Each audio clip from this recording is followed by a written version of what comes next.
I think we are looking good across the board here. I'm always a little bit suspect about the way Twitch is looking at me. There we go. First, says Crazy Dude. Hi. Welcome aboard, Crazy Dude. You crazy dude.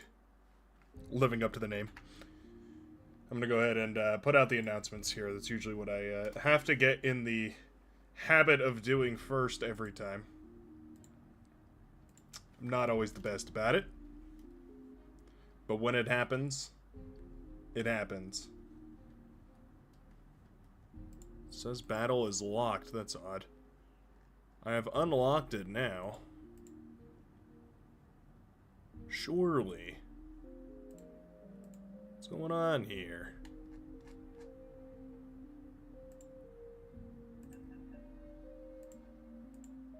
Unlock. Ah. Turns out when you lock the battle, it is locked.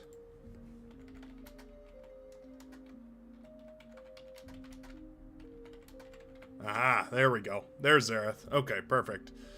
Just making sure that Zareth does get in. So today we're going to be joined once more by the Legion developer team, or parts of the Legion development team. We had to split it up over 2 days for scheduling shenanigans, you know, time zones and all that funky stuff.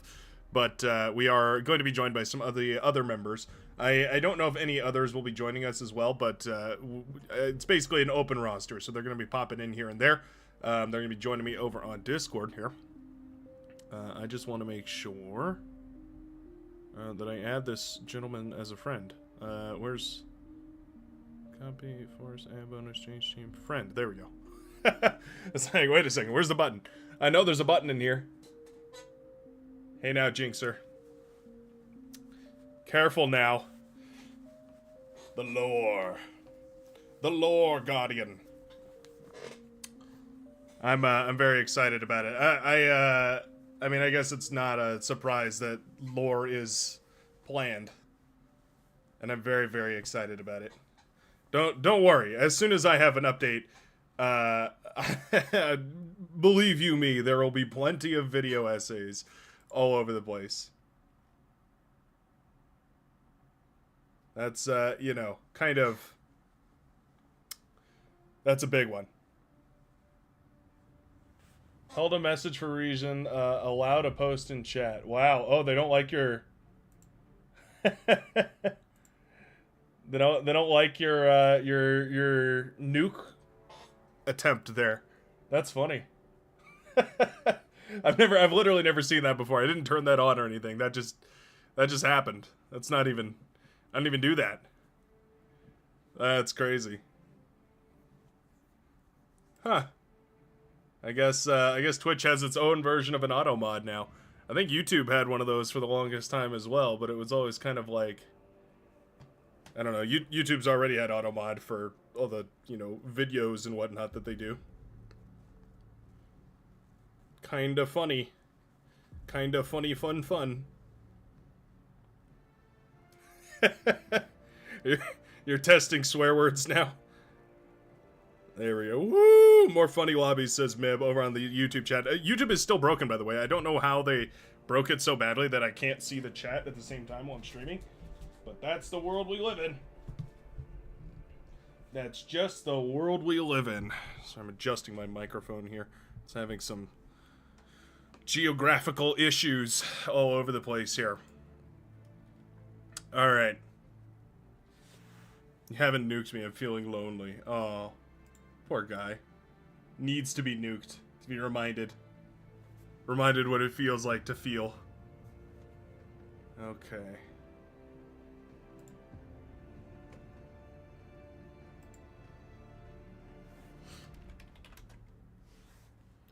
Let me, I gotta double check here.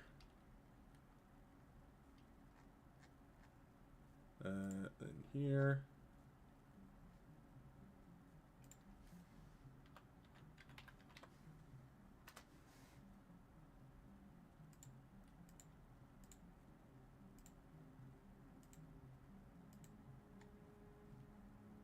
Oh my goodness. I'm so inept at Discord.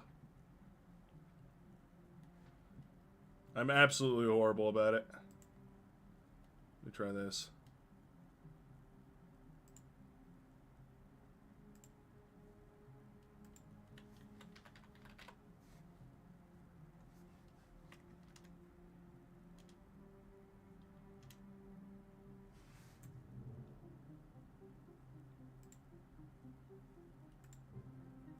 There we go. There we go. Okay.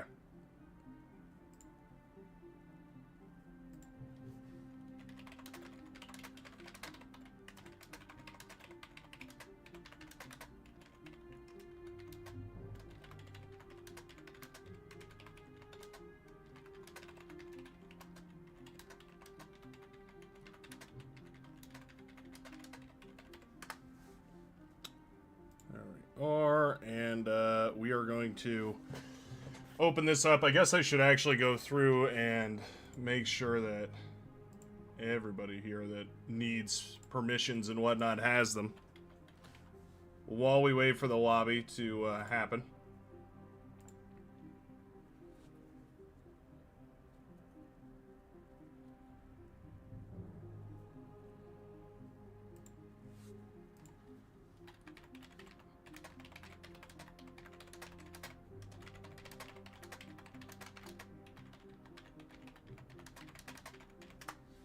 Perfect. Okay. Lobby's going slow today. I have a feeling that our lobby is scaring off some of the noobs.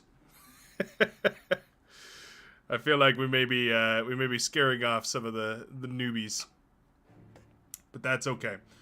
All right.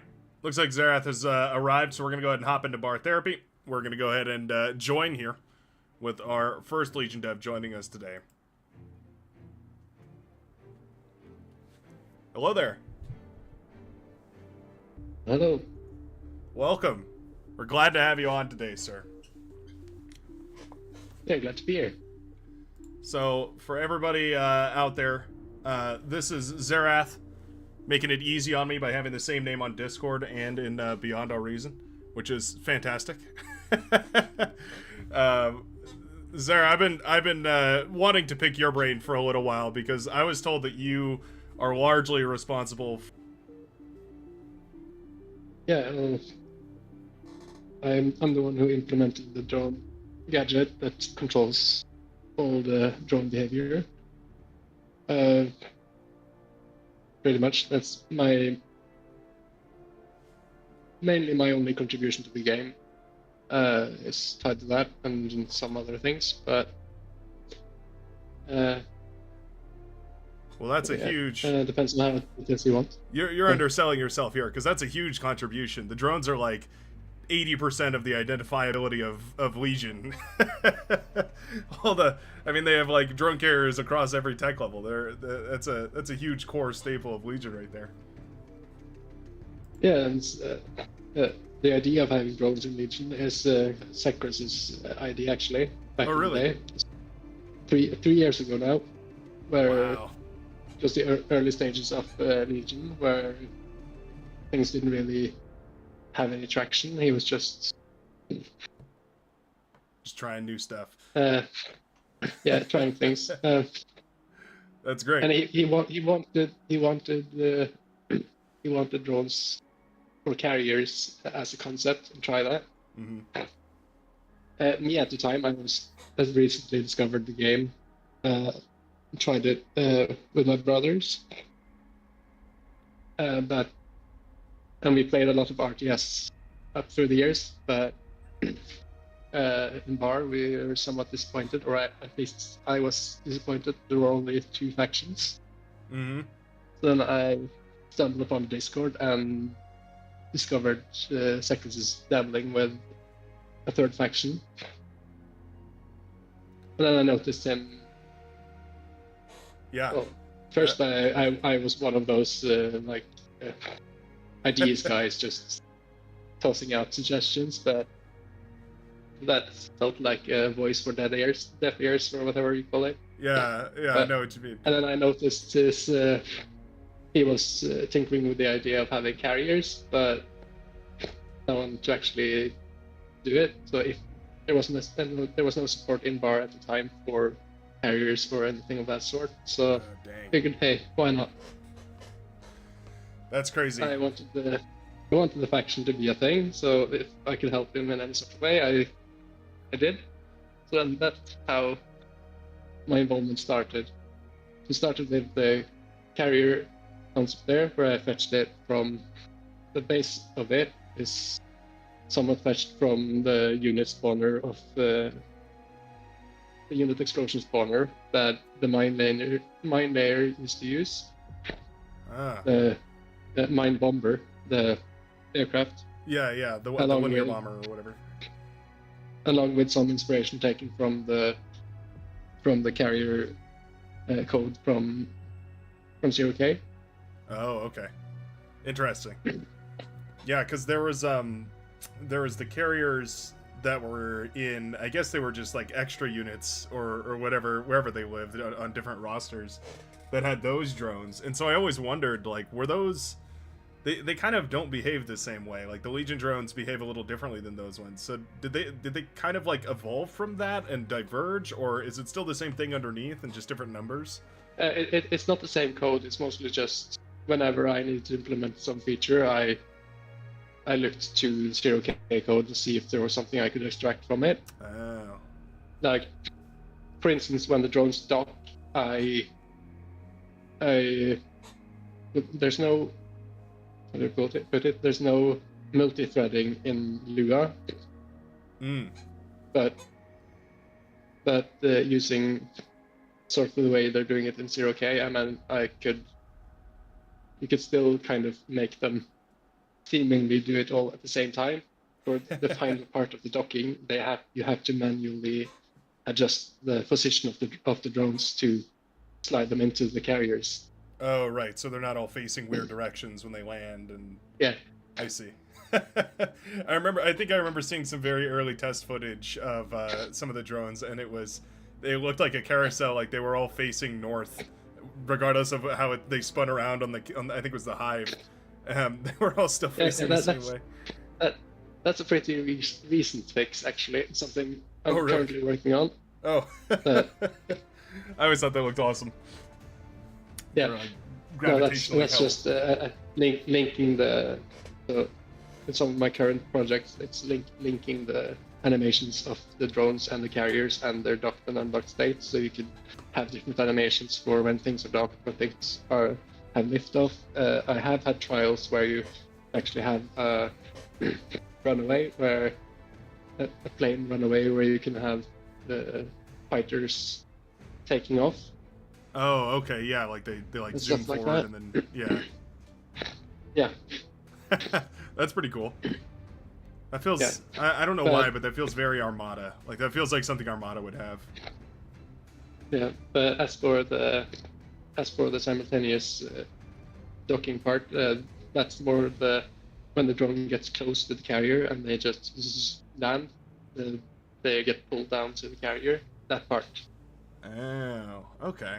It's manually taking over the movement of the drones, and in the code I've set a hard limit of 1,000 drones that can do that simultaneously, because other than that you'd have a huge performance impact if you have I see. Work. So if you set it up with like 8,000 drones or whatever and try to dock them all at the same time, and if you pay close attention, you'll see that they'll all return to their carriers, and then they'll queue up like one at a time. Okay, yeah. That's funny. That's so funny. That's the kind of like really. It's just a kind of like really little detail that I don't think anybody like ever would really notice unless they paid really microscopic attention. But it's like it's awesome. who has more than 1,000 drones, anyways? Right. Yeah, like you barely get to that point usually. Yeah. I didn't expect it to be this many carriers in the game at all. Yeah, I mean, it was mostly a trial thing. Well, yeah, and with the seaplane carrier too, it definitely like you could get there. There are dedicated players that could certainly get to that limit. Do drones count towards your unit count in the game? I don't think so, right? Yeah, somewhat, but they're more tied to the game side max more than the player side. Oh, hold on. I sent you a party invite here just so that we can make sure we're on the same team here while we're playing these games. I'm going to interrupt our conversation here for a second as well to introduce the challenges. I'm not sure if you saw the part 1 of this, but basically the theme I decided to go for here were the 12 labors of Hercules, or Heracles, however you want to say it, the Greek Yeah. hero. I thought that was very thematic for Legion and all the Greek naming convention. the crazy Yeah. names that I struggle to pronounce while I'm trying to commentate. I love it, and the ones I've got for today are pretty awesome. So today, the first one that we have here is Capture the Hog. It was something I forgot the labors already. I went and like read all of them. It was like 2 a.m. and I read all the different labors, and it was ridiculous. But this one basically revolved around capturing a gigantic bull and trying to like basically get it to stop moving. And so, in the spirit of that, we're gonna be playing this match with a whole bunch of the super imba ruins spawning all over the place.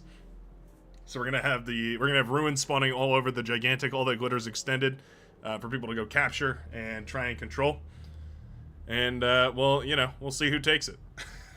It should be a lot of chaos, but I think it'll be a lot of fun. Go ahead and ready up, and I guess we can get started. Wow, they're anxious to get started here. I could chat all day with you about the drones because honestly, that's like one of my favorite parts about Legion. But I guess we better get underway. How did that not work? Glad to hear it though. So I have something that I've wanted to bring up about Legion for the longest time, and it really does specifically touch on the drones, and I feel like it's something that the community has kind of wanted to hear thoughts on for the longest time. So I feel like you're probably a great person to go to about it, and it's the idea that like the drones are very, very small, but they're also very tanky, and so there's like this weird, I don't know, like a dichotomy there. What do you think about that? Do you think that needs to be changed, or do you have any plans to change or address that? What are your thoughts? That will be changed. Okay. We can't have something like that in its current form because it doesn't feel right for the receiving end. So for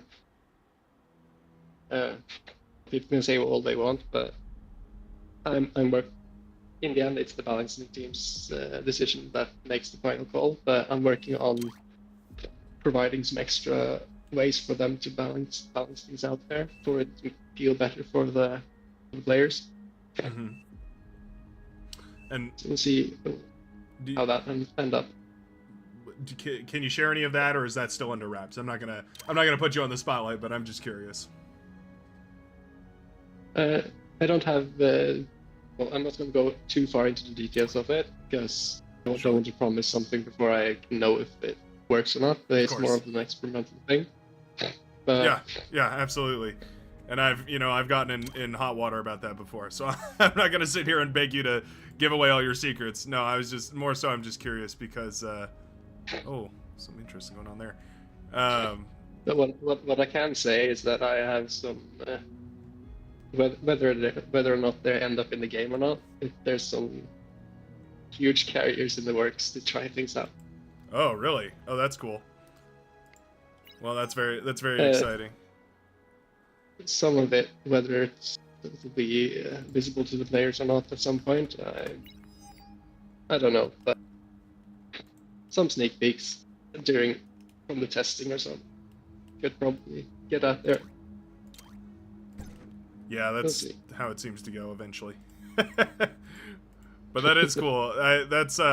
It's exciting to hear because that's been one of those, like, I don't know. I feel like that's what I hear the most from people is like, I love Legion. I just wish that like it's just problematic to fight the drones. Like they just are very difficult to fight against. And I'm like, yeah I mean, fair. That's fair. The like, main issue is keep making that easier on the receiving end while also keeping the drones useful. Yeah. Like you don't want them to be so paper thin that they're just worthless. Like they want to be fun to play with. Some of the challenges tied to that is just how paper thin the aircrafts in general are in bar.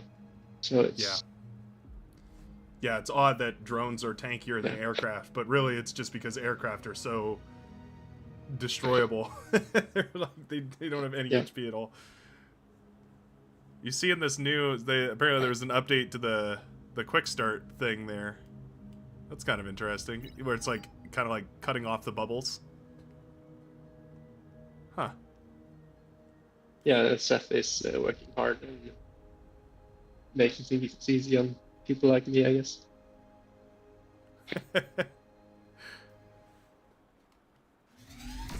Alright. Now, we also have the commander drones enabled to assist people with capturing. But basically, what I'm imagining here is, like, we'll just use the drones to get out on the field, and then we'll use them to capture whatever we need to out there.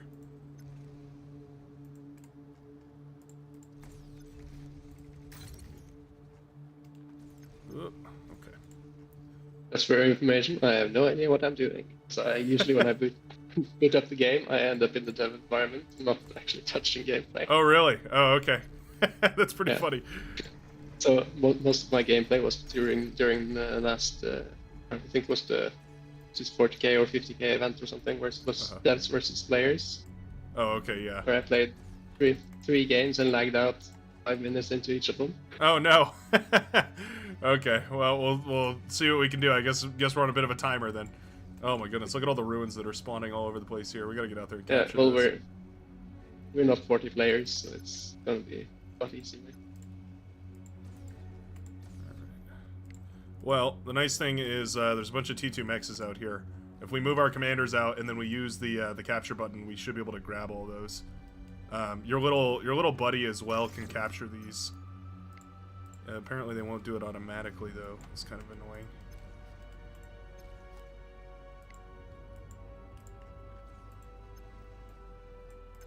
I'm gonna send a bunch of scouts out here. This map always boils down to just like being as aggressive and expansionist as possible. What was that? Oh, the resource drops. I forgot about those entirely. Oh my goodness. Okay. I'm gonna be super aggressive here.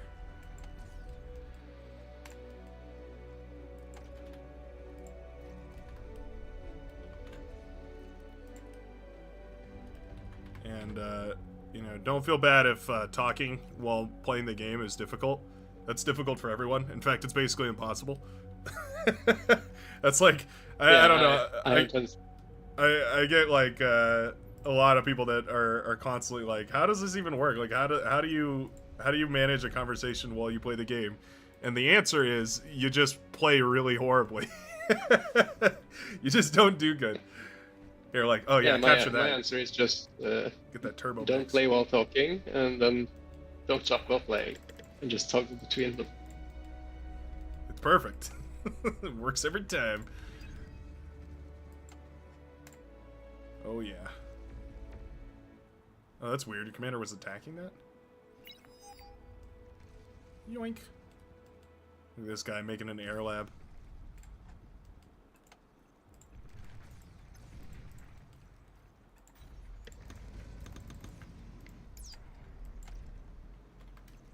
I didn't notice if you enabled Legion or not, but I couldn't choose it at least.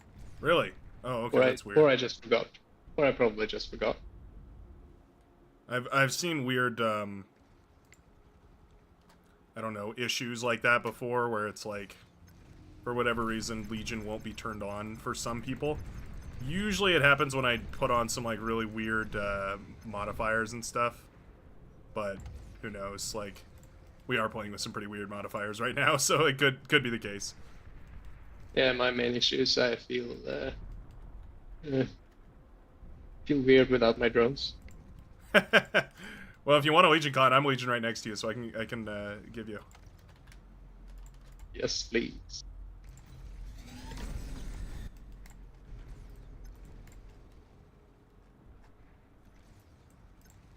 Those little fortresses we got.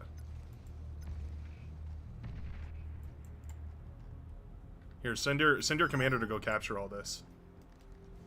If you have to, it's weird. You have to select all of the your little helper buddies and the commander at the same time, and then you can use them to capture everything. Otherwise, it'll just be the commander, and they'll just sit there and watch. It's really awkward.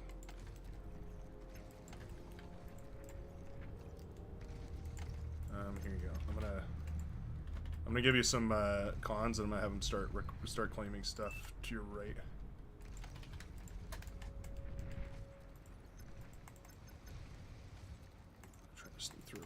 How dangerous is a Phobos?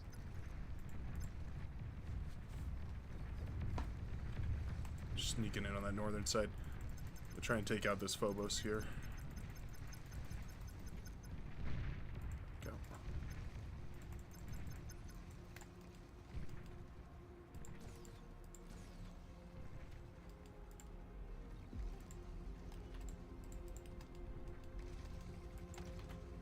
Okay, I'm way way overflowing.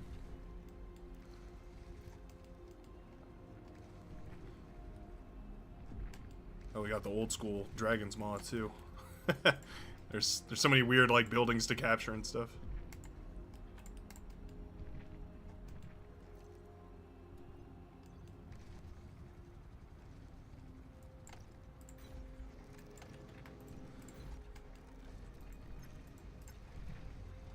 Okay. I think we're doing pretty good. Pretty mixed bag of random metal extractors and whatnot. Let's go ahead and build one of these. I usually enable the extra units too, so there's a lot of funky stuff like I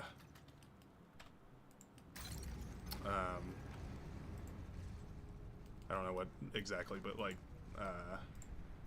T2 construction turrets and weird things like that. So be sure to double check your rosters. Might be some fun stuff in there.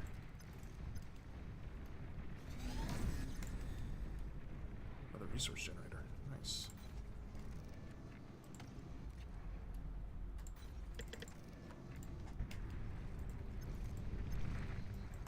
Speaking of capturing things, the early days of the carriers, when I mentioned that I haven't played the game much, so I pretty much designed everything with the carrier gadget based on what I learned from the game by proxy. Uh-huh. Well, there's. And I didn't know capturing was a thing. Oh. When I made the carrier script. Well, there you go. I mean, I don't think the carriers are going to interact with that, but that'd be funny if they could. The funny thing is, it. if you capture the one of the early carriers, you didn't capture the drones. Oh. Well, that's funny. So you'd end up with this like this renegade army that was like trying to steal all your kill your stuff. The thing is, the carrier was still controlling the drones. Oh, so you're controlling enemy units? You had a carrier controlling enemy units that was still trying desperately to attack the carrier any moment they could. Oh, weird. That's a funky interaction. And the carrier could just say, "Hey, shut up, go to bed," and had just docked all the drones, and they couldn't do anything. Huh. So just force enemy drones to just dock on itself, and then they couldn't fire at anything. But whenever they were released, they tried to attack everything. And carrier included. That's a weird little interaction. Huh. Yeah. So the drones they didn't even belong to the carrier at all? Like, how does that work? Yeah. That's so funny. Well, it's still tied to the carrier in the code sense, but just not from the same team. That's really weird. In the same way, I could easily make all the drones ties into the unit cap thing. I could make all the drones be on the Gaia team without too much issue. They wouldn't have their own targeting. They would be on the neutral team, and they'd be controlled and be neutral units. Is there a benefit to doing that, or is that just basically it would change the way they interact with everything? The only benefit would be unit cap. Oh, I see. Alright, I'm getting the drone carriers out now. In your honor. Yeah, I already placed the hive out in the center. The moment I got the constructor.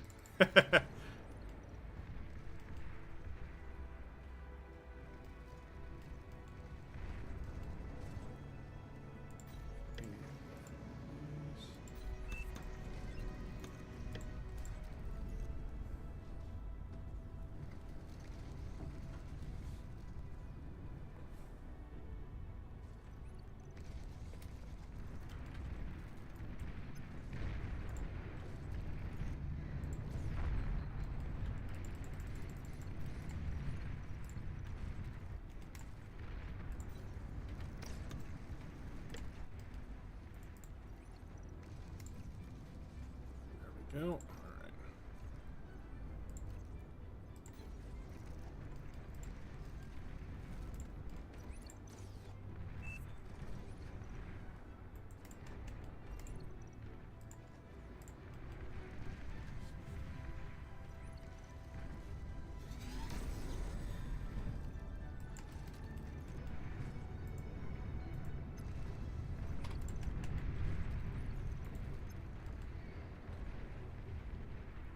Send the drone swarm forward. Let's see how they do.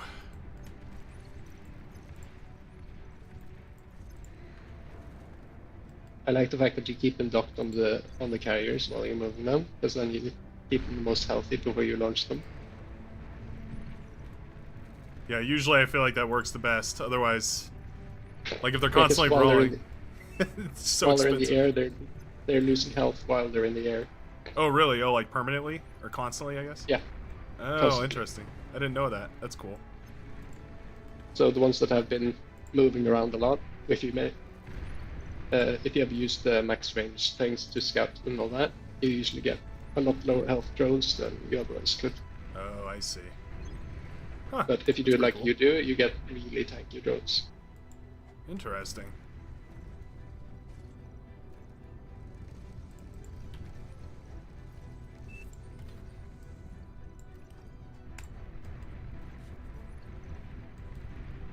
The main reason for the decay is the fact that they need a way to be tied, or a reason to be tied to the carriers. That's part of the things that I'm planning on trying other things for. I see. Well, and also, like, you don't want orphan drones to just last forever, right? Yeah. About that, there's several parts of the carrier gadget that are somewhat catered towards tweakers and modders.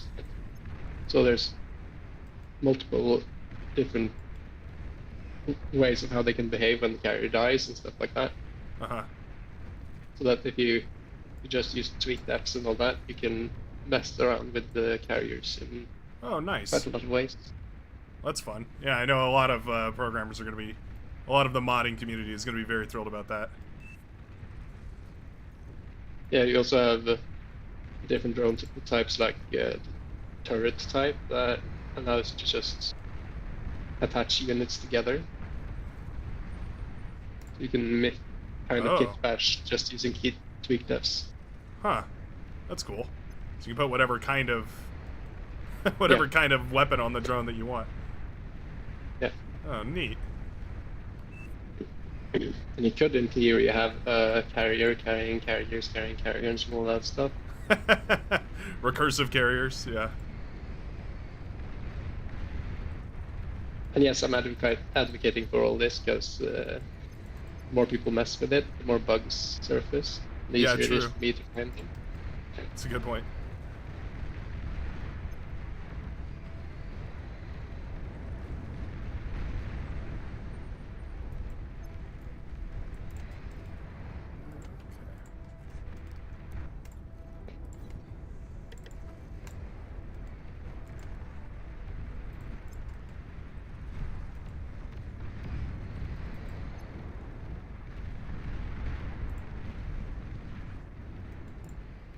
Looking pretty good on our front line.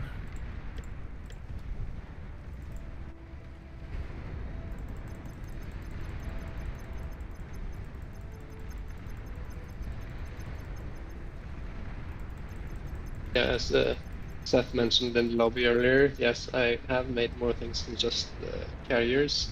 In the early days, my main focus wasn't on the carriers themselves, but mostly just helping Secrets do things with Legion. Oh, interesting. So he had the carrier idea, and he also had the idea for the evolving Legion commander to differentiate it from the other commanders. Ah. That was the beginning of the evolution gadget. Oh, really? Oh, that's funny. I never knew that started with, like, Legion. I thought that was just kind of a funny game mode sort of a thing. Yeah, previously the Umbacom was a different kind of thing. It was its own thing that eventually evolved into Evocom thing it is now. The current version is using what originally was used in the Legion Commander. whereas the previous versions did not. Interesting.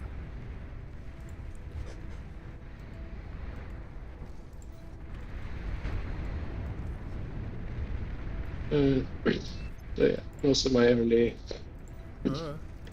days of contributing here was just because I wanted Legion to be a faction sooner rather than later. Yeah, I think there's probably a lot of people that empathize. Around here anyway, enjoying Legion. It's always funny to drop Legion into a match and then, you know, people who've like never seen it before or something and they're like, what is this crazy thing going on? Don't understand.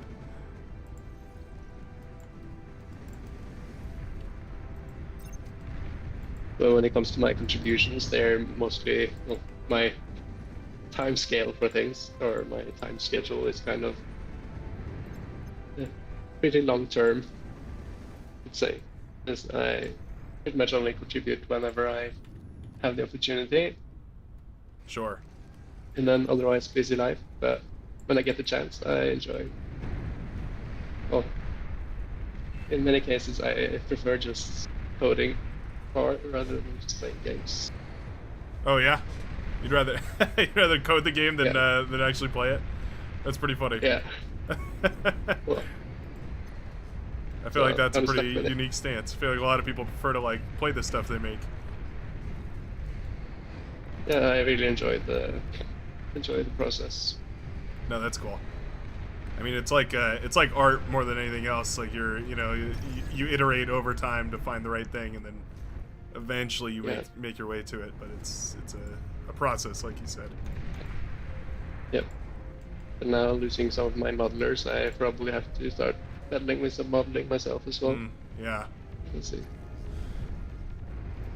Yeah, that's gonna be tricky. Let's see that. Oh no, left-hand side is falling. I forgot to scale energy like at all. Oops. Yeah, I forgot to scale anything because I'm not used to the pacing of live battles because I usually have just a resource sheet or whatever and just stand up whatever I need to test things. my main tester to catch bugs with the carriers is just to spawn like 100 carriers for 8 different teams, so you have 800 carriers and have them all spawn their drones. Oh, just see what happens. Them all being right on top of each other, and then I blow up T3 Aphis or something in the middle. Guess that's while they're all fighting. Yeah, what does a 8,000 drone carrier battle look like? That's crazy. It's a lot of still images. Yeah, I bet you're running in 4 frames per second generally. Yeah. That's funny. How can we help our friends in need over here?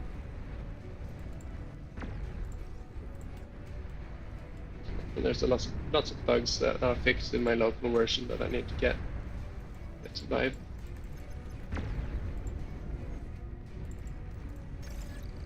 It will be there eventually. Yeah, it's all. I mean, it's all work in progress, right? Yeah. It'll get there when it gets there. I'm not the kind of person to be in a rush or anything. I do it when I can. So that keeps the enjoyment going, so I never burn out. Yeah, yeah, that's a great point. Yeah, you really don't want to, especially, I mean, on a passion project for sure. Like,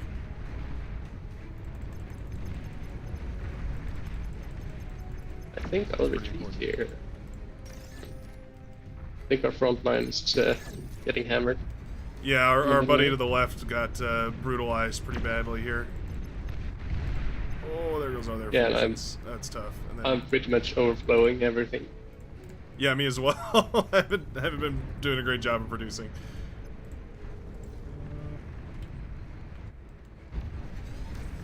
Yeah, they went up to T3. Yikes.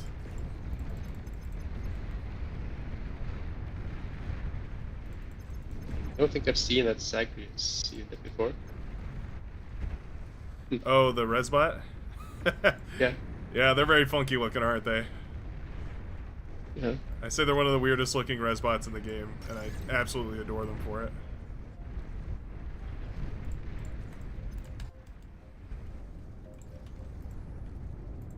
Oh, I think we're in trouble.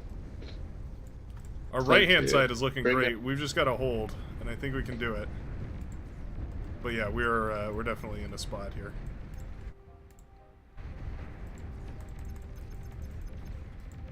I thought it was like, For the greater good. yeah. Say the right words. Oh, I'm going down with you. Alright. The APHIS up and running. Well, you have to live a little. You can't just sit in the back. Yeah, true. Just trying to get these tanks out here. They're so... Rich statement coming from the carrier creator. The mother of all siege creations. I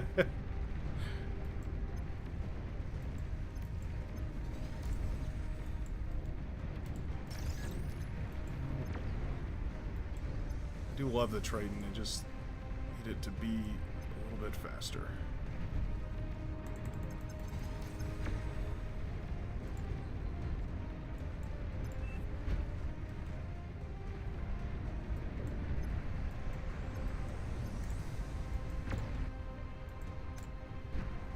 Nice.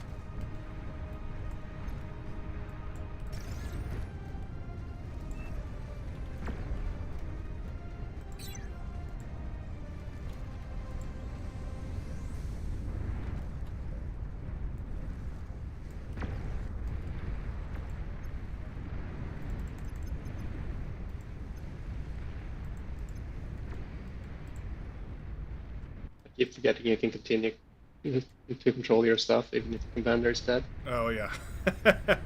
Always. Do you need cons or Oh, anything? Yeah, I yeah. can show you some build power.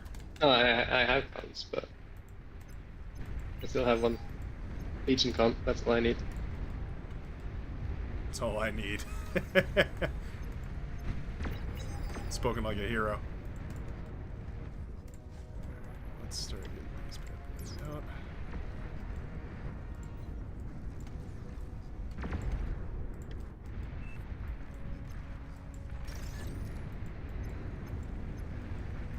Oh, these mammoths, man, they're so tough.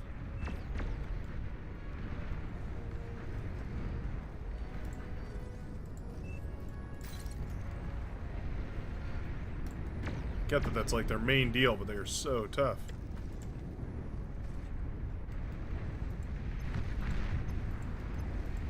Did a pretty good job.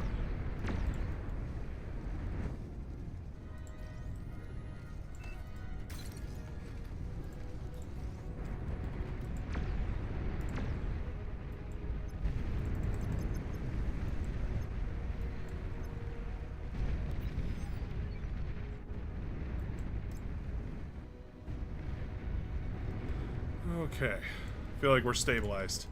Blue has swept that northern side quite nicely. Oh. Did your game freeze as well? Uh-oh.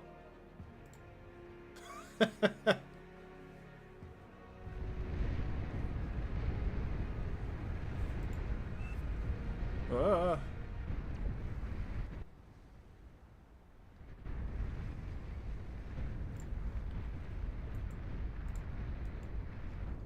Black sectors might be showing up now. There we go. Oh, wonderful. I am desperately trying to hold this. Our blue and purple horde has breached the northern side, but we gotta start putting the pressure on now, I guess. These Myrmidons over. Myrmidani Vermilion. Bringing it to you live.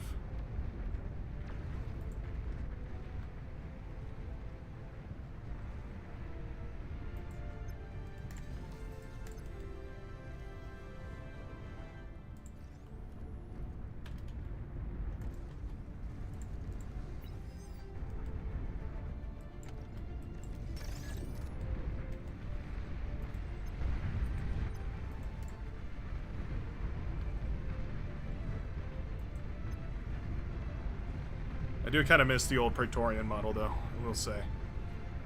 I love the new one, but man, when I look at the...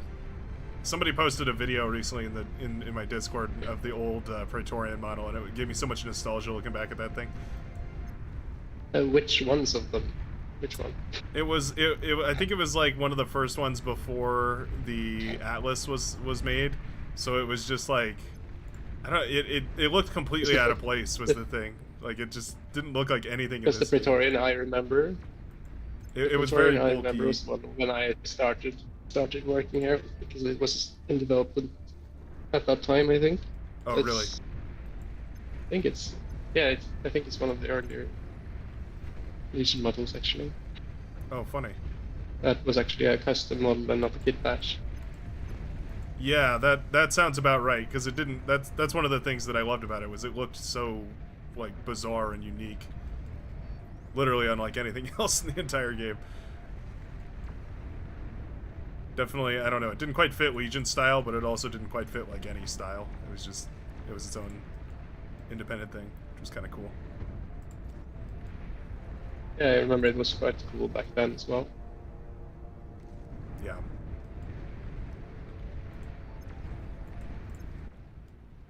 Zekrus might remember more of it though. Oh yeah, Zekrus is here. Welcome. Hello. Welcome aboard. I feel bad introducing you, Zekrus, because you've been around like ages longer than I have. But would you like to give yourself a little introduction and tell the people who you are and what you've been doing for the last years now? I'm Zekrus.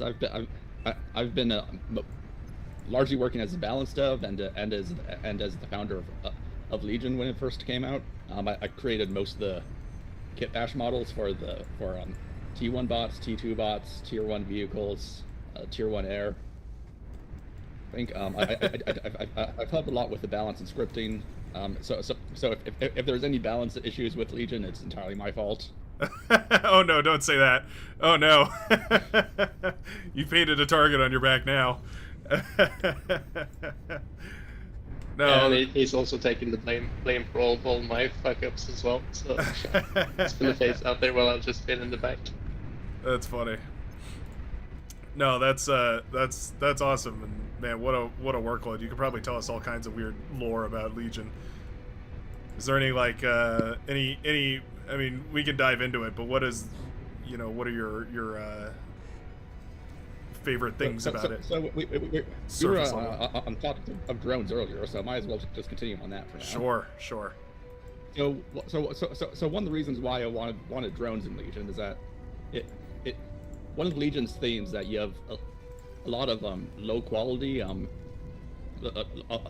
units, fodder units, led by a few elite units. So in Tier 1 you have the cheap units, the Goblin, the Alaris, and you have the elite units, like you have the Phobos, the Karkanos, the Decurion.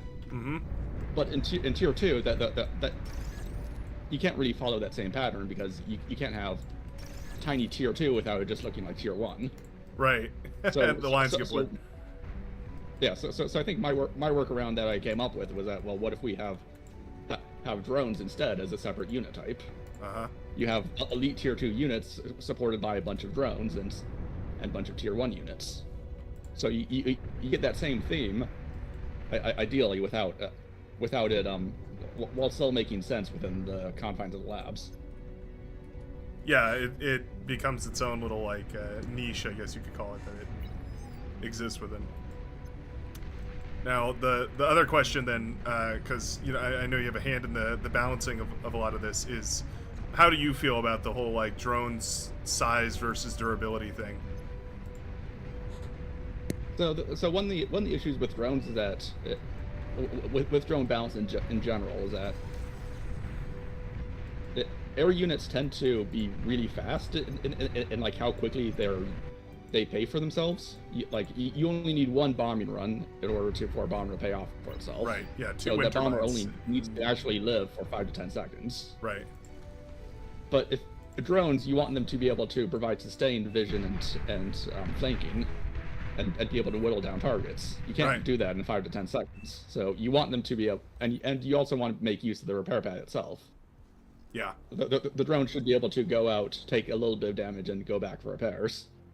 So in order to do that, you need the drone to actually survive light T1 air, anti-air. So it needs to take. Yeah, at least So for a little while. it takes missile shots, and then it returns home. After which it needs to survive at least one more, and then it would die on the fourth shot when it's out. But it should be out of range at that point. So that means it needs to be able to survive like 3 to 4 light anti-air missile shots, which is quite a lot for an air unit that's so cheap. Yeah, it's like the tankiest air unit in the entire roster, and it doesn't come out of air. I feel the same way about it as I feel about like airplanes being the best Navy. Like, no matter what you do in Navy, you're never gonna beat somebody who just has like 100 torpedo bombers. But that's interesting. That's a great breakdown of it. But what do you? So I guess what I'm saying is, like, do you see it as more of like a visual problem then, not really like a mechanical problem? Like it's not being communicated or something? To some extent, I think it would play out and look a lot better if the drones could somehow dodge shots instead of like being hit and just absorbing their damage. I see. Okay, yeah. Something of that sort. So yeah, it looks like they're hard to hit is basically explaining their durability, not like the fact that they're right, exactly. just mechanically tanky. Yeah. That makes a lot of sense actually. I was wondering. On that topic, one of the avenues I will be experimenting with. It will be up to Sectors whether it's used or not, but it's a idea of having the drones just fire off a set amount of shots or just staying in the combat for a certain amount of time before they return to restock or repair, instead of being fully tied to being damaged. Wait, sorry, say that again. I was fiddling with the settings and I don't feel like I caught that all. Sorry. So currently you have the drones, they fly out, attack something, and that when they take enough damage, they return to repair. Whereas if you change that a bit, you could have them fly out, stay in combat for a set amount of time, or until they get damaged, or until they fire off enough shots, and then they return. I see. So rather than it being like based on their HP or something, it's like a time set? You can have all three, in theory. Where if they fly in, they take too much damage, okay, I back up and return and repair. Or if they get there, they fire off their salvo or whatever, and then they fly up to restock or repair. But it enables different kinds of drones. Like I've done similar experiments with bomber drones previously. But the way bombers work in this game, it's their movements don't mesh well with being drones. I always imagine something like a martyr drone, where it is the bomb and it flies over to the enemy and explodes on them. Yeah, I know a lot of people have suggested martyr drones in the Legion chat over at least last year. I mean, at that point, you just have missiles, not drones. Yeah. Yeah, more or less. And spoiler alert, I've used martyrs as drones in local testing plenty of times. It's been done. It doesn't feel right. Yeah, okay. I wondered. I figured that must have been the case, because it seems so obvious that it's like somebody surely has tried this before. By the way, Zakrus, I sent you a party invite too, so you can join our team. We're not really going to be too concerned with balance. Also, all my settings keep getting changed. I love the settings option thing, but it keeps messing with me. Turning all my stuff off. Yeah, with Sectors on our team, we have a bigger chance of winning, even though we already won. But now we might actually crush them from the get-go. Well, we're gonna. So this one. I'm using Sky Lobby, so I'm not sure if the party system actually works here. Try and figure that out right now. Oh. Yeah, I don't even know. I barely know how the party system works in general. I've used it maybe once. But I think this is like the only way to do it. other than manually balancing, which is just such a headache. But to explain the next game mode that we're gonna go into here, this one is what was the labor? I'm trying to remember. Oh yeah, stealing some golden apples was like, that was a hard one. That was a really hard one. I was like, I don't really know how to incorporate that one. So the best I could come up with is we're gonna do territorial domination. Have either of you guys tried out this game mode? I've intended to try it, but I haven't yet. Yes. It's pretty fun. Again, I end up not playing the game. I end up doing the work instead. It's pretty cool. If I were to play, this is the mode I would play. Oh yeah, it's fun. It's kind of like, it reminds me of Risk, like the board game Risk, or like Strategio or something like that. Like, yeah, very, you know, but it is funny because you're constantly vying for control. Like the game plays out basically more or less the same, but there's like weird niche little things where like you grab a spot of territory and you get a little bonus. I always thought it'd be cool if the territory bonus was correlated to a resource bonus. So as you capture more territory, your team gets like 5%, 10%, 15% more resources as you like dominate more and more of the zone. That way, like, the mexes are important, but you also get more for capturing the null space. Yeah, the problem there is that it snowballs too hard. It does snowball pretty hard. Yeah. I'm really grateful for Seth implementing this game mode. Pretty good idea to have that, I think. Yeah, no, it's cool. I hope to see it developed further, because it's going to be, it seems like a really fun way to mix it up, especially on some of the bigger maps too. Is it, Chris, were you able to get that party thing working? I'm not sure. I don't see any information about it. I could switch lobbies to get to if I need to. Let me see. But currently, you're not in the party, it says. But... I don't know. Is it? Did the coordinator send you Invite a pending. chat message? Okay. Can you send the invite again if possible? Yeah. Let me cancel it and send it again. Invite to party. There we go.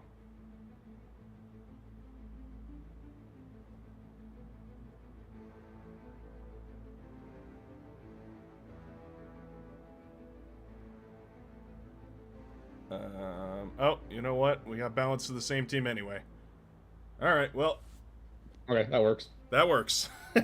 Yeah. So Well, swapping lobbies would probably require having to re-enter the queue, which is no, that would require having to figure that out. So yeah. Better to just avoid it. Zareth's men readying up, and Poohman has joined us today. Very nice. We might actually be able to try one that I did want to play, which is basically. One of the labors was about capturing a, what was it? Capturing a bunch of there's a boar. Yeah, he had to capture a boar and he had to capture a bull. And so I thought it'd be fun to play a couple games where there's a couple of T3 units spawned in the middle of the map, and everyone has to rush over to try and capture them. Although I guess they probably just get degunned, huh? Now that I think about it. As soon as they're captured, just get degunned immediately. So what are the rules for this trial? So this one is there's no rules specifically. It's just territory domination. So we're just trying to capture as much of the space as possible. We have a couple of other ones that I've put together here, and then we can also go back to the other trials, which we did on part 1. Either is fine. We've got plenty of time to give a bunch of these a try. Otherwise, we can also just do some random shenanigans. I did mention that last time, and it seemed like folks might not have heard about that, and that is a crying shame, because the Randomizer mod is very funny.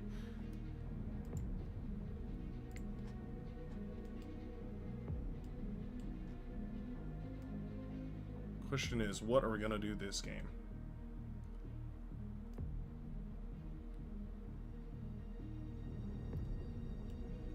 Oh, do we lose Zareth? Yeah, I'm still loading. Oh, okay, no problem.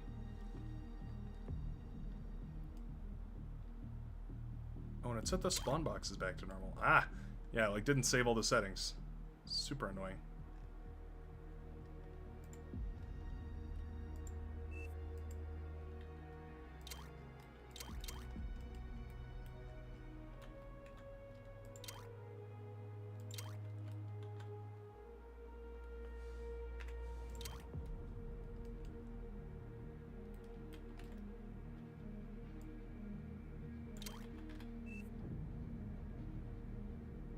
Oh, quick start's on. That's why there's a purple number under a rebuilding icon. Oh, yeah. So you where should I know, start? say what you will about Quick Start. I really like it. Maybe it's just, you know, you play enough games that beyond a reason, the first minute of setting up your base, it kind of blurs in. It just doesn't become very memorable. But I'm really enjoying it. It helps me in settings like this, because then I can just not choose anything and get the base that's working. Yeah. It's kind of, it kind of burns too on some maps because it does invalidate spawn positions. Like it kind of makes the whole map design a little bit moot. I'm trying to think of an example. There's a few where you can like spawn on weird cliffs and stuff and still get your mexes, and then like it changes the whole way that the map plays.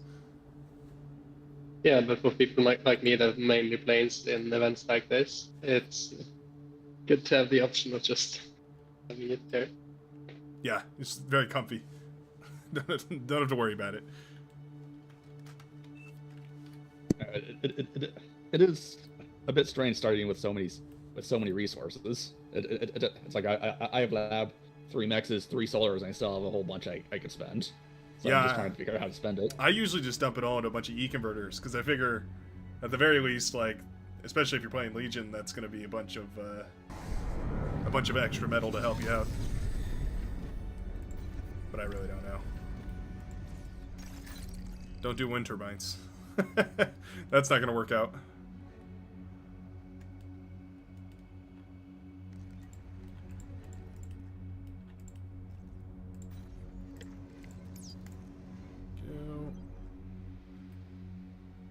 Squares. Oh man, so even the null space in the space is has to be captured. All right, you got big duties here today, Zerath. You gotta put some fighters all over the place. Perfect. Me who haven't touched air in I got drones for that. I wonder if drones capture space. That would be interesting. I have no idea.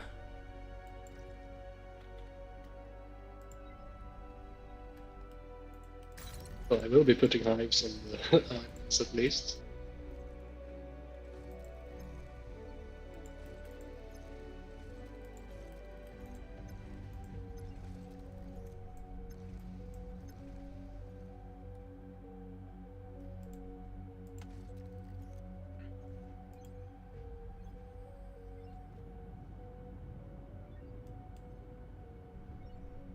Oh, you can see where their units are moving by when they capture our zones. That's pretty funny.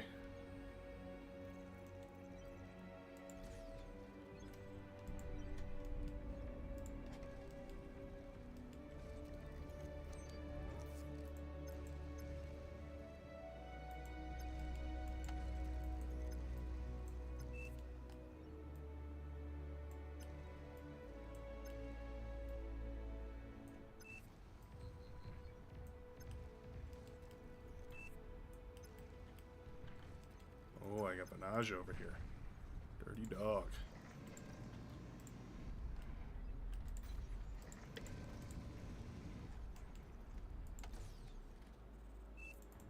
Now, it is kind of strange having all this information revealed. Yeah, it's like you kind of get Fog of War, but then you also, like, not really, but a little bit.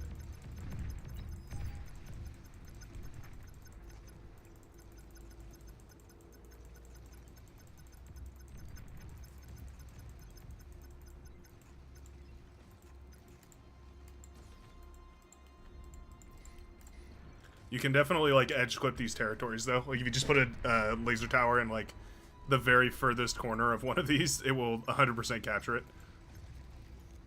It's pretty funny. I don't know what the actual, like, formula is for it. I don't know if it's, like, the amount of metal in a square is the one who starts capturing, or, like, army value or something. I'm not sure.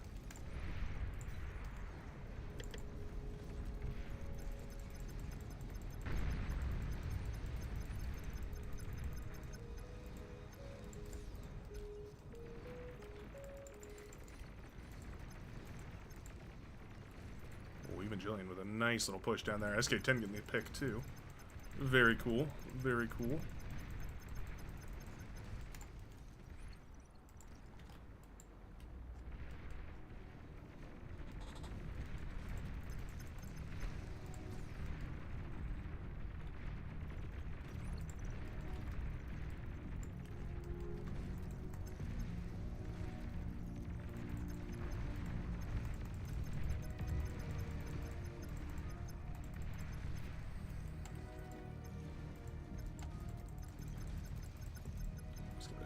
Over there.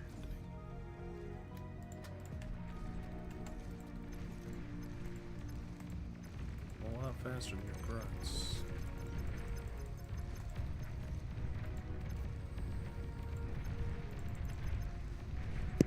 Somehow napalm still works on the moon. Chemical explosives, right? I mean, I don't know. Magic. Who could say for sure?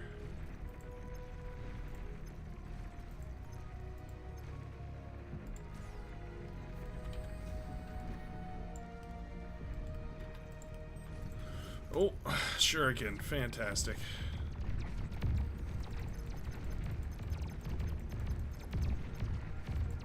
Dang. Oh, that sucks so bad. Yeah, I think I'm pretty much losing air in the center. I've been isolated. So on.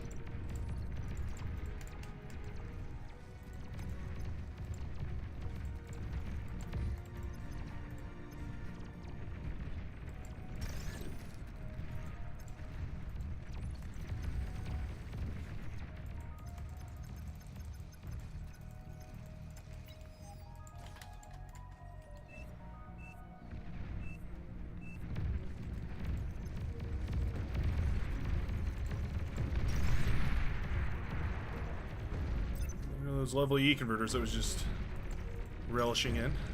Fantastic.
He's just gonna thug walk me down. Dang.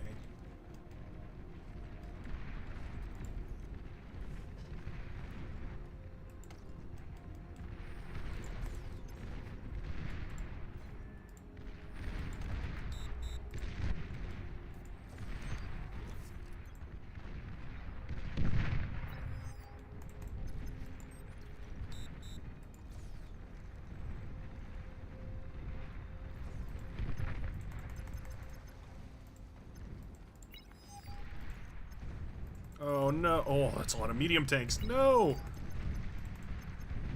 Oh, where are the rocket spiders?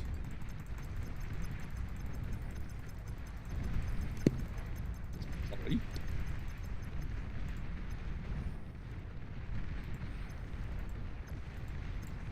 How's the northern side doing? North looks good.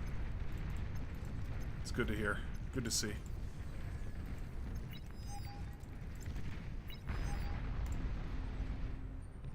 Oh, we went hounds. Interesting.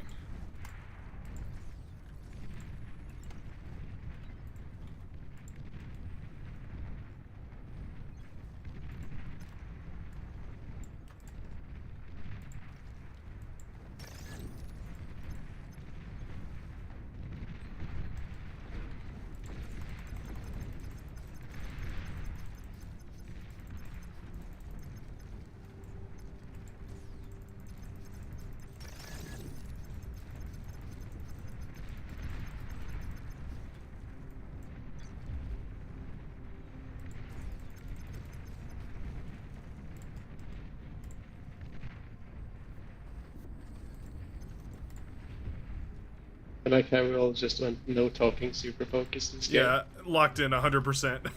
Silence. This one got pretty intense. Is there a sharing tax? No, not on this one. Share as much as your heart desires. Will do. Just got a comm rack.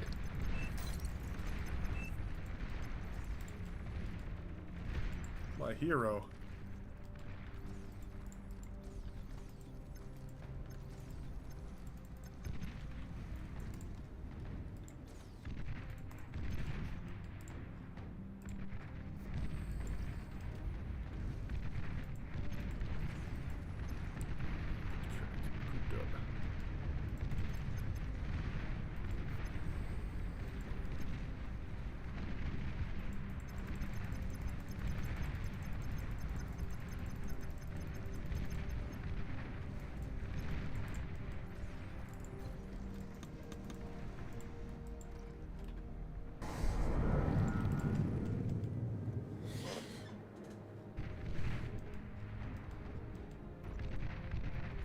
On a random bold ravine on the edge of the map.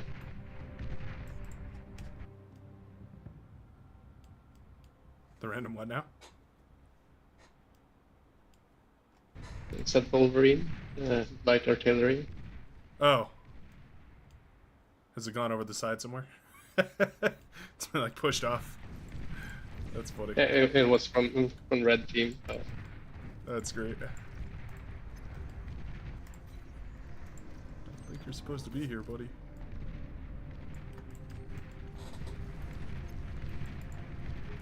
Mosquitoes are nice.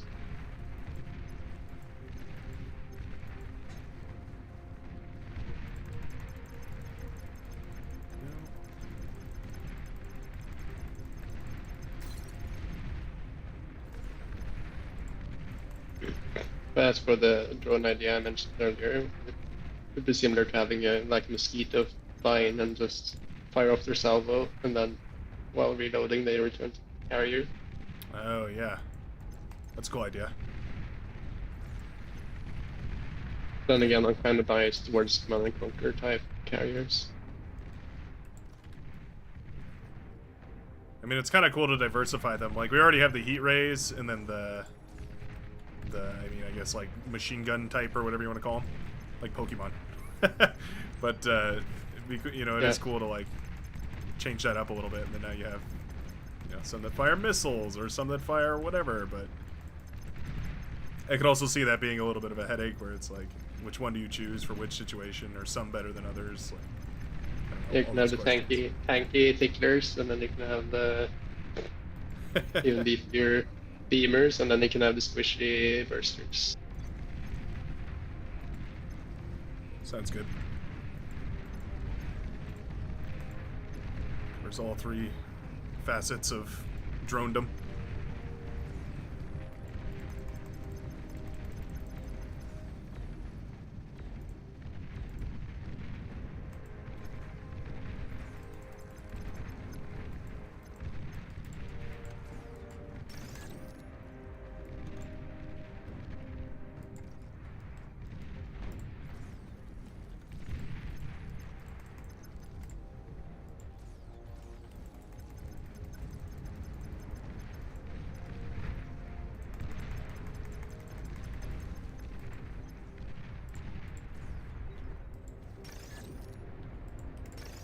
Sweet, sweet Decurion.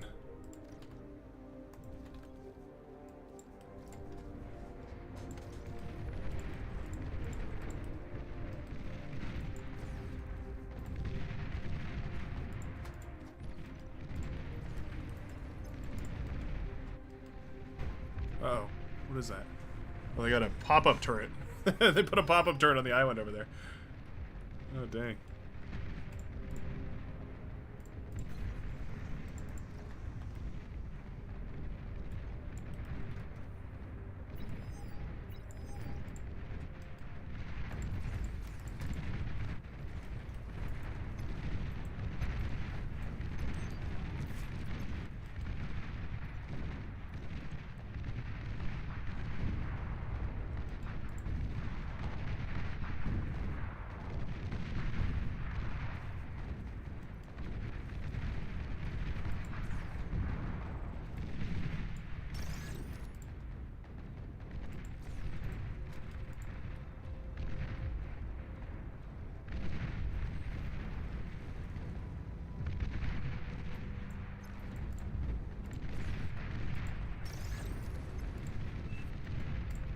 Striders.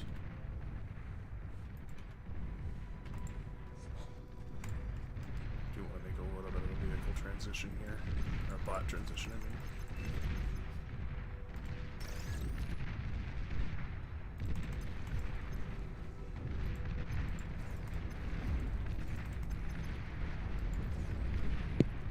mean. Sorry, railgun spiders are slowing down my attack. Yeah, those are nasty. Still not sure what to do about those in the modern day and age. I think you just overwhelm them with ticks, I guess. Age-old solution.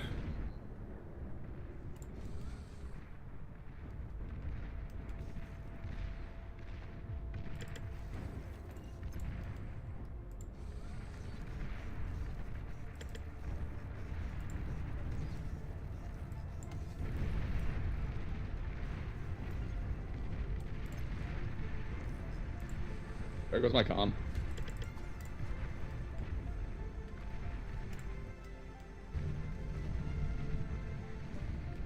Oh man, the Decurion ball. At the end of the day, there's nothing as strong as a ton of Decurion.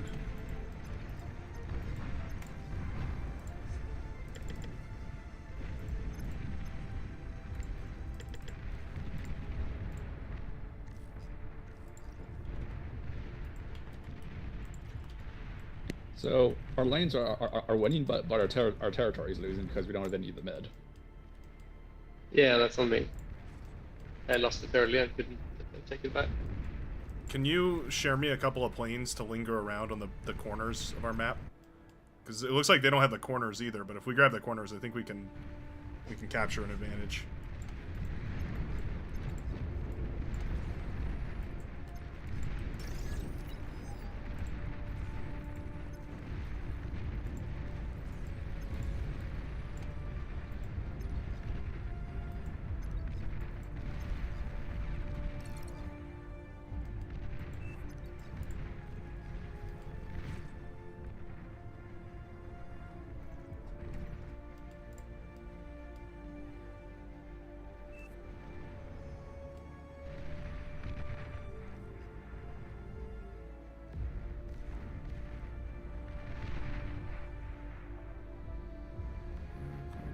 To this battlefield.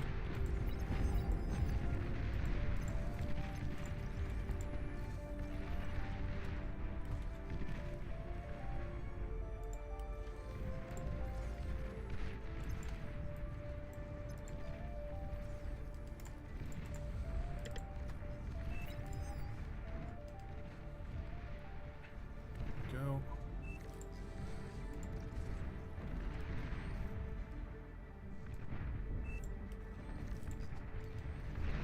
These are really slow at capturing territories.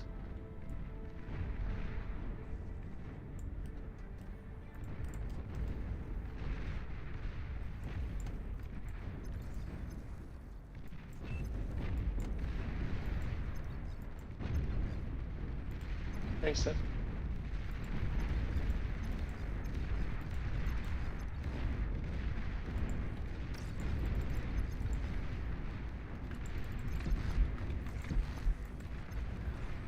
Oh, mammoths are so strong.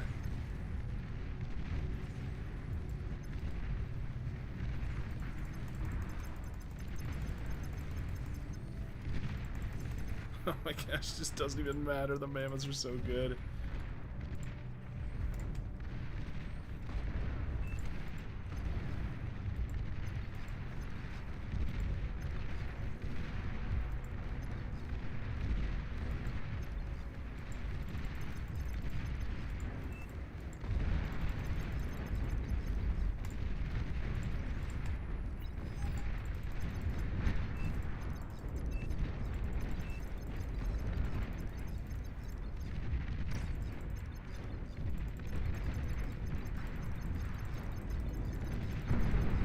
Oh, of course.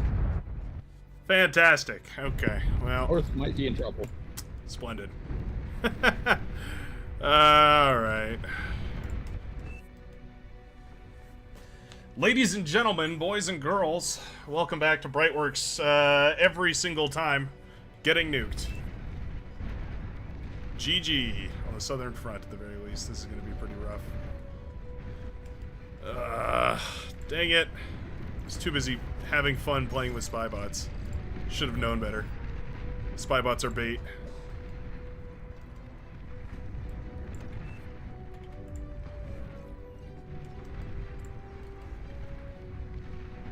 Look at this guy. Lingering in our backline, just capturing spots.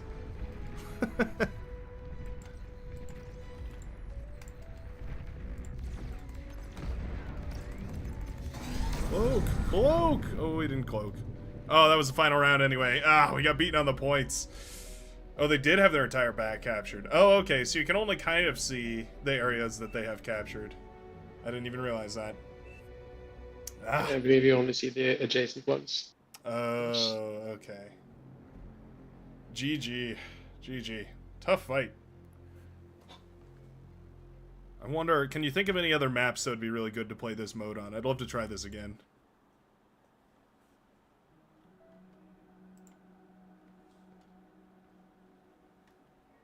I think that this mode makes a lot more sense in free for all, just because the goal of the goal is going to be a lot different than it would normally.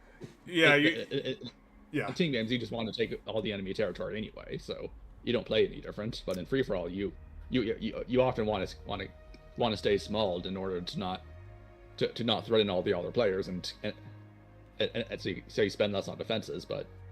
That is a great point. Needing to extend the points changes that. Yeah. Let me try and find... Alright, I have an idea of what we'll do instead then. I have to undo all this. Do I have... Oh, well, I have one more. I think for today. Let me see where the... Yeah, here we are. So this was... The last one that I had, the 12th labor, was to retrieve Cerberus, the three-headed dog. And... Oh, wow.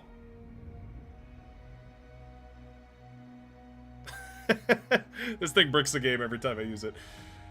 So I figured there's probably no map better for capturing Cerberus than Forge. So we'll do a quick Forge game. Hopefully. Oh.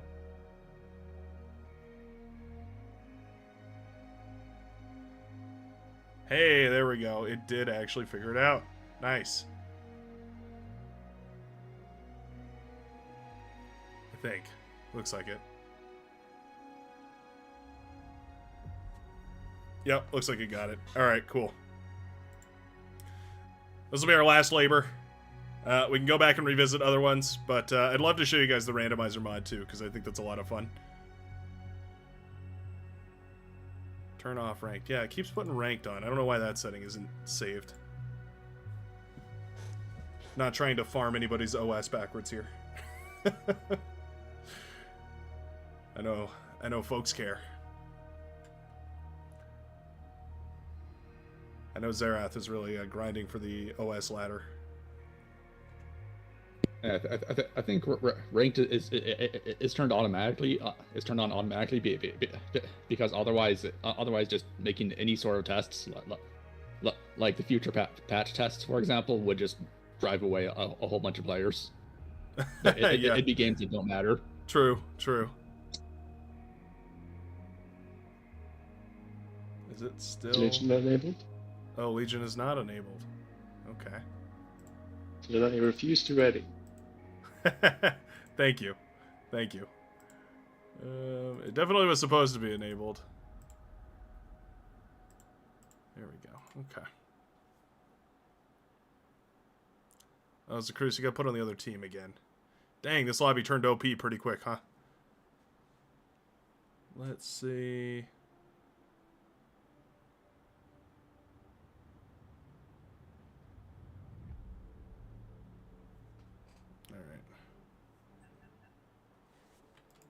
Hold on.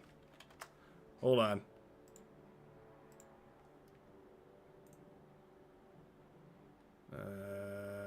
Change team. I'm going to put you on our team.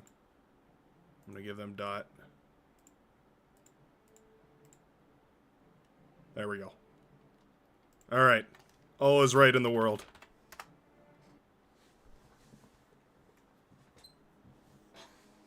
Hold on. Is this 7v9? Wait. Oh no. Did it try and like balance it out or something? Oh, wait a minute. You see what I'm saying? As long as Cyclus is on our team, we're fine. Right? Yeah, absolutely. Every time I try and manually do this, it breaks something. It is 7v9, isn't it? Why did it do that? I told it. Oh, I turned auto balance off for like exactly 8v8. this reason. Is it? I think we're fine. 1, 2, 3, 4, 5, 6, 7, 8. Okay. Phew! It was just a lobby. Just a lobby looking weird. I tell you, it gives me a headache every time. The player list is a little bit misordered, but it's fine. Yeah, it's, you know, it is what it is. Alright. What can we do that's funny on Legion in this one? We gotta go Cerberus is in the middle, so we gotta get at least one core comm. But, what can we do? I wish there was a pool of water somewhere on this map where we could build, what are they called? Hecatonchier? Hecatonchithier or something? The flying drone carriers. My beloved. Yeah, I should learn all the names of the drone characters, but I haven't pronounced them Oh no, you correctly. That's don't even know the names of your own drone carriers?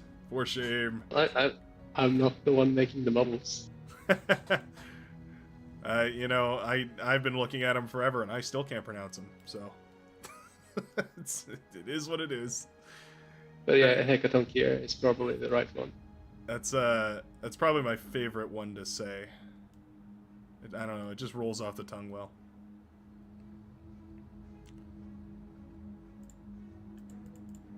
Alright.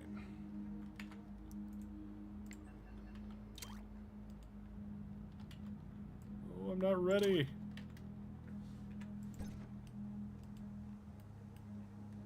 Alright, screw it.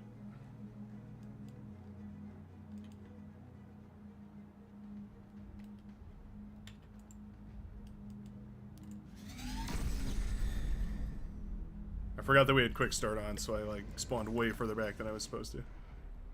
Whoops.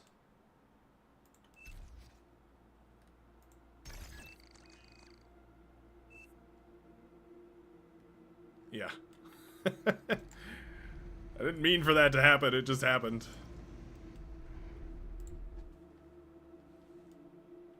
I don't know. I thought in a boss lobby people weren't even supposed to be able to call votes.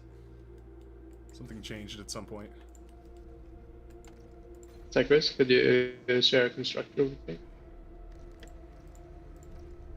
I messed up again. I keep forgetting you have to pick the commander in game. Yeah, I'll do that soon.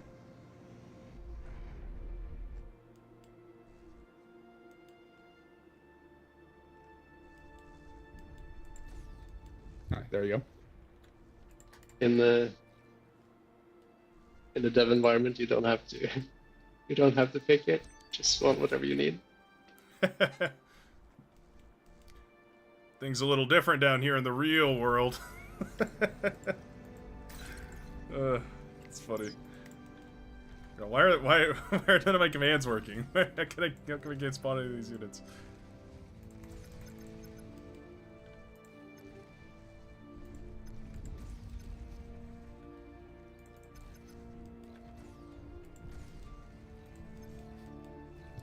So I don't think I got my discounted first lab. So my start is going to be slower than my opponent's.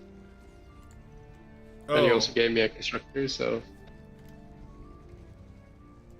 that's interesting. Did it give you your money back? It's supposed to give you your money back, right? I think so. That's what I thought, but I started off really poor, so I don't know. Weird.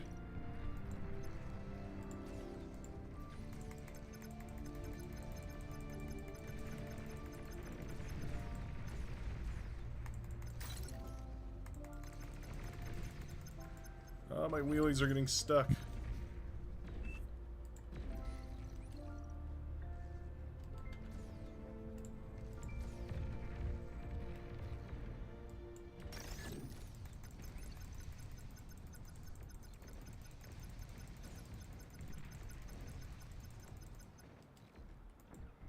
Get him.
Okay. Trying to expand in a lot of different ways. Costs a lot of different energy. Can't afford any of it.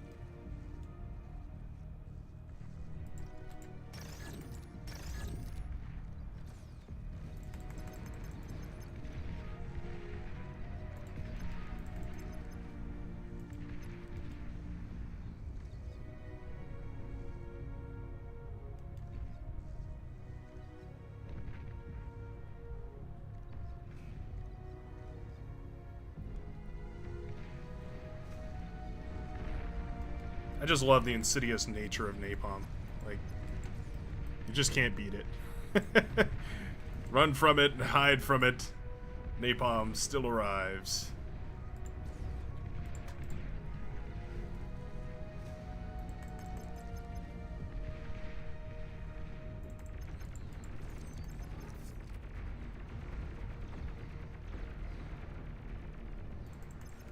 Need more energy. So out of power right now.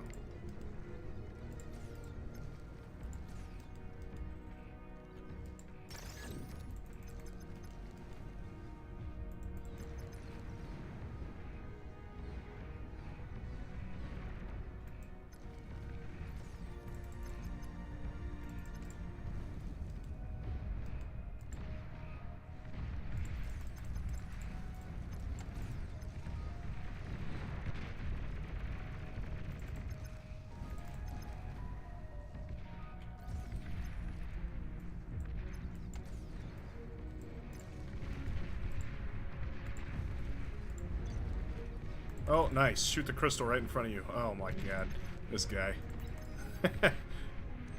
Napalm moment.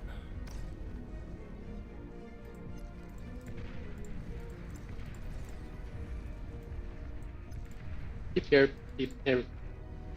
I keep hearing people commenting that they can't micro drones, but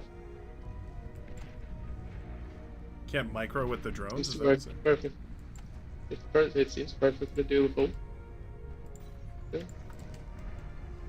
Yeah, I've never seen that problem before. It sounds like a skill issue. Sounds like somebody can't micro their drones.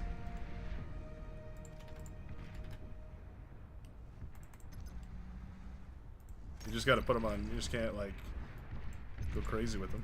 You gotta be reasonable.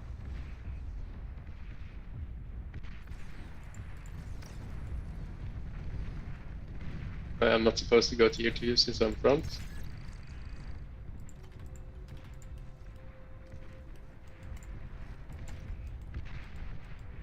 Tier 2 has the mantis. I'm excused.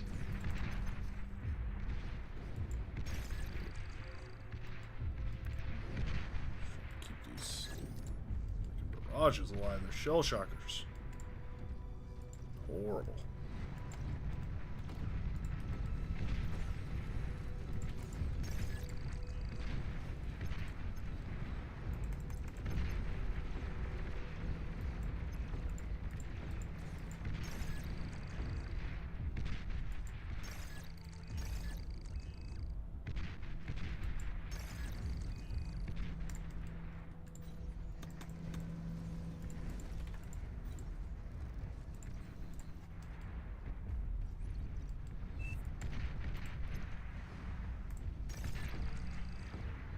Oh, nice.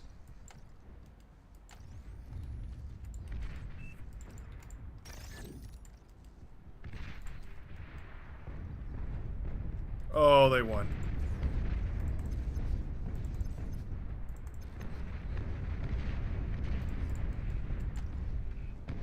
They won the Cerberus battle. Dang.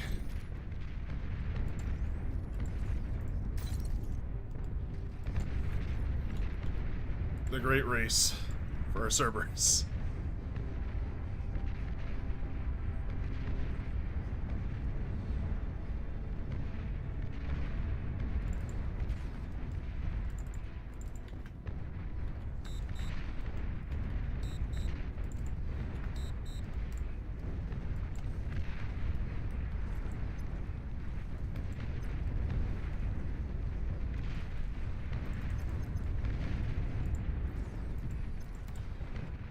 Dang.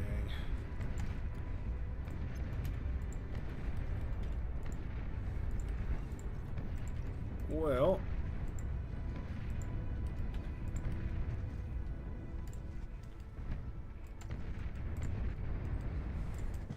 How's that northern side looking? Oh, we're rough up there too, huh? Not great. Okay. We're gonna need some other strategies.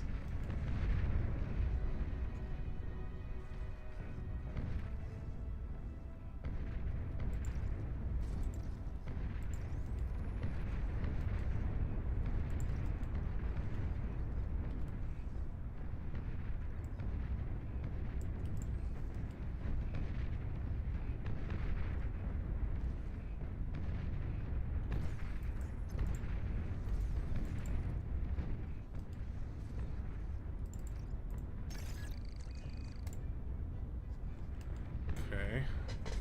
I like that Vanage is going for it here. Anybody Armada? Any arm comms? Oh no, we're all Core and Legion. Oh, we don't have a... Oh wait, we have one arm. Yeah, arm comm, please.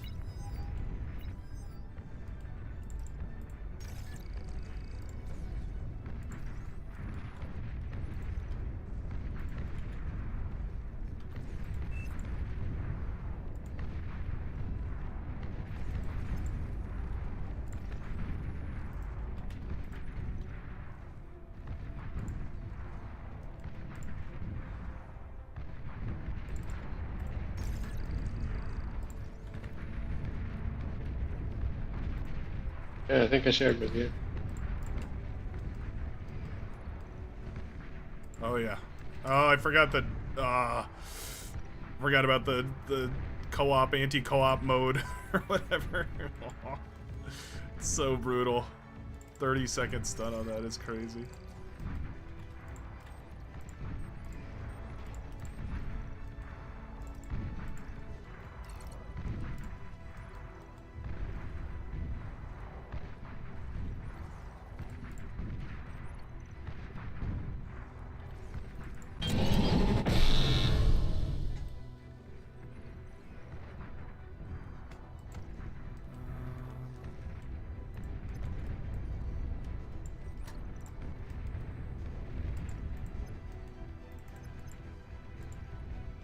Yeah, I see people are writing messages for me on screen, but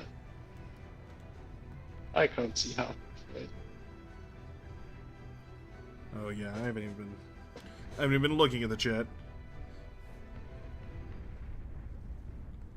Oh, they're typing on with pings and on the ground, so it's well easier to see than chat both. But Oh, you mean the in-game chat? Oh, I see what you're saying. Yeah. yeah. I'm like neglecting my duties here, struggling. It's like people expect me to have the bandwidth to actually know what's going on. It's you know, that's the funny part. I don't. Make it up as you go along. That's the strat. What about a T2 lab? There we go. That's what we want. Oh no, fiends.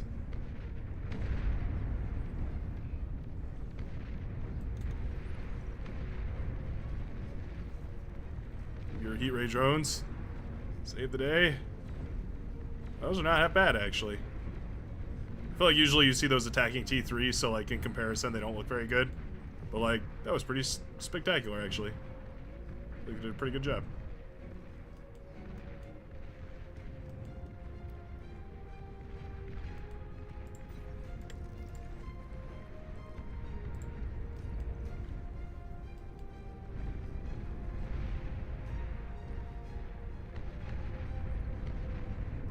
I put a tremor on the front too. Oh no.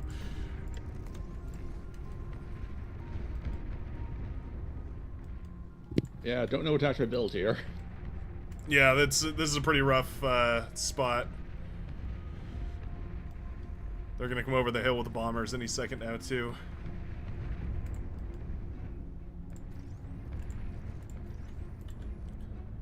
All my value I've ever gotten on this map has been in these EMP missile launcher things.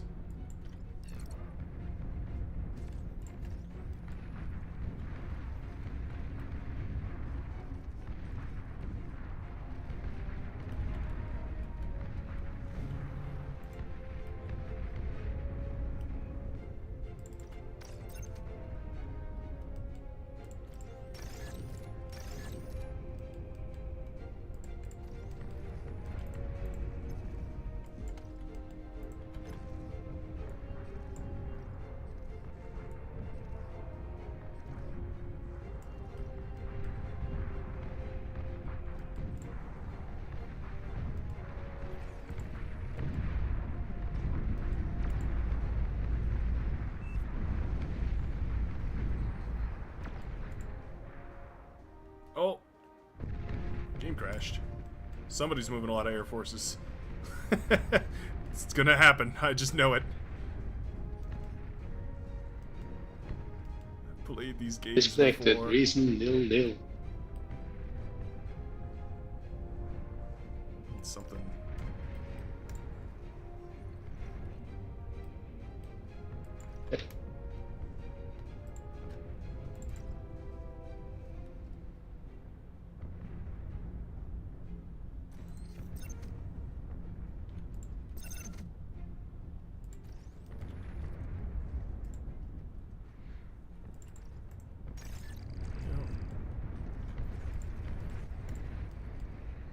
You need a safe place to rebuild your once prosperous empire. I can give you my stuff in the back here if you want, Zerath. You want to just eco. It's gonna take 30 seconds to get there, but you want to just use that and start like farming. Let's see. Maybe we can get something done with that. I'm gonna build 2 more of these EMP things, and then hopefully my teammates can go once they're built up here.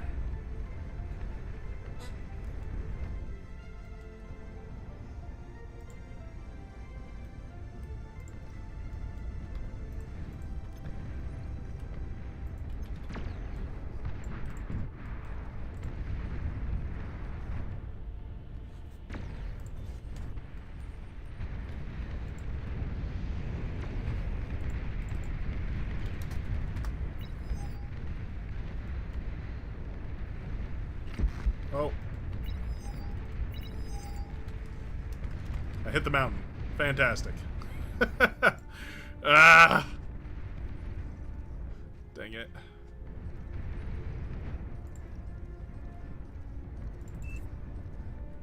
Check the constructors back there, Zareth. I had them building up build power, but they're using a bunch of it right now.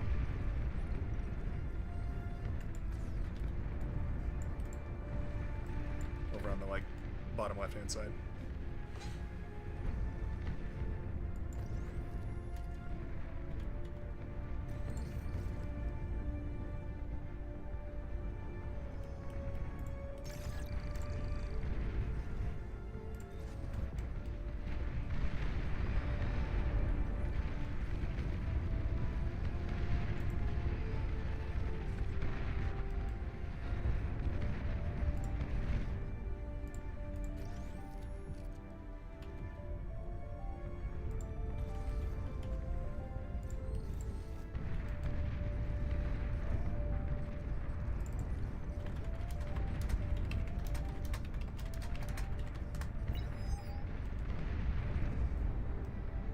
Try and coordinate my brethren here.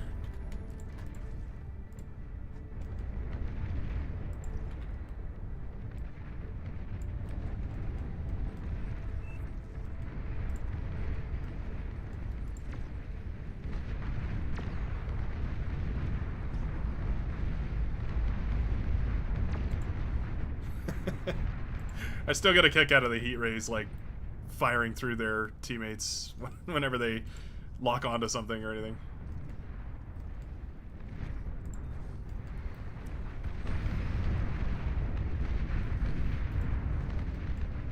Yeah, I kind of, let's say I kind of like it in terms of having big units with the small fodder units. Why not some friendly fire in the mix? Yeah, yeah, like the whole point is that it's designed to be like sort of a little bit intentionally wasteful, neglectful. Yeah, you know the heat ray drone carrier, the ship, Yeah. the destroyer it is, I think. Uh-huh. That one hits the drones whenever they take off or land. Oh, I've definitely seen that happen a couple of times. I wondered if that was like, what was happening. That's funny. Well, It's kind of an abusive relationship there. It's all, excuse me, you're in the way. I'm gonna have to go through you.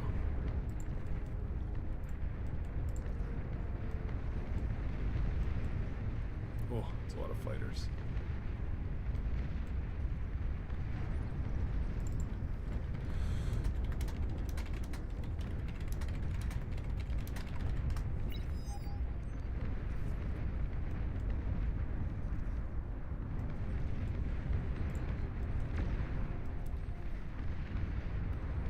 Enough anti-air? Oh, I don't think so. Oh no. Nope. Man, there was so much flak there too, and it just wasn't enough.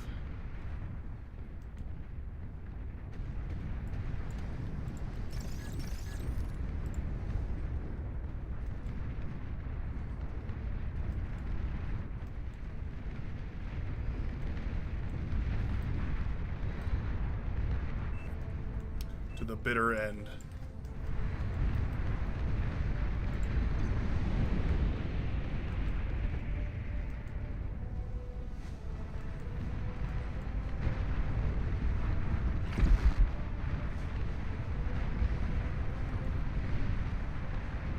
Well, none of my units can fire, so pretty sure we're done.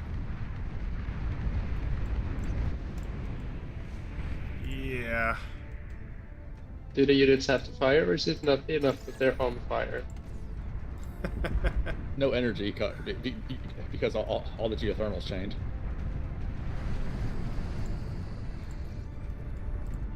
Let's do...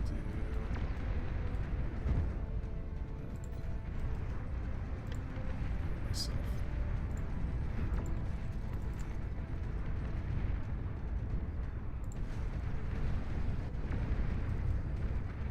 In these games, I always want to reach the point where I can actually send out some myrmidons, but I need to get better at the game to actually reach that point. Well, Forge is not a good map for it either. This is this is about the most explosive, like, pretty much hardly ever goes late game map there is. Yeah. Spoiler alert, that's pretty much one of my favorite units in the game. Oh, the Myrmidon? Oh, yeah, that unit is fantastic.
Well, tried our best with an elegant little EMP push. Fortunately, not nearly enough stuff.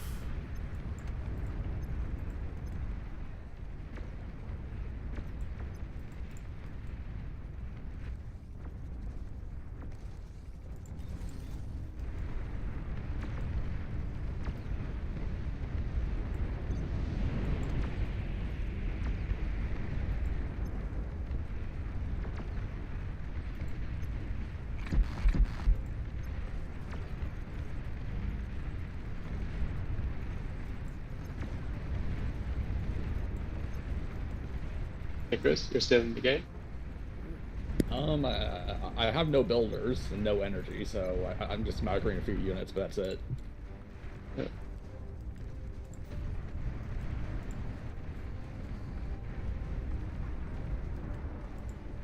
a bigger army. Need more bullet.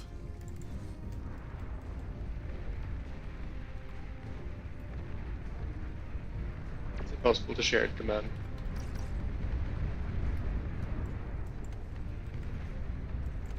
Share command.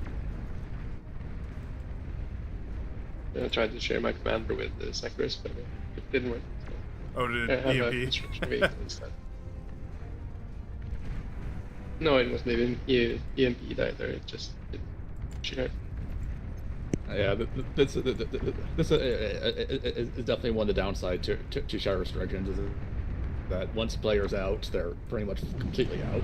Just because it's not really worth trying to save them when everything gets stunned for 30 seconds. Yeah, it's very difficult. Shared.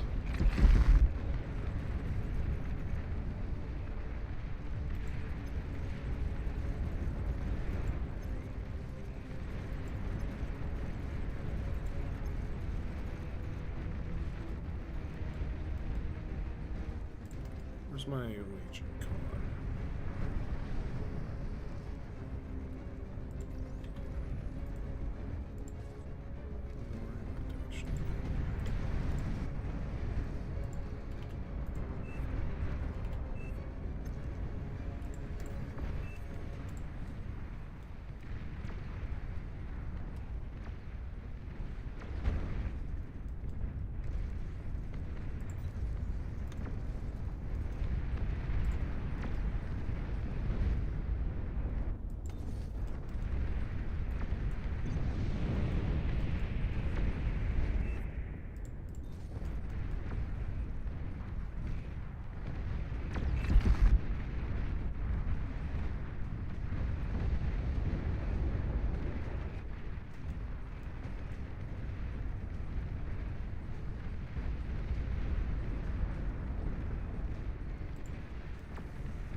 Just need missile trucks. So we'll take takes to break this line. It's my vehicle plant still standing.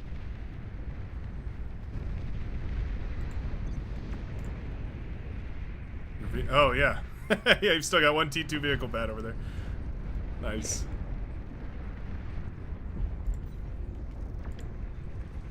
Basically not putting out any pressure, so it's been forgotten.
I love EMP missile launchers so much.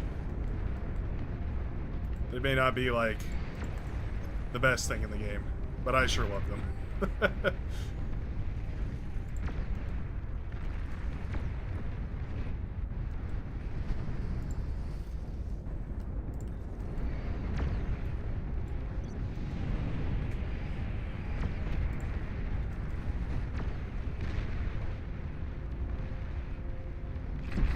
I'm giving you this just for the symbolic value, Mary Commander.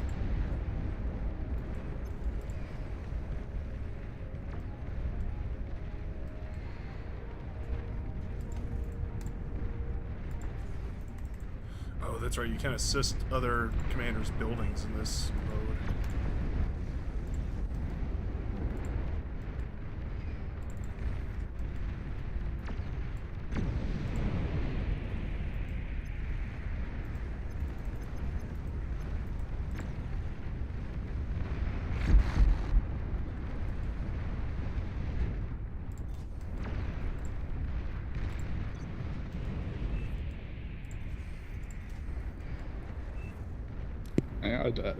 I don't know how their team hasn't won yet, but I wouldn't be surprised if they suddenly send a whole bunch of large T3 at us. Yeah, I'm sure they've got T3 crawling over the mountain or like a massive bombing run. But we will hold. Because we must. Because it's kind of funny that they haven't won yet.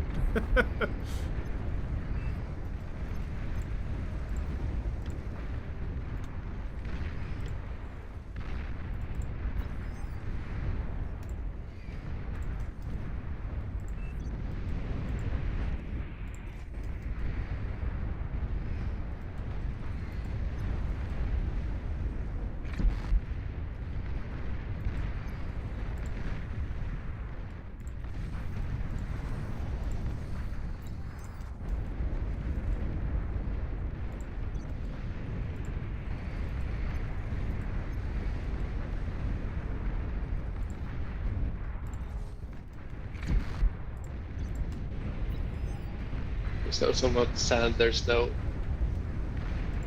bot drone carriers other than terminal, which I prefer going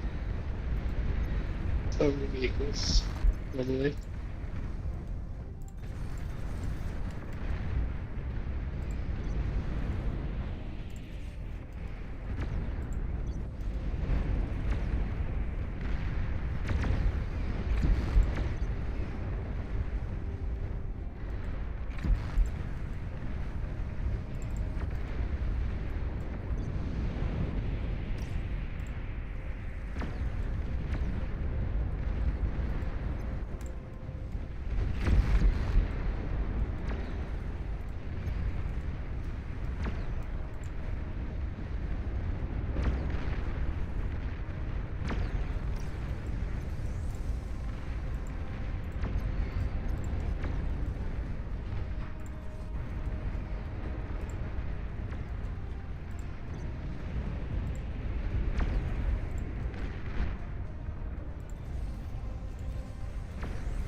He's got 24 nukes right now or something.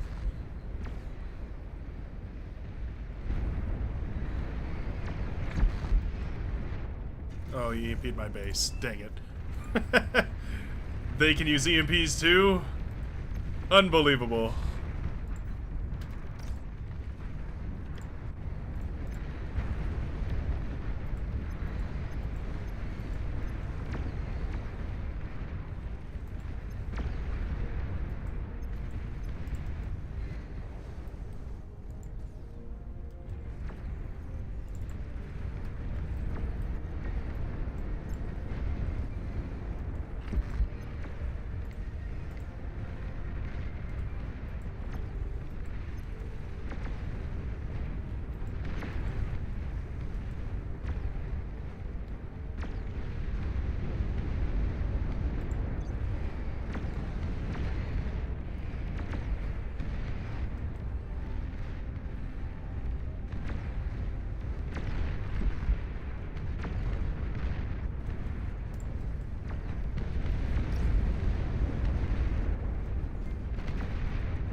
Charge now.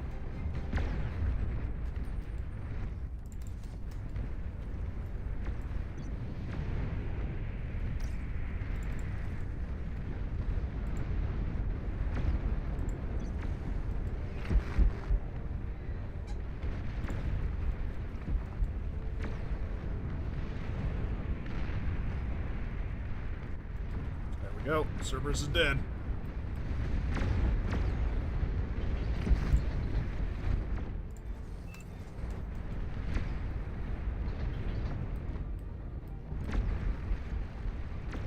They spent a lot on defending all that.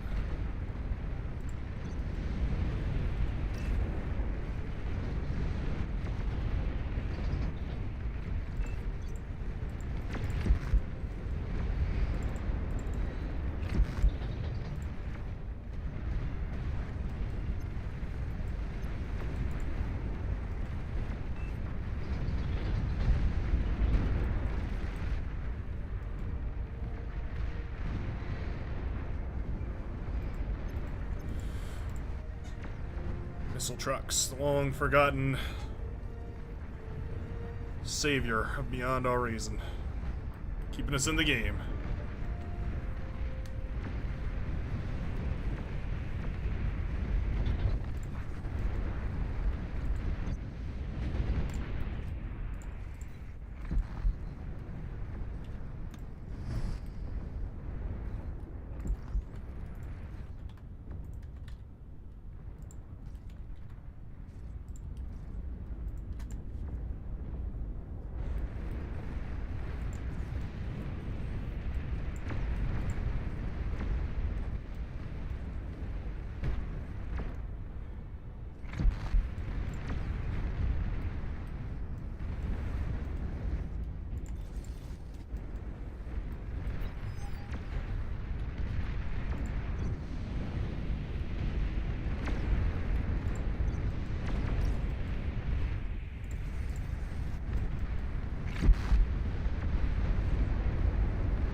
Through those shields real quick.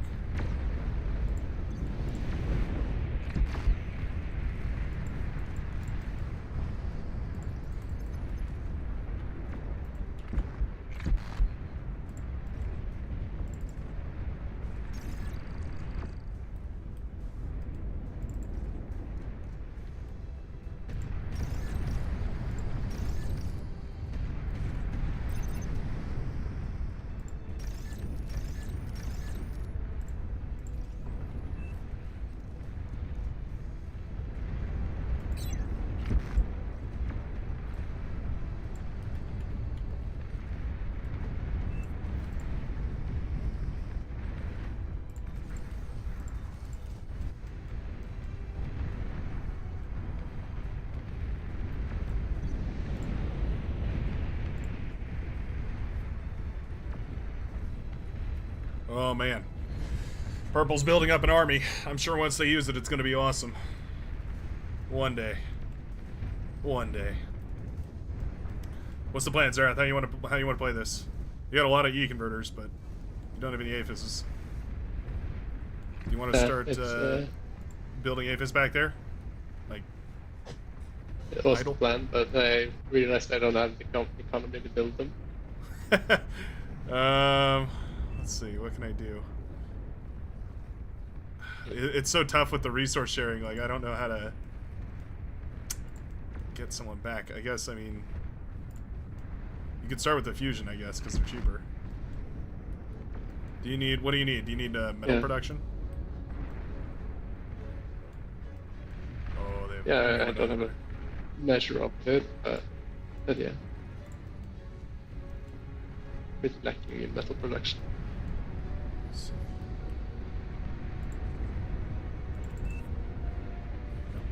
30 seconds and it's all yours. It's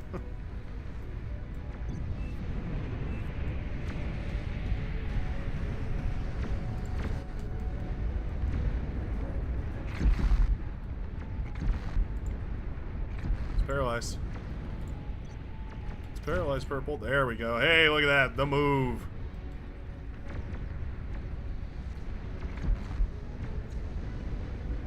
So LRPC aren't doing anything.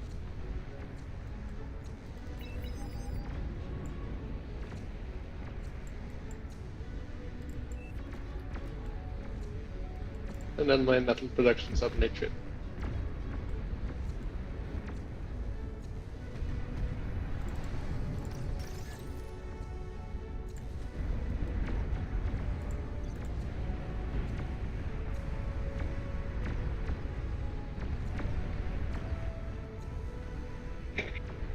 Welcome to Bar.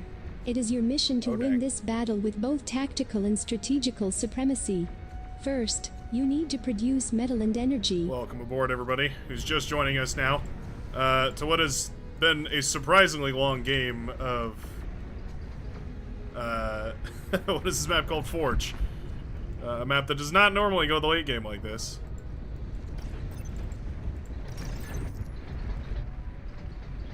Oh, there's those Myrmidons in the hills.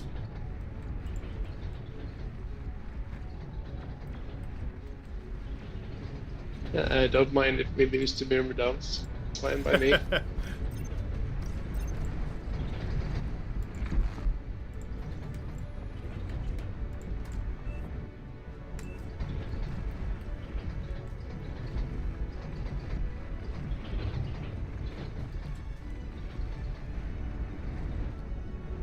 Maybe we can see this fire off at least. That'd be nice.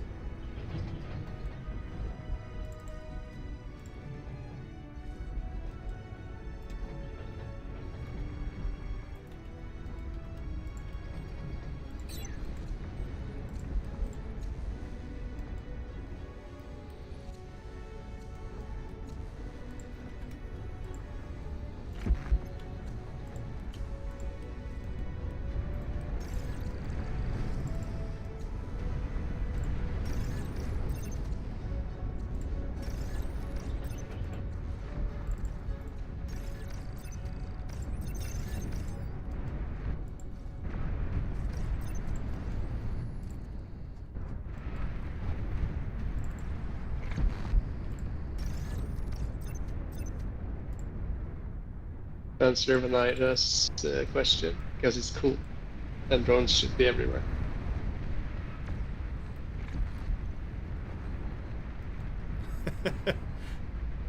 Because drones are awesome. That's why. Duh. No, I love that the Myrmidon has its its own self-enclosed scouting and siege weapon. Like it does both basically. So the drones can go out and see, and then whatever else.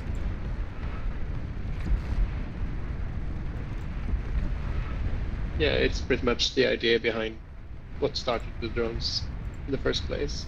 Oh, all really? in one unit. That's pretty cool. Yeah, the idea of having a strong high tier unit with small fodder that I can send out, all packaged in one. They're just built right in.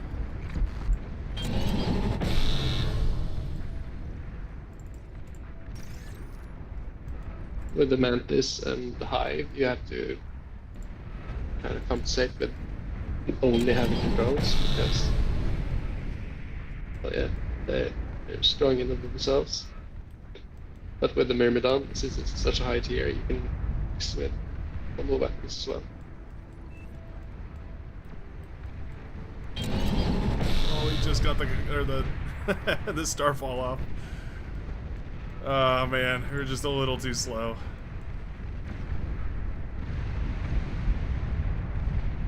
There goes their whole backline. At the very least, we can take some pleasure in one strong hit before we die. Oh wow. Here comes the Tyrannus. There's the Tyrannus. That's another fan favorite right there. The Tyrannus often gets a lot of hype around it.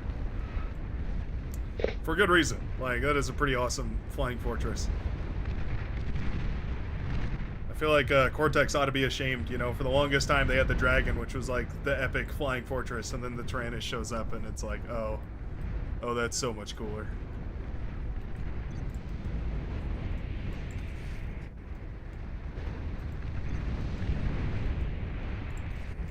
The Tyrannus is about the same cost as a dragon, right? More or less. Right. They're slightly more expensive, a little bit slower, but much higher range. So right. you can if I will save you, if Brightburns. you want to use them as like a sort of flying artillery. Degun them. No. There's just too many. Yeah. It's pretty good. If the opponent doesn't have a bunch of fighters, you can keep distance from most of the opponent's anti-air and just have the Tyrannus bombard the opponent's base from whatever angle you want, which can be pretty effective. Yeah, that makes sense. The hard part is getting to that stage of the game without the opponent having the ability to send that much air at you. Yeah, or defending them if they do, I guess. I like the, how does this not... Oh, I guess that's right. I set it to... What you call it, resign vote.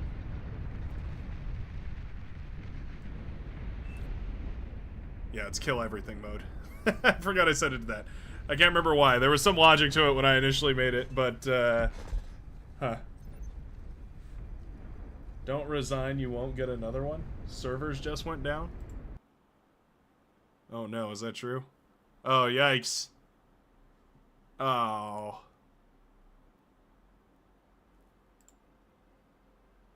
Alright, well, we'll take a minute to field some questions. Let's see if there's any in the chat, because I always wonder. One of the things is, I've been thinking about the drones recently. I want to hear your guys' opinions on this, as the drone and balance experts. What about adding the same sort of a little health bar, the same way that the phalanx and whatnot have with the shield mechanic, and instead of playing it off as like dodging, right? It's just like they're shielded, and then they have a little shield bar that goes down to indicate how low health they are.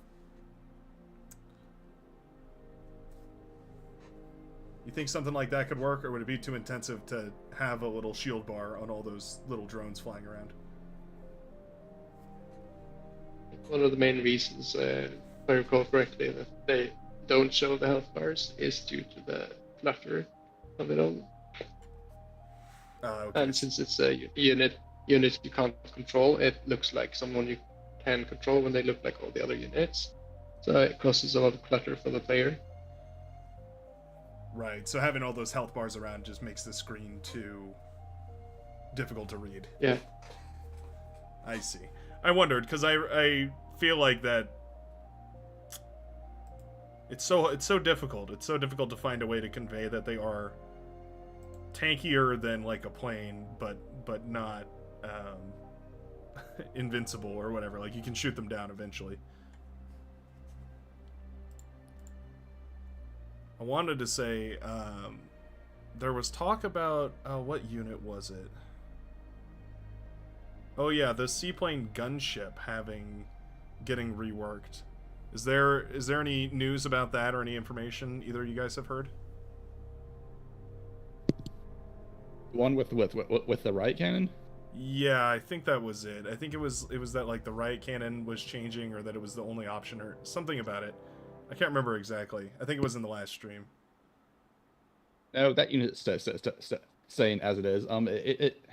It has a riot cannon because, well, partially because it was one of the only weapons that was still available to fit the role, but also because one of the potential weaknesses of Legion C is being swarmed by a whole bunch of hovers, especially like a hover scout swarm, because you don't have No a frigates. frigate that can defend against them. So Yep. so the seaplane gunship was designed as a potential counter to any sort of swarm attacks. Interesting. Okay, I hadn't heard that side of it before, but that makes a lot of sense.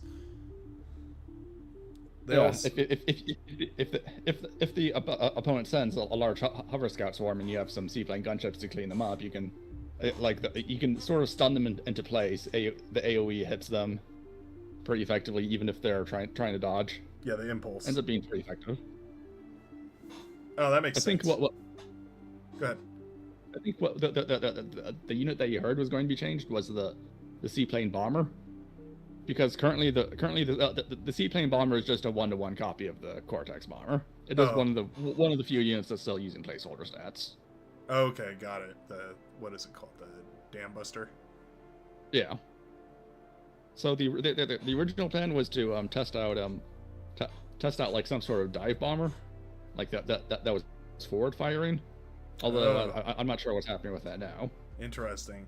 Would it fire like a heat ray projectile or something, like a Phoenix, or would it be kind of like I mean, I don't even know what it like. That's such an interesting concept. It lines up really nicely with the dogfighters in the T2 Air Lab, which kind of have a similar thing going for them. Yeah, I think it was planned to be a set of heavy machine guns. Oh, although okay. I could see how a heat ray could work as well. Yeah, I mean, either way, both of those are very like stylistically perfect for Legion. Right. Although heat ray would probably be just too similar to the Phoenix. Yeah, for even sure. Even if it is forward firing instead of down firing. Yeah, that definitely is different, or not different enough. Rather, it's that I could see it being like I don't know. The machine gun sounds really cool. It sounds like what is that? There's a real plane that has that. The Warthog. The Warthog. With the big The like. A-10. Yeah, with the minigun like coming out of its nose. That's what that reminds me If I of. recall, that was the basis of the design as well. Oh, okay, yeah. That makes perfect sense then. That's like a perfect example. Oh, that's pretty cool. Well, that's neat. I wonder. One of the things that I've been trying to figure out most recently is like the best ways to use drones. And one of the ways that it seems like is super effective is to use drones as basically bait for enemy fighters, and then send in your fighters after the fact to clean up their fighters while they're locked onto your drones. I don't know. Have you guys found any other cool strategies for them for drone warfare?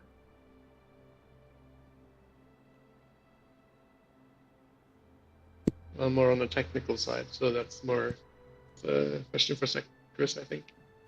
Yeah, there are a lot of uses for drones. The main ones being for getting vision for your artillery, for attrition warfare against opponents that don't have very much anti-air, getting flank bonuses, and with the mobile drone carriers, you can much more easily find areas of the map where the opponent doesn't have anti-air and whittle down those areas. I guess that's true. Yeah, you can use Aside them. from that, Go ahead. aside from that, I remember one game where the opponent was spamming crawling bombs, and so I used a whole bunch of drone carriers to effectively kill those a lot more safely than you would with other units. Yeah, that's a great use case. I was gonna say anti-spam is like one of the weird areas I never really expected the drones to fill in, but they actually tend to do that pretty good. Like they can do just enough damage. Yeah, exactly. Just because they're mobile. the drones are long range and they're a lot more accurate than most other long range options. Yeah. Without overkilling nearly as much as like a Starlight or a Medusa would. So they are pretty good at long range anti-spam when you need it.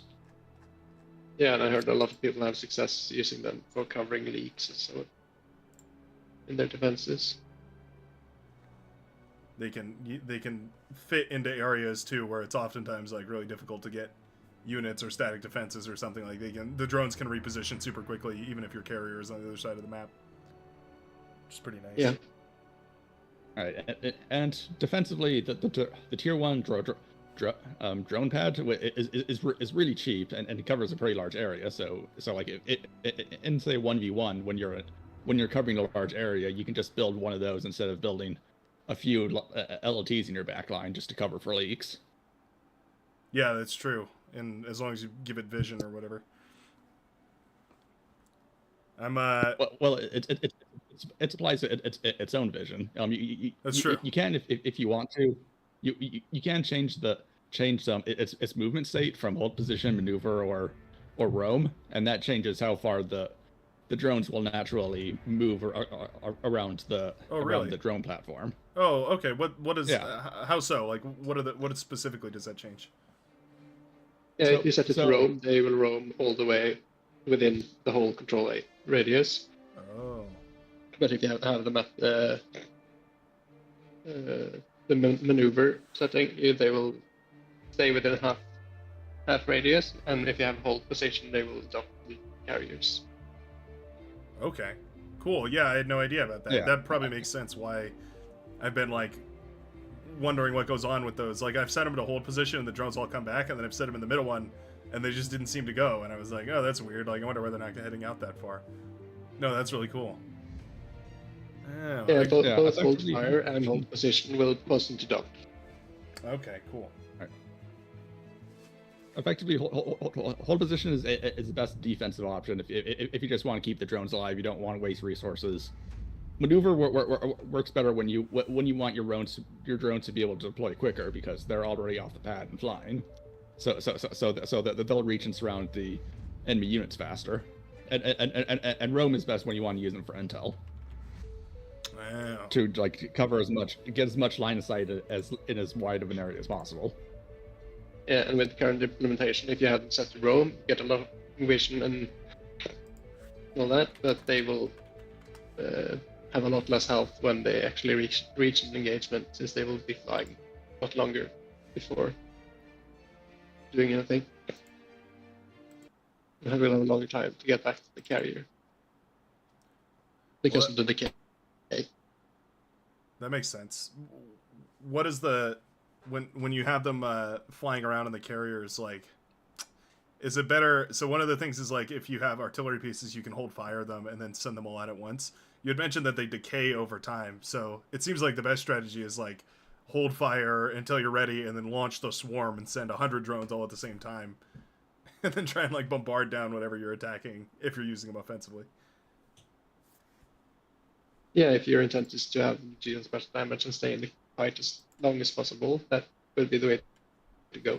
Whereas if you have them roaming around, you will end in a situation where you constantly have at least one or two drones flying around, and always one or two flying back to the carrier. So you'll have a constant stream of coverage and repair, coverage, repair, because they replace each other. Like juggling. Since they're randomly roaming around, they will have different distances and will be off sync with each other when they go back to heal. That's kind of cool. Whereas if you have a maneuver, they will be more in sync because they'll all be closer to the carrier. They'll still be somewhat similar in health. That's Whereas pretty with cool. Doc, you have them always full health. It's cool you can use them in different ways like that though. Like it's not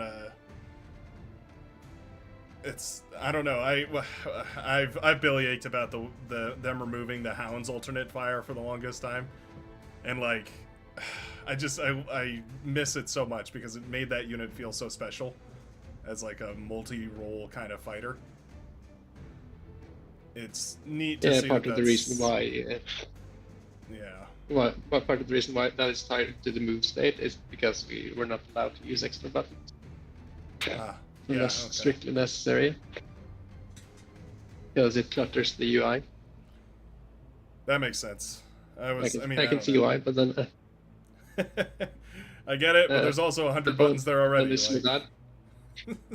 Yeah. What's one more button gonna do? For my sake, it's been fun trying to find ways where the player can actually manipulate it using the commands that are already there. Oh yeah, I bet. Yeah, you got to get so creative because otherwise you're just it's never gonna work. Okay, it looks like a lobby has come back up and running. Would you fine gentlemen care to partake in a little bit of randomness? Play some just downright goofy games.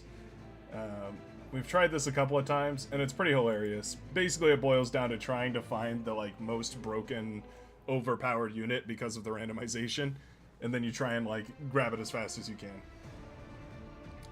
It's pretty funny. So how does this not work?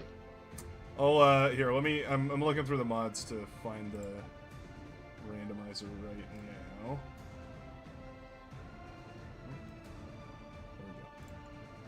So basically, what it does is it scrambles all of the firing range, the line of sight, the attack damage, the attack speed, turn rate, every stat about every unit, including the price. Can you unlock the game quickly?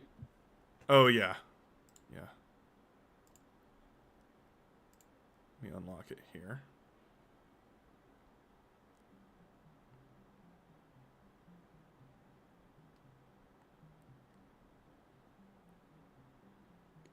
Okay, I joined in. Okay, perfect. I need to grab this and put it in here. But yeah, it basically randomizes every unit in the game, including static defenses too. We've played some games where the LLTs just become one LLT for one faction will be insane. It'll have 2,000 range or something, and just it's nuts. Let me go ahead and turn these on. Write the game off.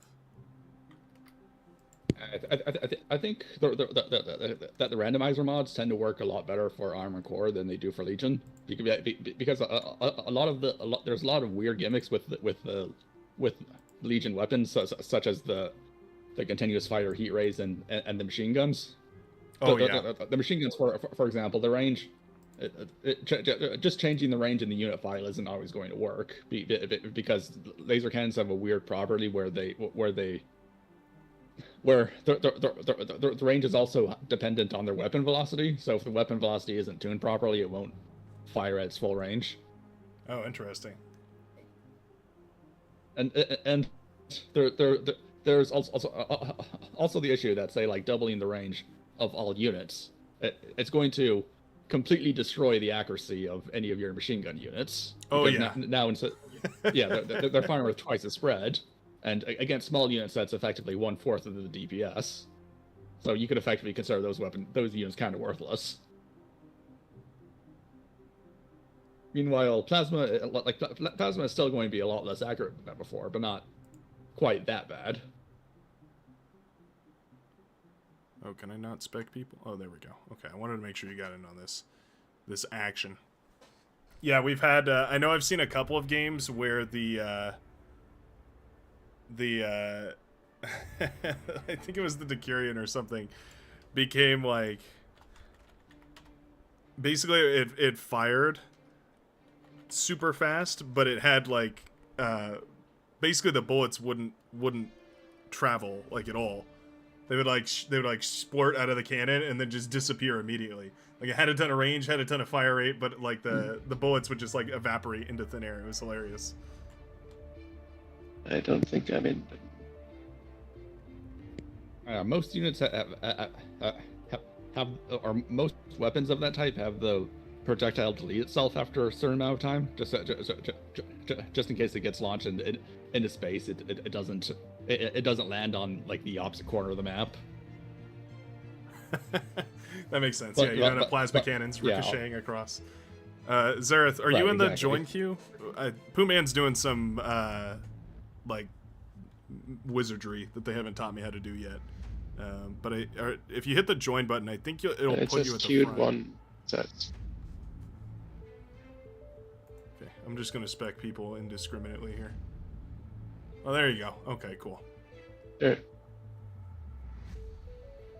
Yeah, at one point, it years ago, there was an exploit where you can manually target rocket bots to fire upwards, and it would act as artillery that would effectively have like 1,000 range.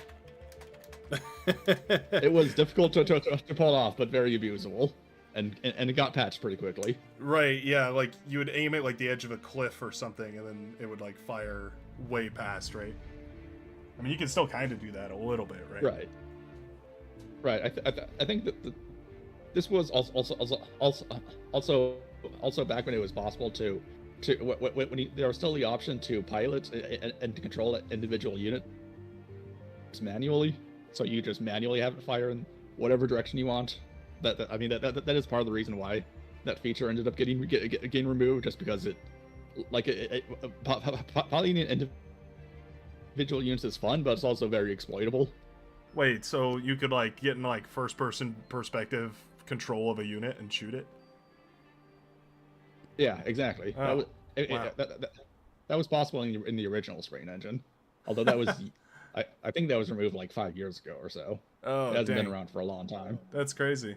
That's so funny though. Yeah, I can imagine so many units where like just being able to even that like granularity of micro would be, you could do some crazy stuff like I don't know, yeah, random, like a catapult is probably the first one that comes to mind, where it's just like, yeah, you just launch your rockets in a really specific way. You can shoot them way over. Or maybe like rocket bots too. You just Hail Mary rockets up into the air, have them rain down on people.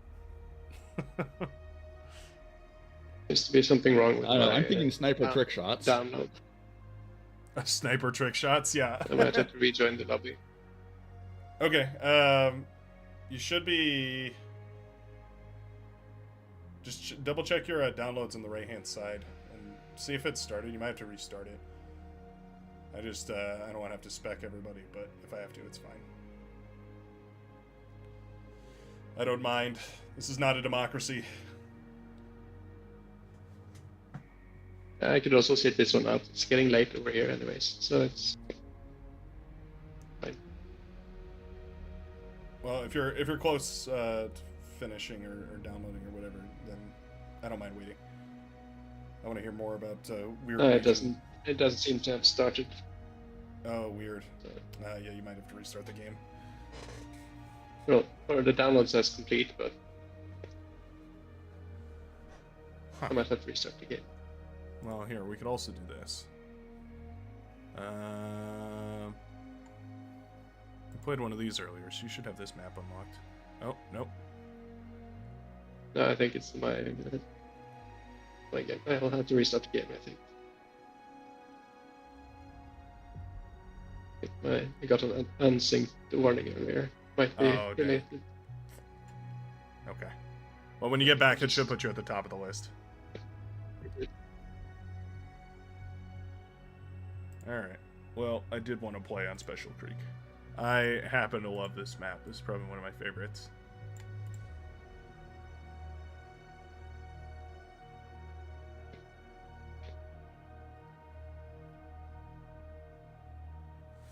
Alright. Well, at the very least... Oh. At the very least, you can have a look at what the randomizer mod looks like. Territorial is unsynced.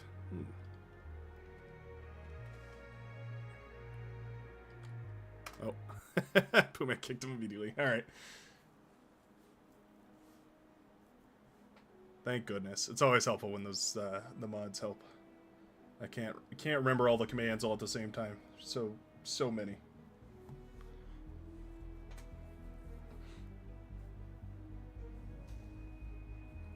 The Tyrannus lost its cluster munition cannon, didn't it? I just realized it has a regular plasma cannon instead of the cluster now, doesn't it? Yeah, it never actually had plasma or had cluster. It was just white colored plasma, which was ended up being confusing. Oh, that's funny. Yeah, okay.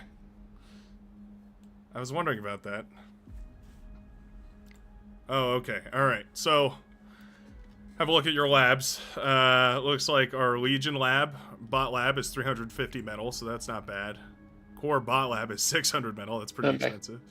Arm bot lab is 600 too. Ooh. Well, Legion bot is looking pretty good. Core vehicle plant's pretty cheap. Ooh, arm vehicle plant's pretty cheap too. Arm air plant is really expensive as well. What about the turrets? Pharos has a DPS of 58. Can we see how much? Can we see how much tier 2 costs? Is there any way to do that? No, there isn't. Not until you get into the game. Find out in the game. It's part of the gamble. Okay, so Legion LLTs are abysmal. Cortex LLTs are fantastic, it looks like. Yeah. 200. More range and about the same DPS. Yeah, Cortex is looking like the way. Cortex vehicles. You have to kind of... You basically guess, and then you pivot as much as you can after after everybody figures out what the most OP thing is. I'm starting arm vehicles. Arm looks insanely strong. Arm vehicles metal did look pretty solars, vehicle plant. The metal extractors are only 23 metal. LLTs are cheap. How much are their LLTs? Oh, 38 metal. Oh, 38 yeah, metal. You convinced me. I'll switch to arm too. Well, maybe I'll go core because one of us is going to want to know if anything in core is good. True. That's the risk. Like sometimes there'll be like a 4,000 metal T2 lab, but then out of it will come like a T2 heavy tank with like 10,000 HP or something like ridiculous. Like it's just impossible to figure it out. Oh, HP is randomized as well. Yes, everything. Yeah, okay, not just cost. Yeah, it's everything is randomized. It's insane. Look at your the Cortex Commander Deacon range is half a mile. Oh no.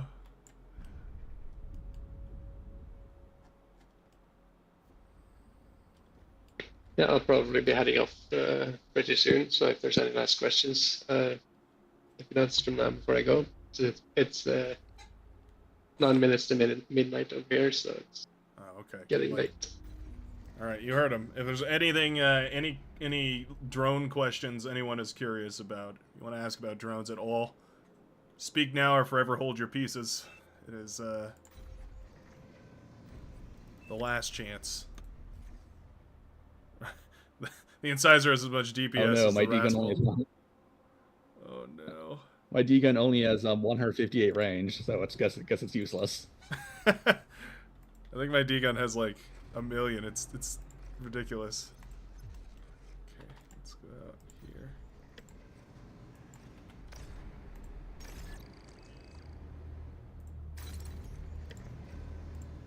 I think Garpikes look like they might be good. 183 damage. They're just so expensive. What about Pounder? Ooh, Pounders look pretty good too. Oh, they're so slow though. Speed of 28. Oh no. Oh wait, Rascals have 400 speed. What?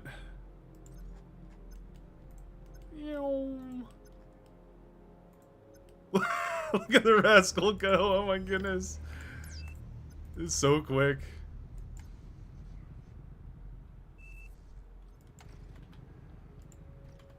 Oh, what a build turret. Oh, build turrets are super cheap for core. 100 metal, 1,500 energy.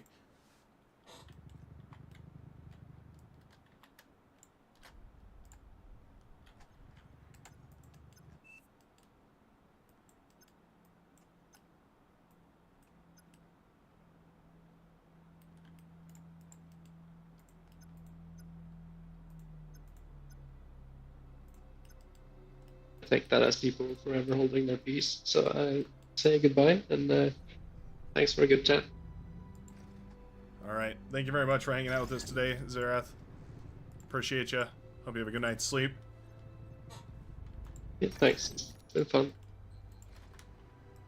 Can't believe nobody had any questions. Are servers working Yeah, again? if they... That's the number one question. Is our servers working again? Yeah. Yep. And if anything, people can just reach me in the Legion channel anyways. So it's, Yep, and now everybody knows I'll who to answer go any to about the questions there as drones. well. All the Yeah. drone questions they could have. Have a good one. All right. Thank you very much, sir. Appreciate it. Take it easy now. You'll do. All right, so Cruz, just me and you now. Have you found anything ridiculously broken yet?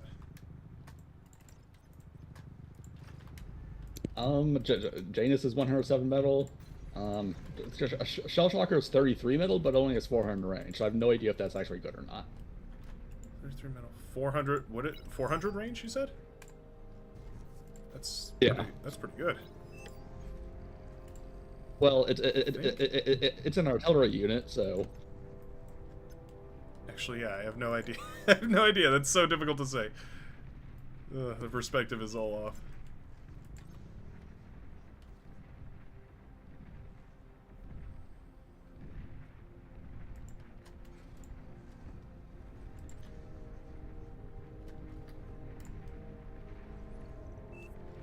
Whoa, Armada commanders are crazy.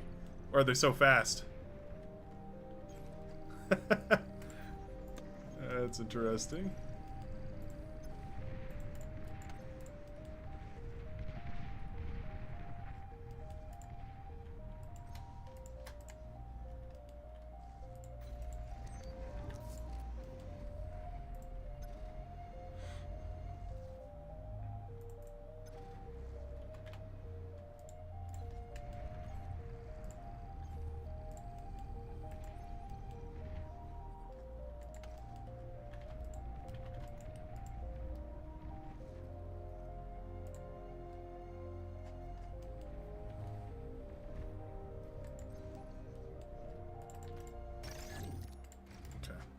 My T2 lab only costs 1,600.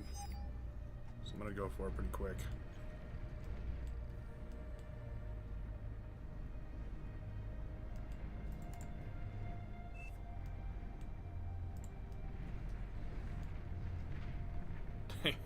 Stouts seem to be pretty fast.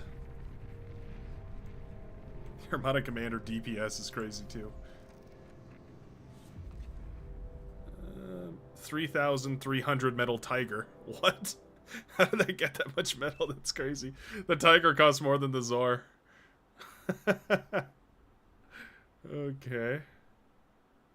So 53 metal centurions, that could be abusable, except they only have 141 range, so they're really melee. Huh.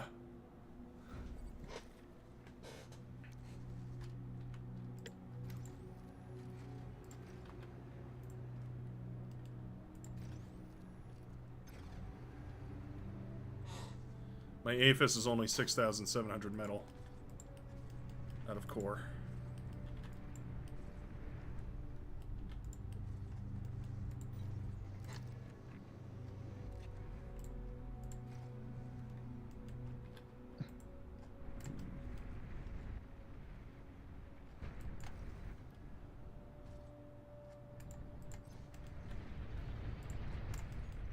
Commander is so slow. I think your comm kills those faster than anti-air. Look how slow those bombers are. Oh my goodness. Okay. Oh, anti-air is 300 range. No wonder it's useless.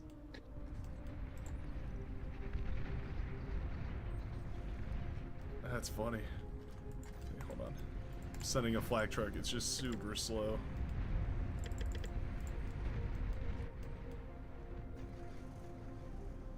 They're cheap though.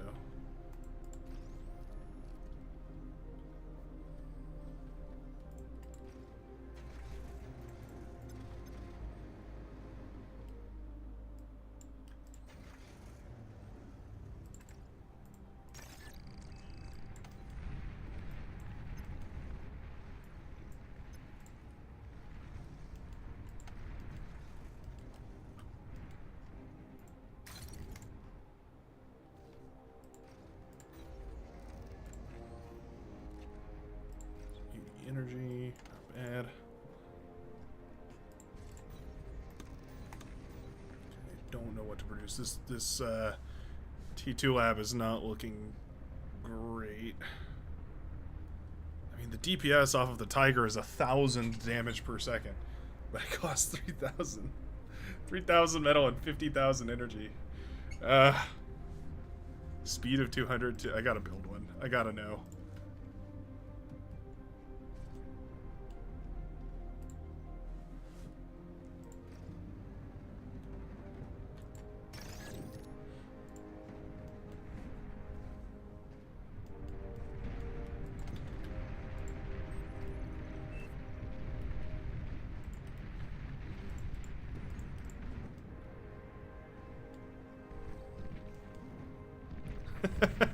Julia's got super slow Phobos.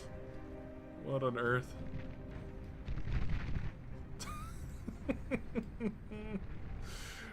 This mod just tickles me every time because it's so funky. Such a weird, like, combo. So I think missile truck spam might actually be the way to go, just because they're cheap and they have long range. Yeah, sounds like that might work.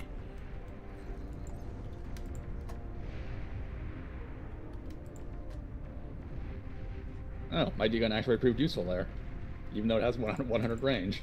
All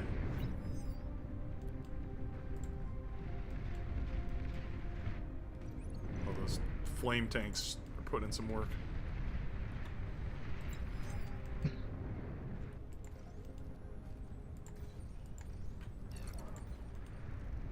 Cheapest thing I can build.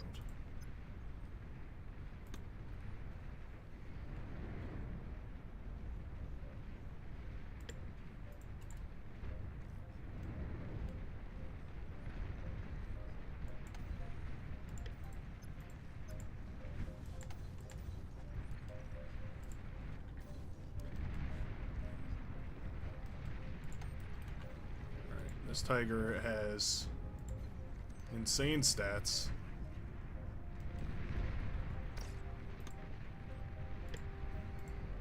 And cost all my money.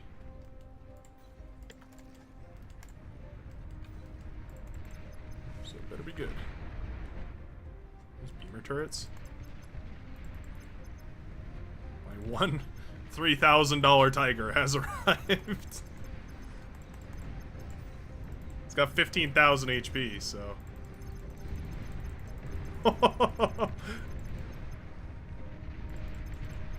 Meow. Meow.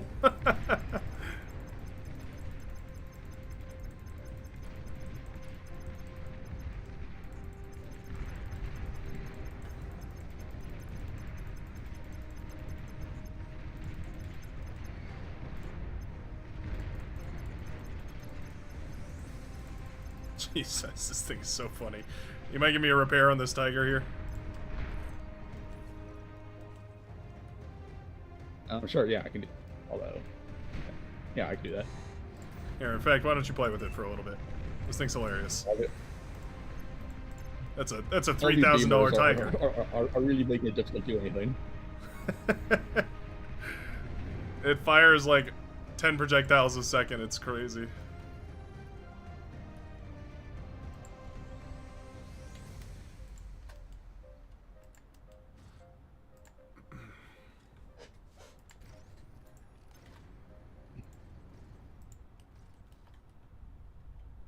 That's pretty good. Oh no, these Resbots are so slow. Wait, where are you? Oh. They all died. Speed of 52. Those beamer turrets are so... Oh no, they're gonna kill you! Oh no!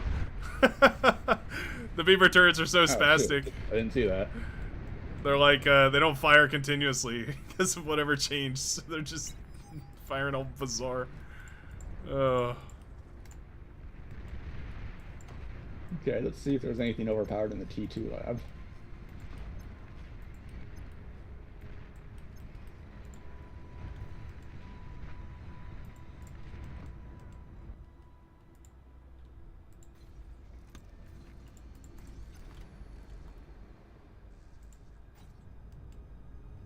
much is everybody's APHIS looking? Ooh, fusions, cool. Arm fusions are looking pretty good. Arm APHIS is expensive, though. Okay, so I think Starlights are... They have 1479 range, so that's quite a lot. That's pretty good. And their metal cost is kind of low, but their energy cost is still high.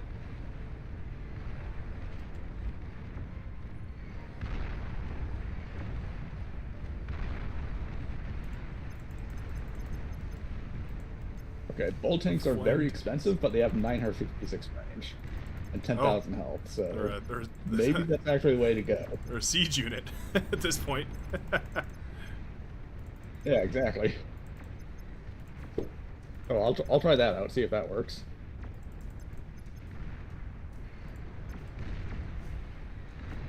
We need pinpointers. If we just put, hold on, I'm gonna build a bunch of pinpointers. I think if we literally just put a bunch of pinpointers down, it's gonna make everybody's beamer turrets like 1,000 times more accurate.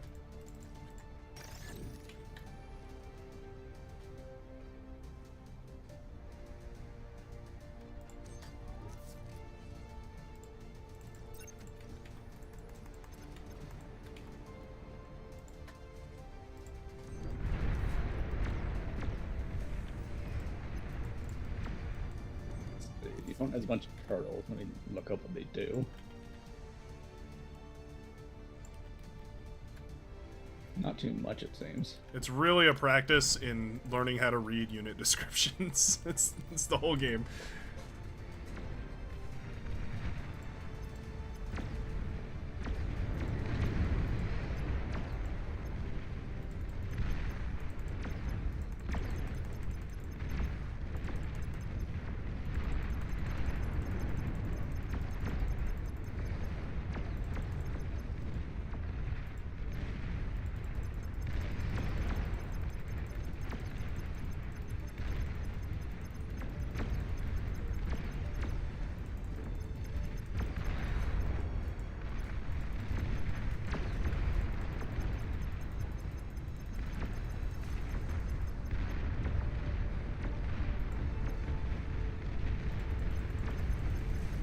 Yeah, these bolt tanks are very good, although they lose to the Starlights, so...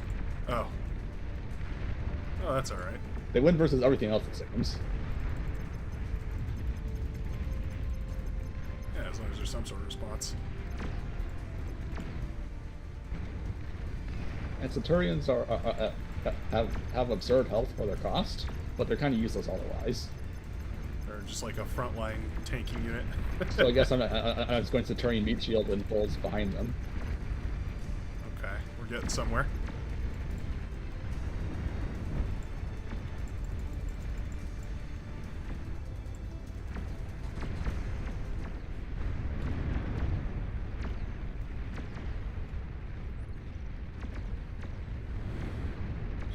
Just 1,500.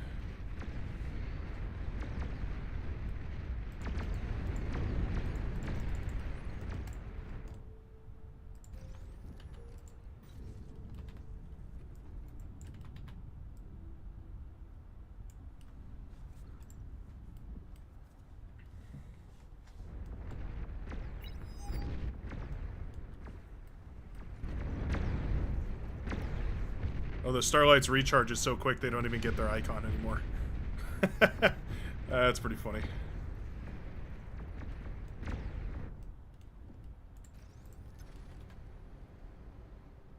Looks like South might be having trouble though. Giant army of slow ticks has made it through. Earth. Oh, heads up, your backline's being poked to death by a million minuscule cuts. Oh my god, you can reclaim them so quick. Oh, apparently they just get eaten up instantly. It's like no build cost whatsoever. That's funny. Okay, let's see. Okay, pit bulls only cost 136 metal, but they're also kind of useless. That's pretty funny. Oh no, all the T3 is super slow.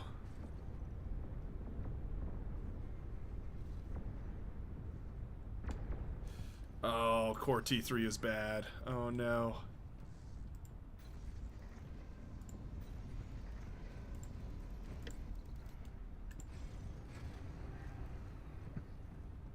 I think, right? Isn't...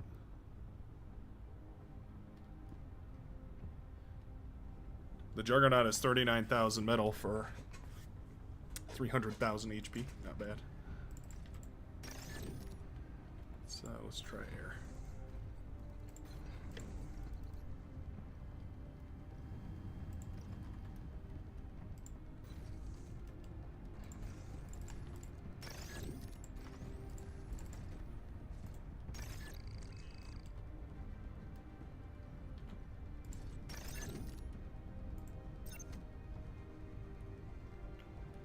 Expensive T2 Air Lab.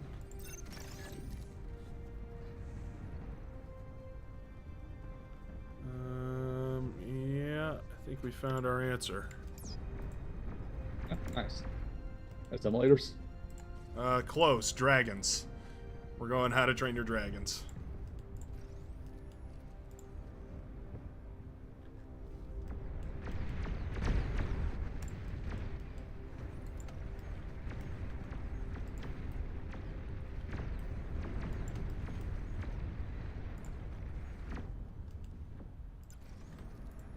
Go.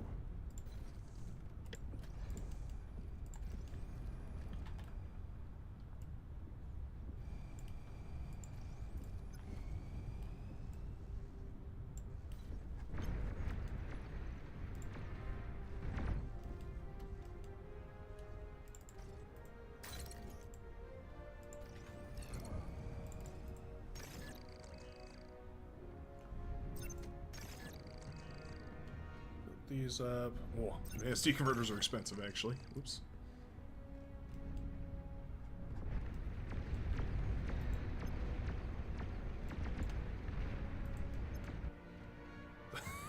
The femur turrets are so funny.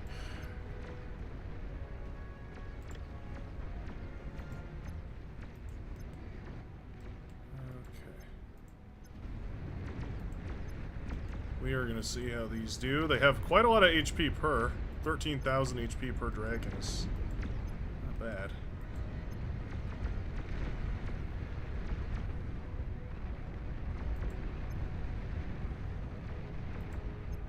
Their flamethrower has virtually no range.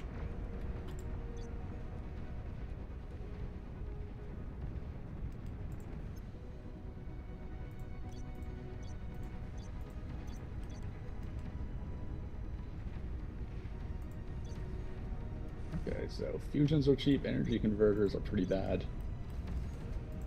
So I guess we have to make them anyway. Yeah, there's some stuff you like just can't really compromise on. It's pretty funny.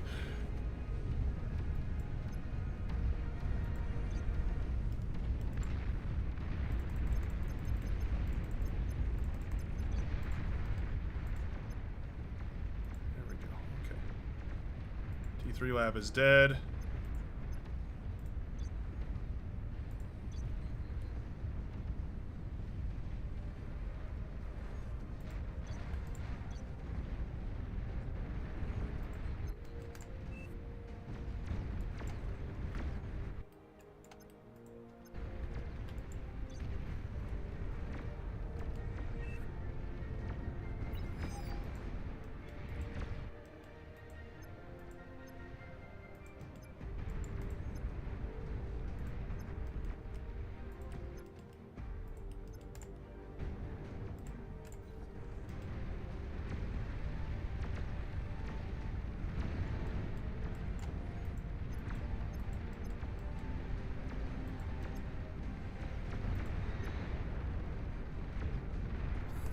Dragon lasers are so funny.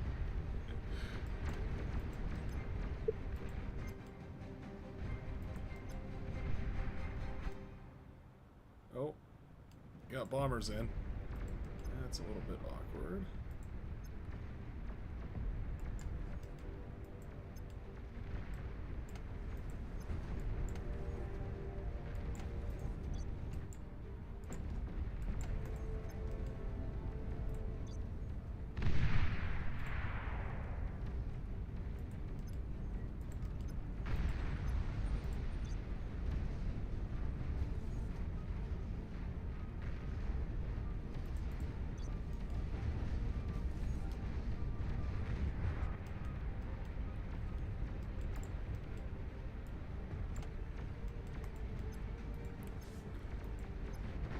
Oh, dang.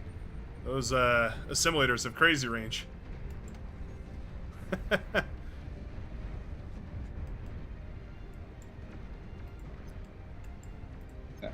Okay, so Pulsar only costs 270 metal, but it only has 700 range and still has a 15-second reload. That's... Well, not all the rolls are good.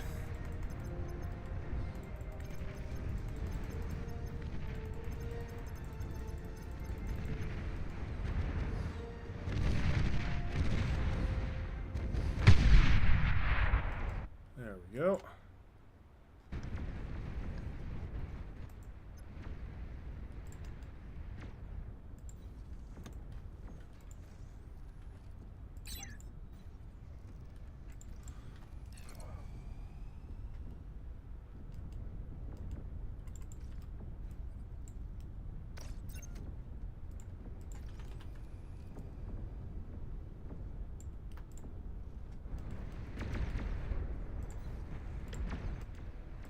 Okay, I'm trying to figure out what our actual plan to win this is. Well, it just blew up Yellow's economy, or a big portion of it, so that northern side should be kind of weaker. I'm gonna send a bunch of dragons on the southern side to see if I can crack that as well.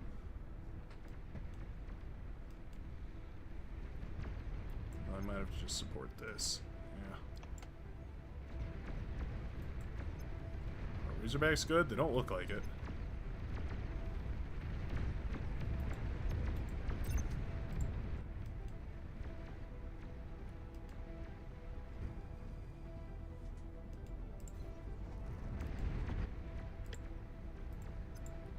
Oh, that is a fast Thor. What the heck?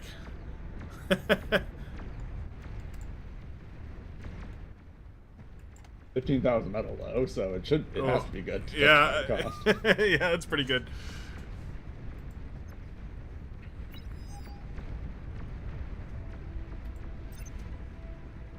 Oh, nice. Okay, wait. Titan costs 3,000 metal, 200,000 health. Whoa. Oh, that's pretty Figure out good. what the downside is. What's the speed? It's got like 26. horrible speed. Oh, yeah, that's pretty bad. Yeah. There it is. But they're basically 3,000 metal behemoths. Yeah, yeah, essentially. So I think that's our win con.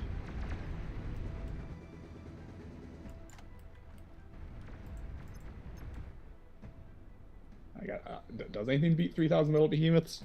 Not much, I don't think.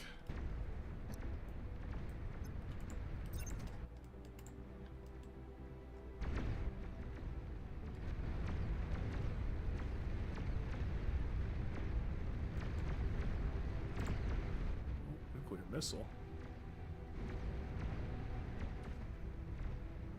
Nice.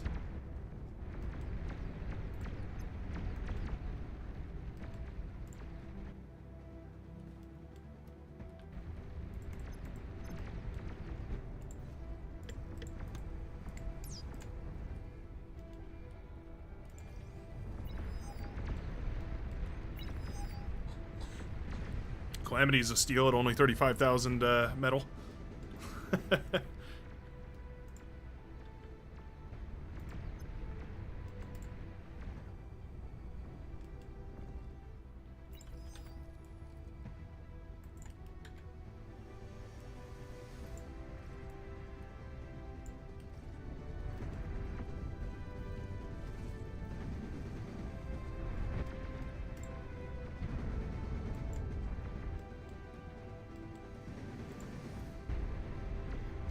Leaking through. Unbelievable spam. Need mass Juno missile.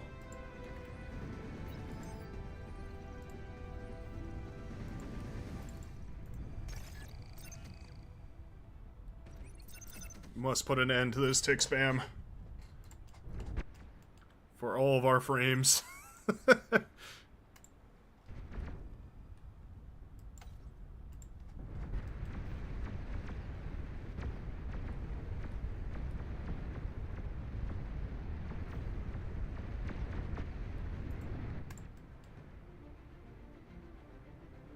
Oh wow, that fighter sweep has done wonderfully.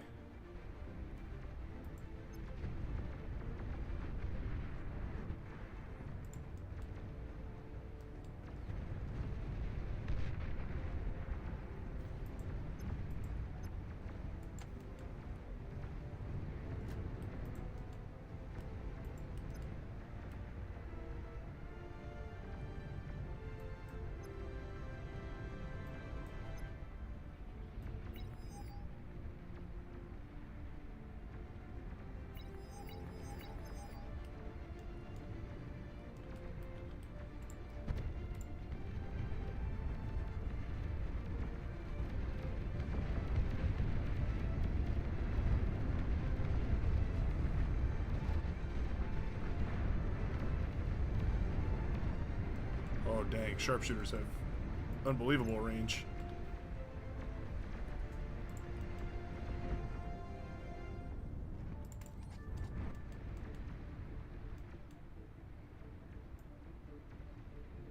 New farmers didn't quite work. Oh well. Oh well. One Thor in the backline though. Wait, how'd that get there? Just I goes so don't fast? know. I guess so, yeah, I guess it just ran past everything. There's more headed out too. They're getting body blocked though, which feels like they shouldn't. But whatever.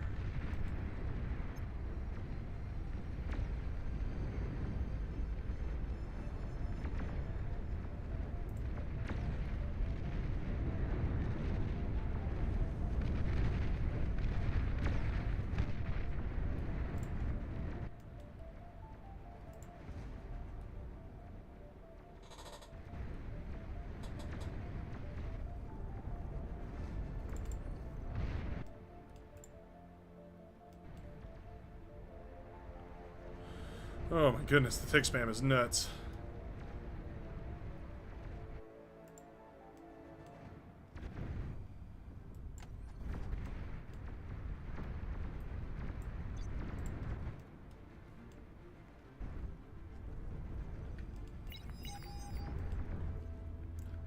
He's got some in his base. They're under walls.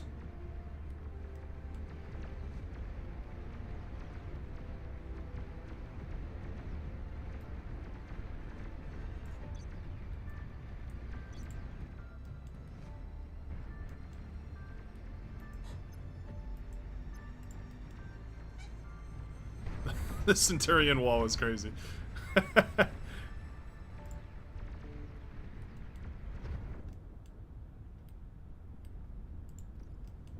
Yeah, it's just a literal wall because they do basically nothing else aside from just absorb health. They do their duty well. Block shots. They're just meant to stop the massive screen of ticks.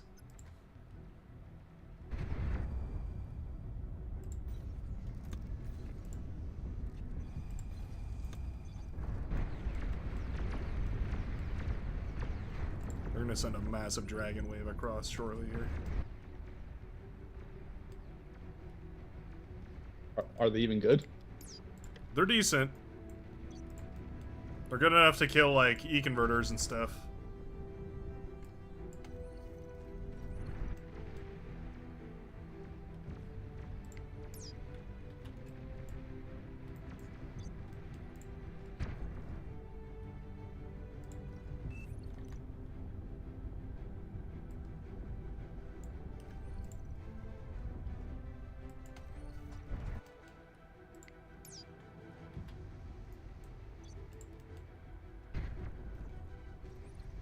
Trying to shut them down with targeted Juno strikes.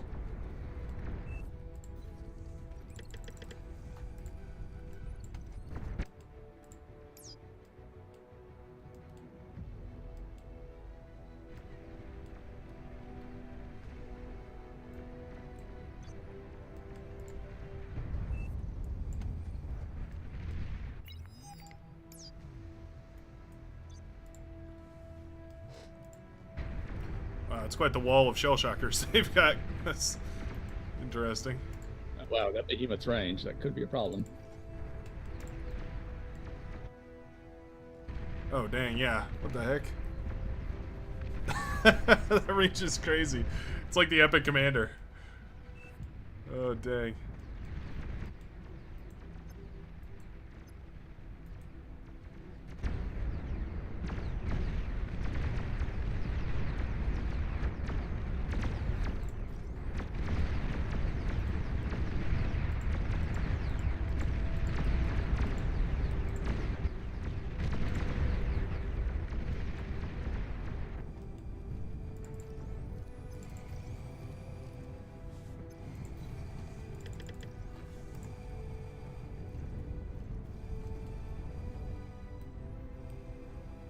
So, I think that this Wall of Titans is going to eventually win. It'll just take another 5-10 minutes for them to reach the opponent's base. When they get there, though. Exactly. Unstoppable. It's that big dragon wave.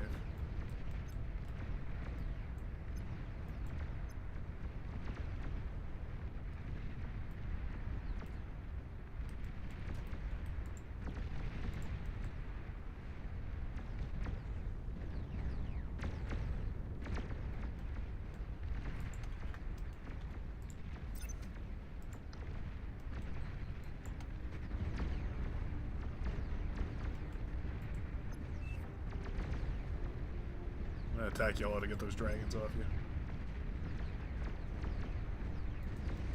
I try.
Yellow has finally fallen over.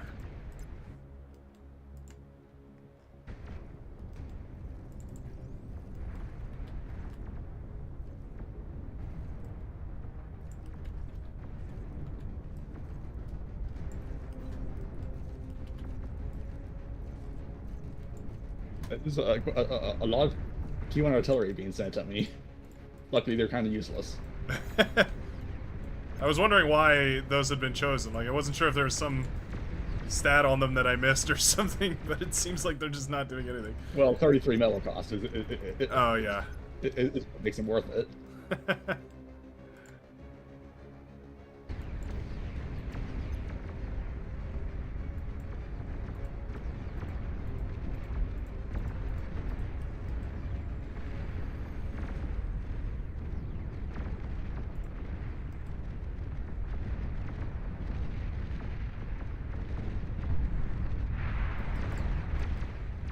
Nice. Huge. Yep, that's Orange's base gone. Now we just need to take out Pink's base.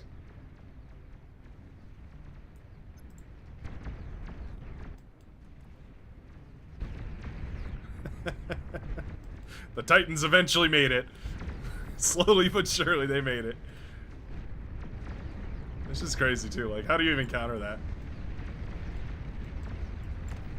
Yeah, I'm not sure. I mean, I guess you could spam air, or just kite really well with starlights.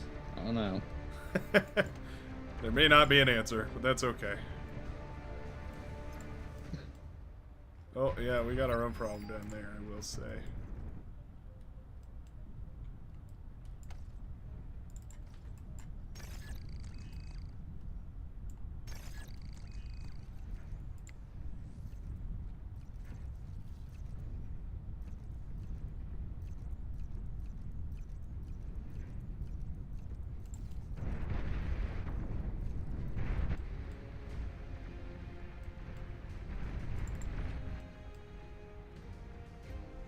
They started this fight by spamming that much spam.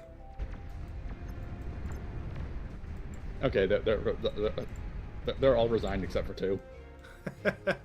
Sleepy, oh yeah, holding out to the very last. Wants to spend those carries. That carry's even any good. The Praetorians have crazy range on their shotgun. That's pretty funny. It does like no damage at range because it's a shotgun. Yeah, that's a problem with random mode Legion. Yeah, random Legion has some So funny ones. Other units tend to be useless.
nuke bombers are a lot worse than usual, but they are very.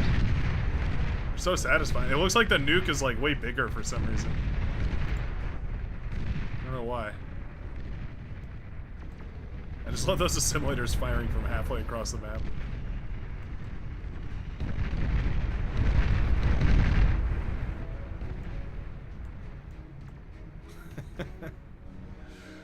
Oh man. Alright, where's their last commander? Where could he be hiding?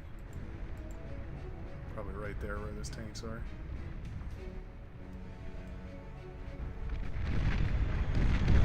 Why do the nuclear bombers do so little damage? It's so funny. Oh, there it is. Nice. GG. Yep, good game. What do you think? What do you think of the randomizer? I don't know. I mean, what once you figure out what units are broken, it's just a question of figuring out like how to make it a viable composition and spamming it. Yeah, basically. But you also got to figure out which eco is broken. Like the Armada fusions were only True. 2,000 metal. The Legion Aphis, or I mean the Cortex Aphis were like 6,000 metal. It was 33% discount. Oh, that would have been pretty good.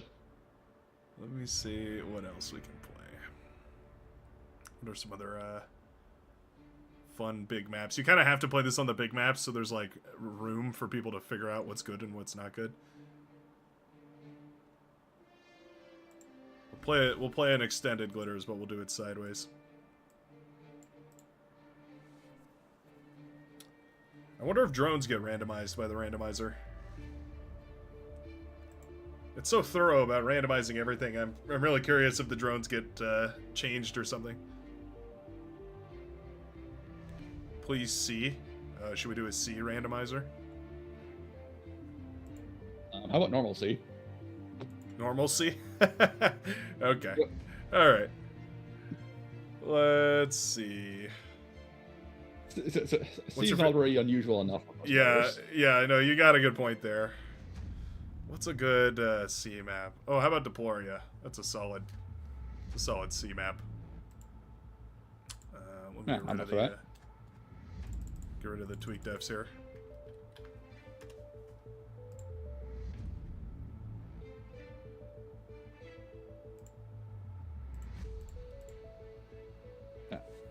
So those nuke bombers last game, they said that it had a 4,000 damage burst, but it looked like it only was dealing 400 damage. Don't know what's happening there. Huh. Yeah, I don't know. I wouldn't be surprised if the math gets all scrambled up when when it ends up like trying to figure out what should be randomized, because it's supposed to be kind of balanced, if I understand. I don't know. Right. I don't know. It's very fun. Right. I noticed Ragnarok costed like 280,000 metal, but it had 10 times its normal DPS. Yeah, there you go. See, super balanced. You build it and then you immediately win the game. That's exactly what we need. That's perfect balance right there. 4-star. There we go. Get this party started. Have ourselves a little C game. I've been practicing. I've been trying to practice a lot. Some Legion C shenanigans, Navy. Man, it is tough to get used to having to build anti-air. That's new. What do you think? True. The anti-air ships for Armament Corps are designed so that you would naturally build a few of them anyway, because 5 years ago, one of the problems that we found when testing before the C remake was that you needed to predict the perfect composition of ships to counter whatever the opponent was doing. But like there was a dedicated anti-air ship, a dedicated anti-sub ship. So if you built a well-rounded composition and the opponent just spammed frigates, you lose. Right. If you build just frigates and the opponent built just subs or built only air, you would lose. So you'd have to be able to predict what the opponent was doing, but you couldn't always do that. That's pretty tough. So, yeah, it's pretty tough to do. It was kind of like just playing blind rock paper scissors. In order to avoid that issue, right? In order to avoid that issue, like a lot of roles sort of got merged so that you would always have at least a sort of well-rounded fleet. Not perfectly, of course. You would still have weaknesses, but you wouldn't be completely without any tools. Well, that's nice. Because you'd always have some anti-air as long as you're playing it in a normal way. You'd always have some anti-sub as long as you're playing in a normal way. Yeah, that makes sense. I mean, I can see how we went from there to here, but it's funny that Legion is like almost turning it back. Like it feels like, you know, because the destroyer doesn't have an anti-sub, you have to go for the frigate. So like, I don't know. One of the things I saw a bunch was people just spamming the destroyers, and then like a bunch of submarines come along and get underneath them, and they're like, "What is going on here? Like, I don't like why is this not working?" And it's like, no, you gotta think a little outside the box here. Yeah, exactly. So subs end up getting countered earlier, but they end up becoming useful later in late T1. Right. And that's kind of cool. Like, I don't know. I think it's cool to encourage a little bit of scouting too. I've definitely been demolished by somebody who scouted me early and then switched into hovercraft, and then they just like managed to kill my whole eco before I could get enough destroyers out on the field to really be in enough spots at once. I was like, man, sucks to lose, but that was impressive. I can see that happening. Although hover is generally weak enough that you should be able to handle him with destroyers in your hippocampus without too much issue. Oh, it was 100% like my fault. Like I played it poorly. I definitely didn't play it well, but it was an eye-opening moment. It was a learning experience where I was like, oh, okay, there's suddenly hovercraft have this little niche now where if I go only frigates and I don't like, basically the situation was I had spent all my metal on frigates. I had maybe 2 hippocampus out, but that was all. And then it's like, oh, well, okay, yeah, now I have nothing left over to build a destroyer, and that's all that can really deal with the 30 goons that are being sent across my way. True. Yeah, I guess unlike Supreme Straight, you get some benefit from starting hovers because you usually start on land and you have land mexes to get. Yeah. And that island to contest as well. So it might actually be a lot more viable against sea opponents because your initial units aren't going to be countered quite as easily. Yeah, you have a little more leeway there. It's a little harder. I feel like it's definitely a little harder to pull off in like a map like this where it's just all sea. I mean, especially 8v8, but even 1v1. It's cool though. I don't know. I'm glad to see hovercraft have like a role again because I feel that, I don't know. I always felt like they were kind of the neglected child. I think they just didn't get enough love.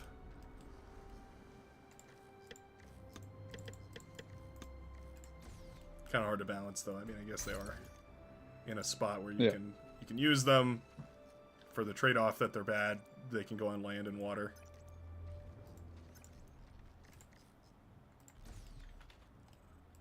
Ooh. Okay.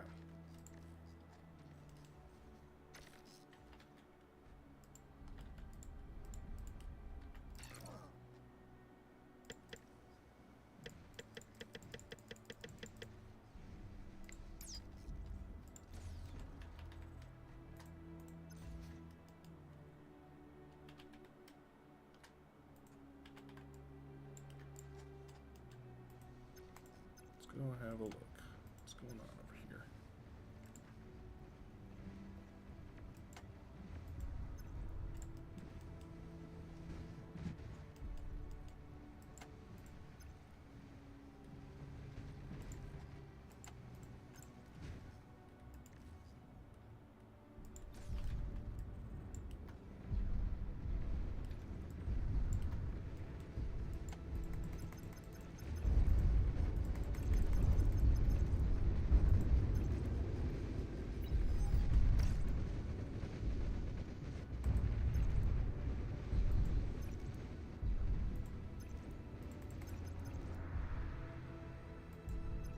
Well, that's another cool thing, is the whole, like, you can kind of hide from the torpedo frigates behind cover. More so than, like, the plasma weaponry. One of those niche little, like, details that never really became relevant before, but is now super cool and matters a lot. Your positioning actually matters, has an impact.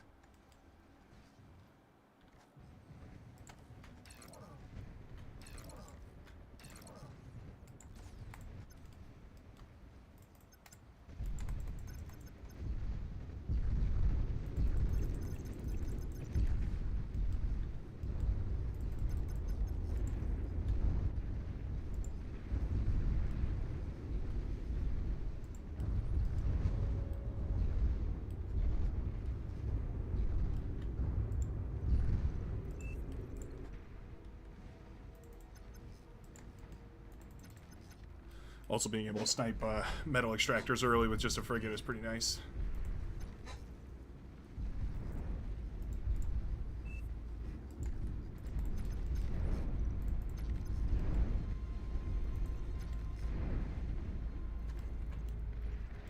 It does address one issues we're seeing, where it's very difficult to be aggressive.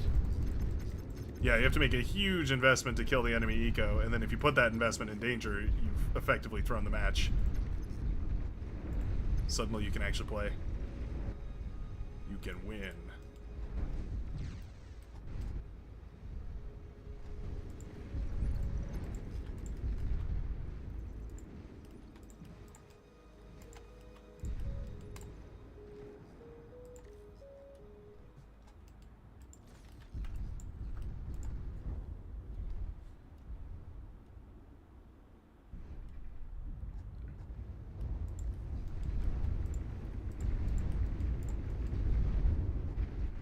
Any idea about the state of the turbo mexes?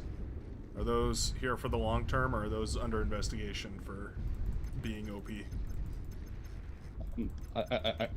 I hope they stay. I'm not entirely sure what the future of them is, though.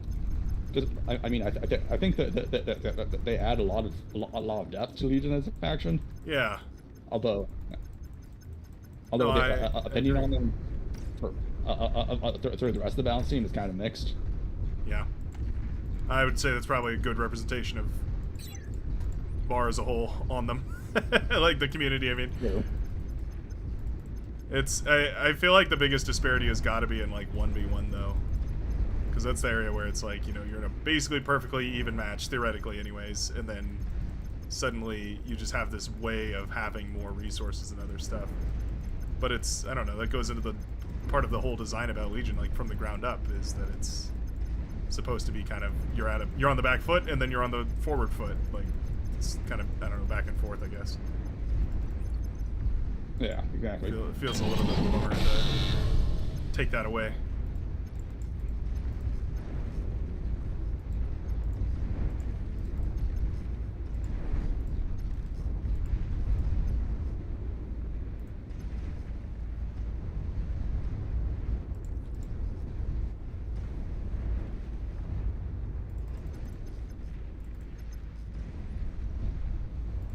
So the problem is on one of these drone carriers, right? If I set the fire mode to like hold fire or what is it called? Return fire, or pardon me, not fire mode, the movement mode. Is that going to mean that it effectively the unit will behave? I mean, the unit's going to behave that way as well as the drones. Unfortunately, on it? there isn't a good way to separate both modes. Yeah, no, I mean, that makes sense. It's kind of an impossible question to ask.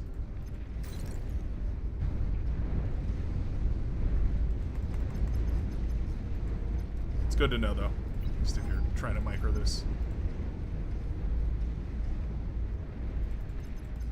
Oh, his drones got me. Dang.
It's nice how the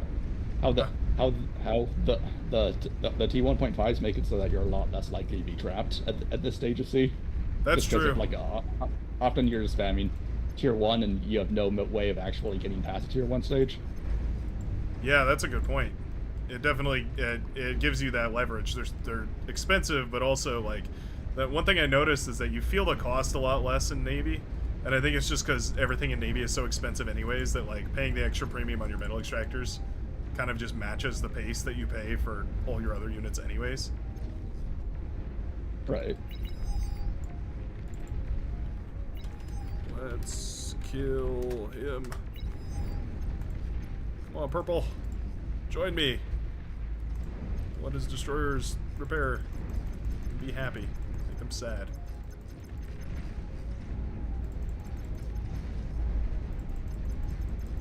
Is he gonna join me, is he? Oh, there we go. And you also have to scale up energy a lot more with Legion than you do with Armored Core. Oh yeah, yeah, for sure. That's a good point. Which probably makes it overall a bit weaker in like those very tight games, just because it's difficult to afford scaling up your energy when you need to have an even sized fleet as well. Yeah. Like how do you balance both of those? Super delicate balance for sure.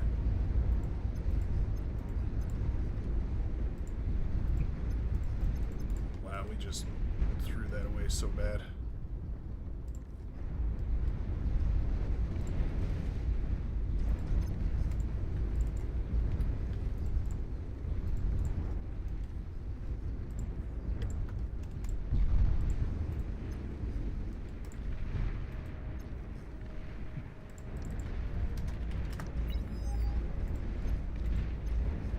Oh, we got him to quit, though. That's all that matters. Oh, the psychological warfare, alright. That's funny.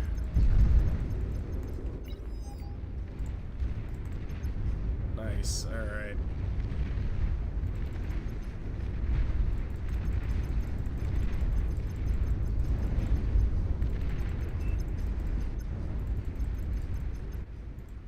Great, that's a huge win on the northern side. Looks like a bunch of frigates snuck around and killed the brown base too, so that's huge.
Northern side is broken. Looks like your neighbor broke through as well. Humblegar OP. Nice. Very nice.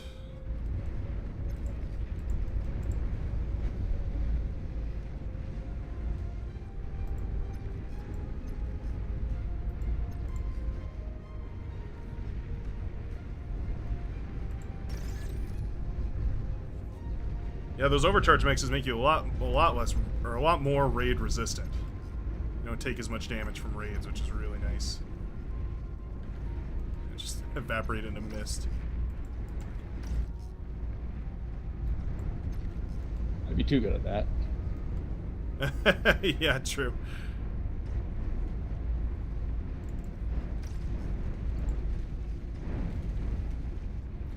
But for 250 metal, I mean, that is expensive.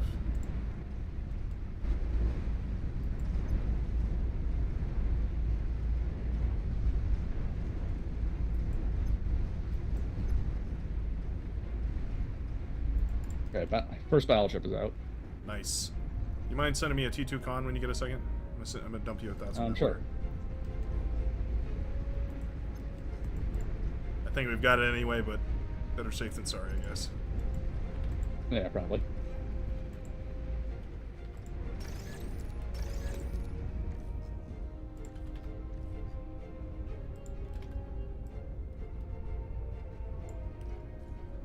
Oh, yeah, there we go. Oh, base rendered. Nice. Humble got some huge plays right there. Managed to slip through. I don't know how his frigates ended up on the northern side killing my 2 lanes, but okay. We'll take it. Yeah, nice. Look at you guys go. Yep. Oh, damn, nice. You ran away with the lead. Yeah, as soon as the red commander tapped out, I was like, yes. The forward Navy lab is crazy. That's such a target on your back. Yeah. High risk, high reward. Yeah, that's true. The thing is, with forward labs, like if you're generating 20 mil per second, and it takes a minute to go from your back line to the middle of the map, that's effectively 1,200 metal units that are just walking from your back line to your front line. So, yeah. so moving your lab to the front ends up effectively saving you 1,000 metal. Yeah, that is in a weird way. No, that's a good way of looking at it. Yeah, you're not wasting, what do you call that? Like travel time, I guess. Deployment time. Right. You're taking 1,000 metal from the future and having it in units on the front line right now. Yeah. That's pretty funny. It's a funny way of looking at it, but you're so not wrong. Not at all. Now, I heard there was a new feature on the website where you could look at the water level on certain maps. Is that for real?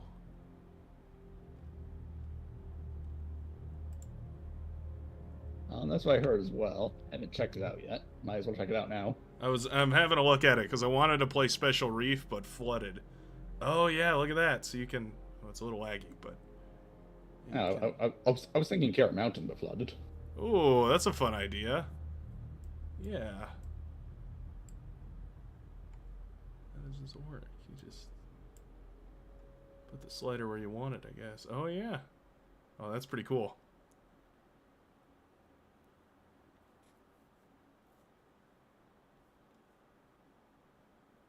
Yeah, I think Talus flooded it is a cool one as well, but for smaller team games. Oh, okay, yeah.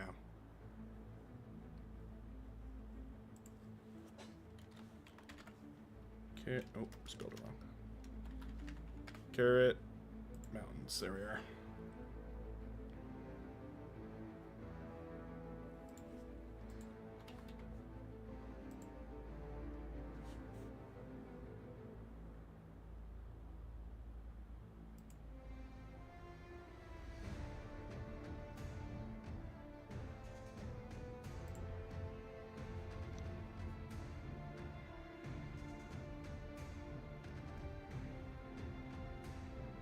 Trying to test it out, it is just so laggy. I think my computer is unhappy about streaming, running a game, and messing with 3D height maps on a website all at the same time.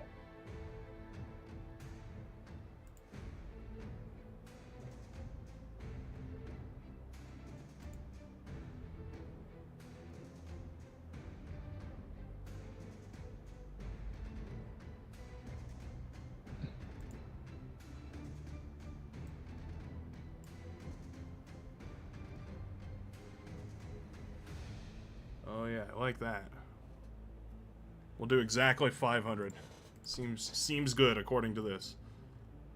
Let me see. Okay. Experimental extras. There it is. Yeah. That looks pretty nice. 500. Yeah, you get a little bit of land. You also get a little bit of water to brawl around in. Should be good. Should be good stuff. Yep. Anything else? Anything crazy we should add in here? Now, are walking battleships going to be better or worse on this mode? Oh, that's a good question. You know, Because you can easily escape from subs now. oh, that's true. But your pathfinding is going to be really messed up. Yeah, it's gonna be so slow. You accidentally go on the land and then you switch to walker mode. That's funny. Yeah, that's got me a couple of times on Supremismus for sure. They'll have they'll hit one of those random little pillars or whatever out in the middle of the ocean, and suddenly you're down to walking. I'm gonna throw the base turrets on. Yeah, unfortunately, I don't think that the Pathfinder actually calculates the speed differences when you're walking on land or traveling through sea. Oh, okay. So it just assumes it just takes the shortest direct path, not the shortest time path. Right, that makes sense. Yeah, that's because the speed is changed by gadget as opposed to changed by the engine itself. Oh, interesting. Is that something that like eventually should be changed, or is that just the way it just has to be done? Is that like an engine limitation? It's the way it is for now. If it gets changed in the future, I mean, it'd be nice, but it's not like super high concern. Right. Yeah, But not the highest priority. I bet that probably affects other stuff too, right? Like any amphibious unit, basically. I don't know. Right. Although most amphibious units are done through the engine. Oh, interesting. Okay. Yeah. For some reason, the current engine only allows you to be slower in sea than on land. So, but for like walking battleship and for some of the Legion amphibious units that have swimming animations, you want them to be moving faster in sea than on land. Yeah. Which is the opposite of what defs allow. That's really funny. I wonder why it was designed that way. I mean, I guess probably just wasn't thought about, I guess. I mean, I don't know. That's way out of my league. That's funny though.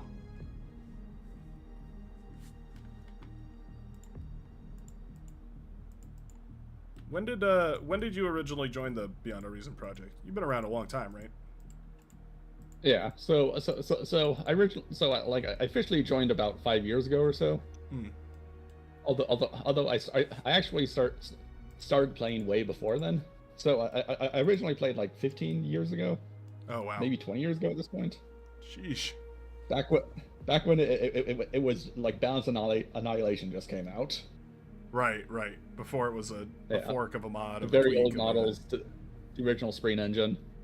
I played back then for like a year or two, and then 10 years later I came back. Right. And started playing seriously again. That's cool. No, I just wondered because like you've mentioned a bunch of stuff where it's like bar history. Yeah, very archaic knowledge. Somebody, you know, you got to write a book at some point because somebody's eventually going to be like, where did it all start from? And you can be like, well, back in the day there was this little game called Balanced Annihilation. Yep. Yeah, I think all the admin teams have effectively been around for about the same amount of time. Yeah, all seasoned vets come from the same spot. Yep. That's pretty neat. For a newcomer like me, I think I've been around like 2 years or something, like nothing really. It's like it's kind of I don't know. I guess it's just interesting to see the progression of like how it starts, like when you trace it back, and it's like it was a mod, and then it was just like its own independent thing, but like, you know, still within this other system. Yeah. Somebody should definitely make a really elaborate video essay about it. I bet it'd go great. It is pretty amazing how it came to be from effectively nothing to start with. Yeah, that's a pretty crazy. I wonder if there's like what I saw on Reddit a little while ago. The like it was somebody made a visualization of like all the bar main Git commits of like major updates, and it was pretty awesome to see because it was like watching it all change over time. I wonder if you could pull, like, how far back you could grab data from and pull it in.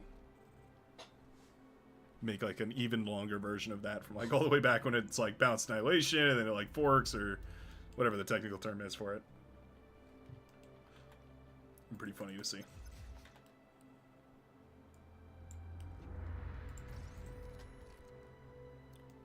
I'm using this con turret to the best of its ability, getting a ripping start here.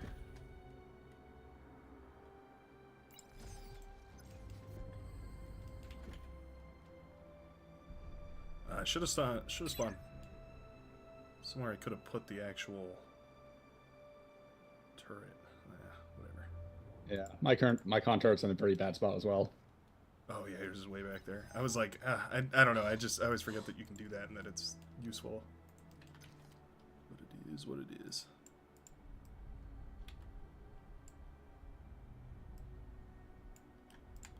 Not like C Labs take a bunch of build power assist anyway. Yep.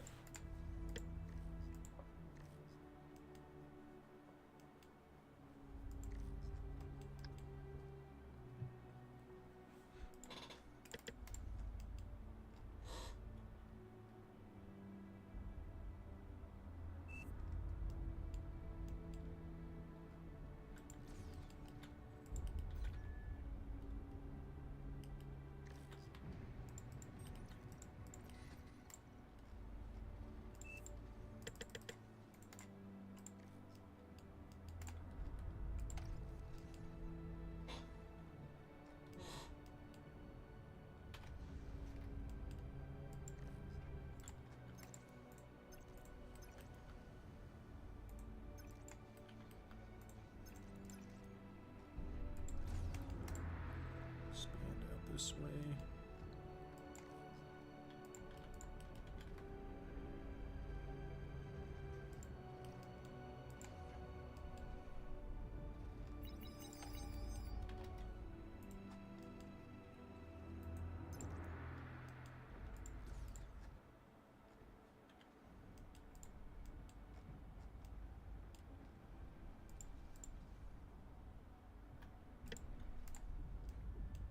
Realized that hovers wouldn't be able to do much with the con turret anyway.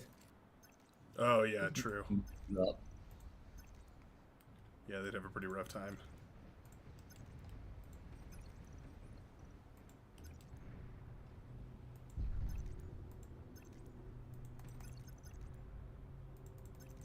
Those full-fledged frigates. Well, I'll be.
Watch out. This guy's about to move up north here.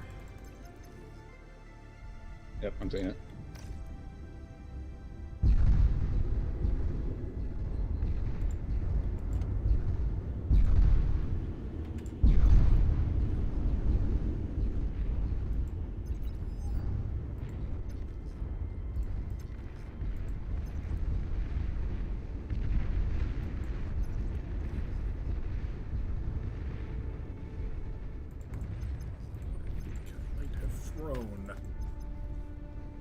Vanaja. Oh, I'm going up against Vanaja, of course. Of course.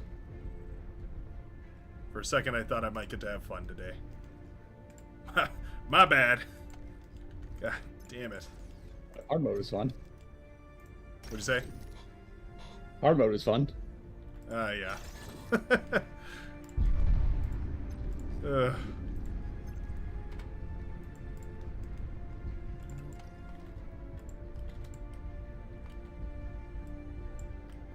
These.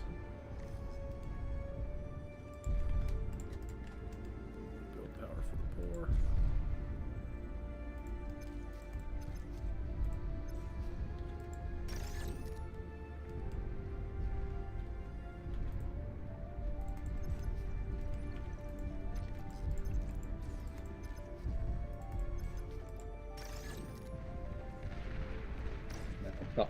Thought my hovercon on the enemy island was safe, but drones killed it.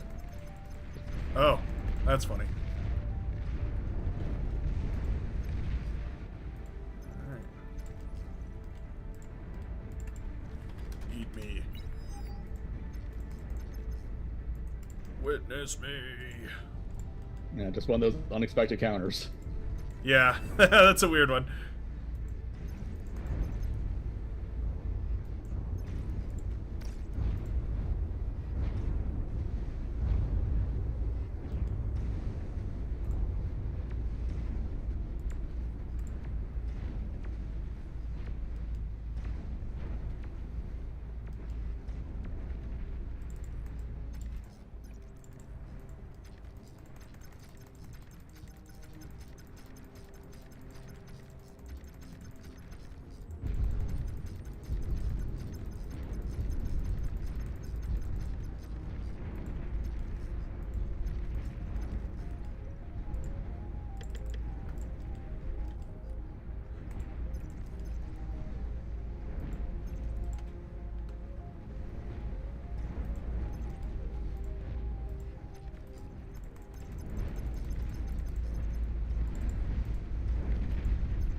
Scuffing up that commander.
Stretch our energy economy a little bit further.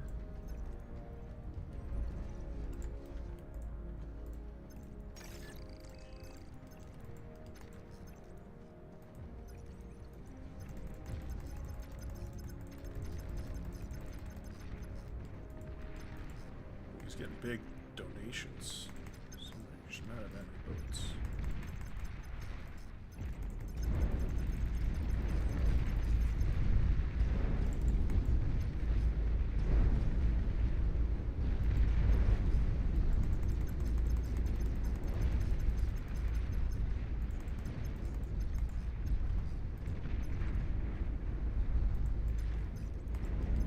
Thank you. OP assist. My opponent's backed off temporarily, so I might as well take the opportunity. When in Rome. Can't stay for long, though. It's all good.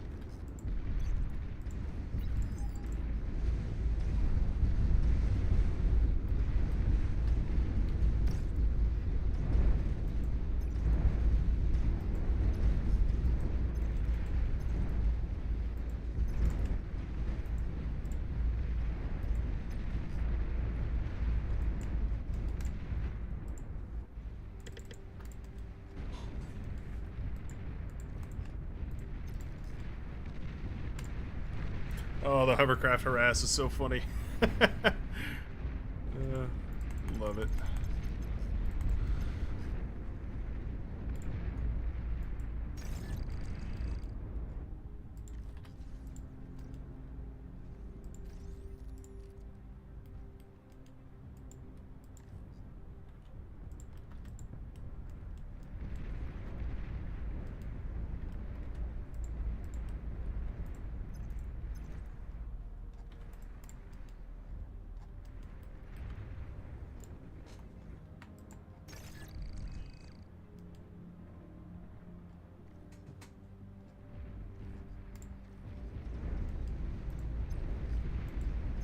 You got 2 on you there. See if I can help.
Don't think I can really help south since there's. No, don't worry about it. here. I have plenty of defenses here. This is actually a throw.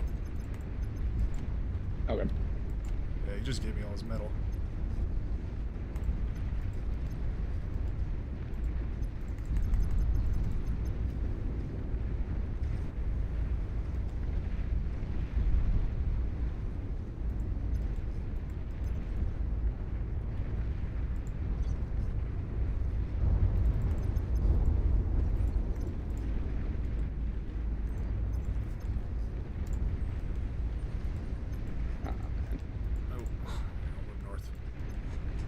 He literally just gave me all of his boats, so I should have a pretty big lead here. Once my res bots pick them all up.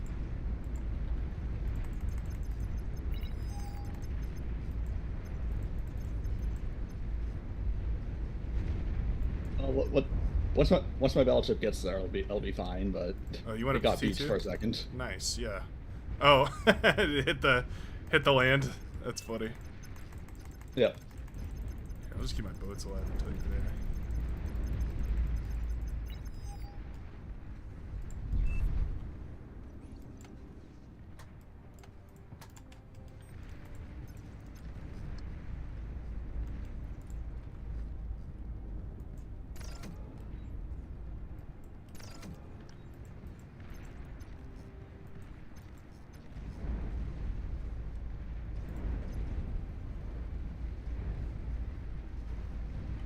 Did not include much anti-air.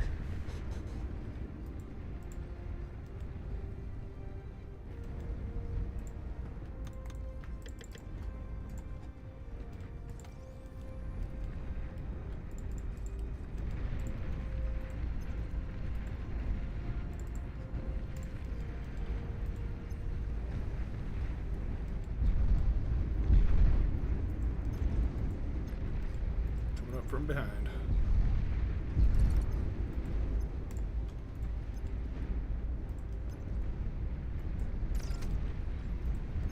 Nice. Get back. Back, I say. Let my boats do the tanking. The AoE on that battleship is huge. Let's get in close. Get our shotguns up. And back in right now. Try and manually target the middle of their clump. I bet you do a lot more damage like that.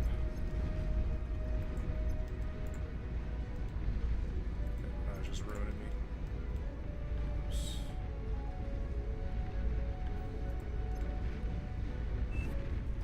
giving you a T2 con. Oh, thank you.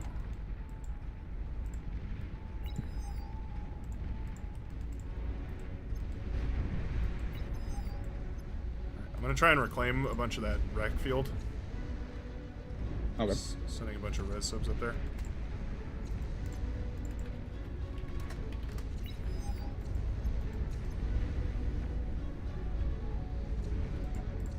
I'm gonna send you a ton of metal so you can. I've been too aggressive with the L chip there. Oh well. I traded it for most of his fleet. And the second one's coming. I'm gonna send you a ton of metal, so just dump it as much as you can. Buy those fancy schmancy T2 units. Or fusion. Or fusion.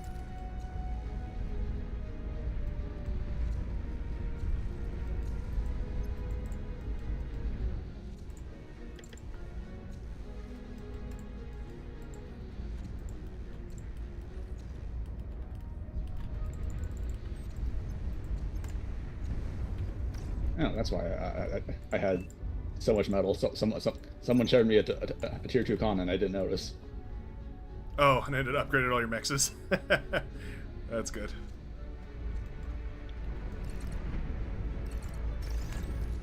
Build a metal storage. I want to give you more.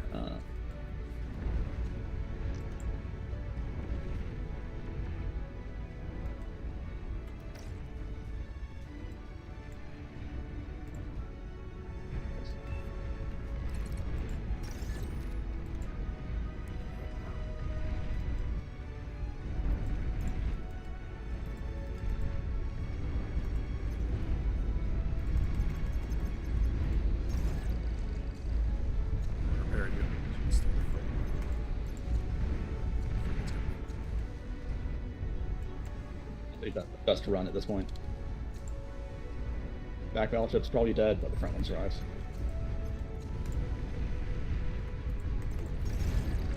Prepare.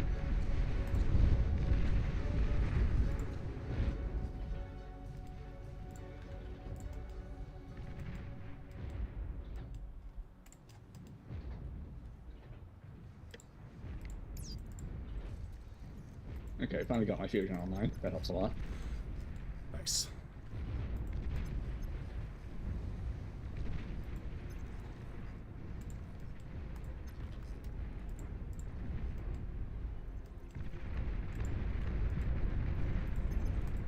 Oh, they built a Cerberus up on that hill. I wondered what they were working on up there. Oof, that hurts. Oh yeah. It'll become a problem.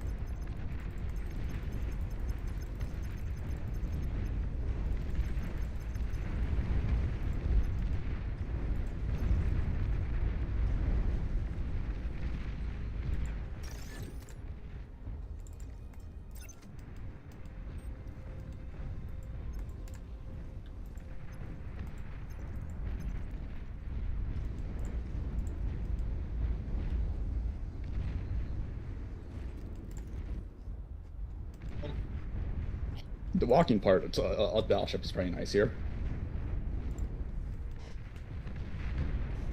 Yeah. It's nice to have it. It's also a little bit of a detriment. Like, yeah, it's in the way. Also, it works out. It's a bit too easy of a target. Yeah.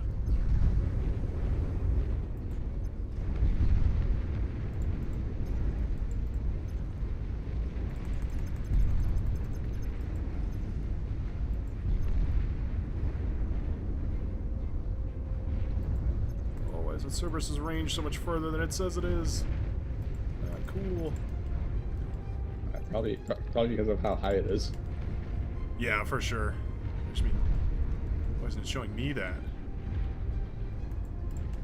I think Venaja came back here. He was just dumped a ton of metal.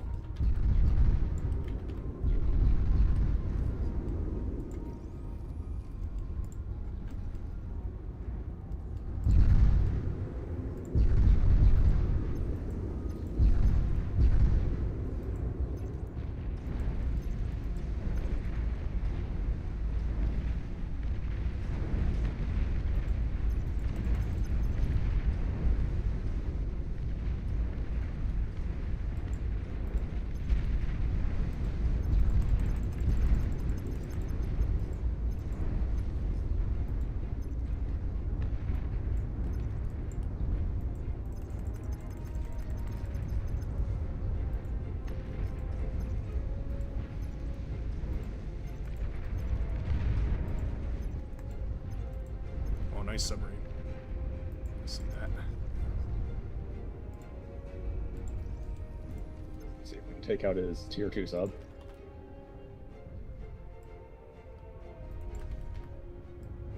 No, his whole base is here. Although he has torp launchers, so 3 of them now. Okay, that's not gonna do much.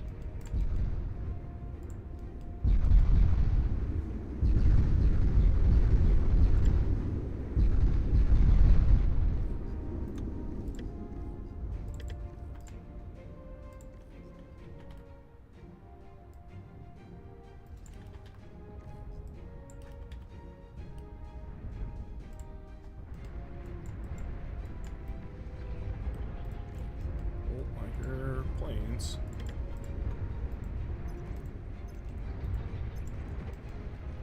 Oh, there are planes. Nice.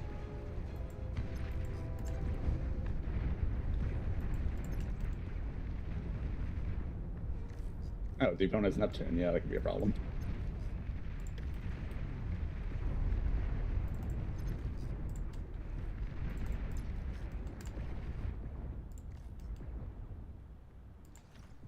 Okay. Okay, the torp bomber sent it off.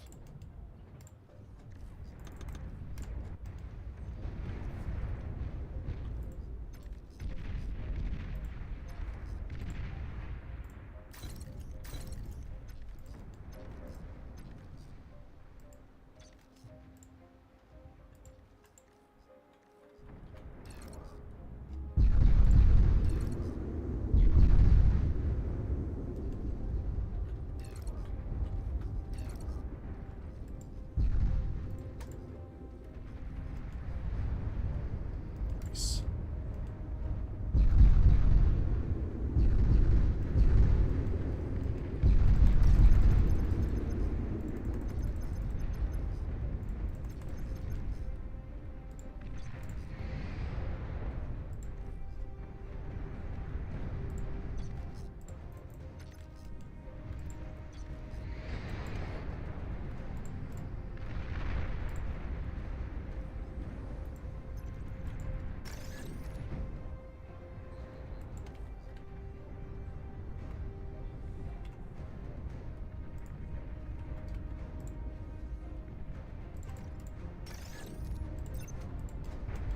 Did that get the servers?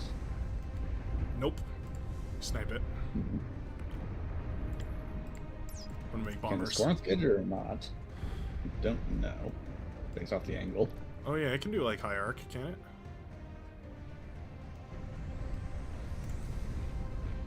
Oh yeah. Wow. Okay. Probably gonna have to repair it though. Probably take a while though. Oh yeah, and something when it gets surrounded. That was probably a bad move. Oh, spam.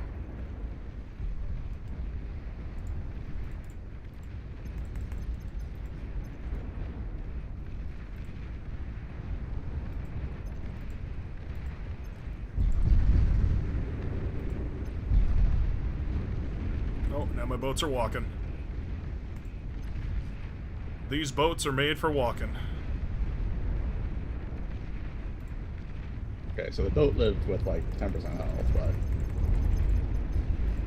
it's not looking good. Oof.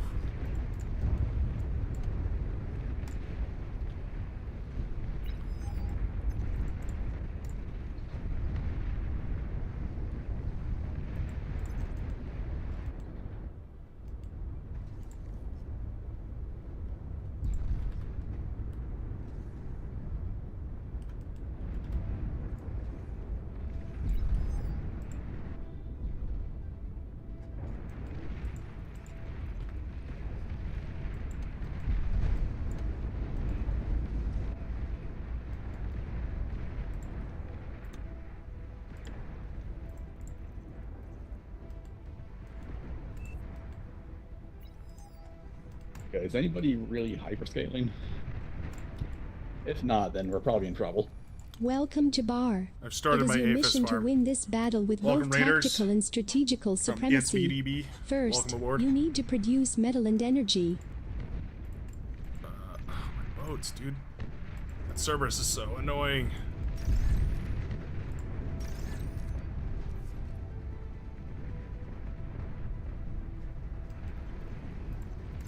I can shoot so far.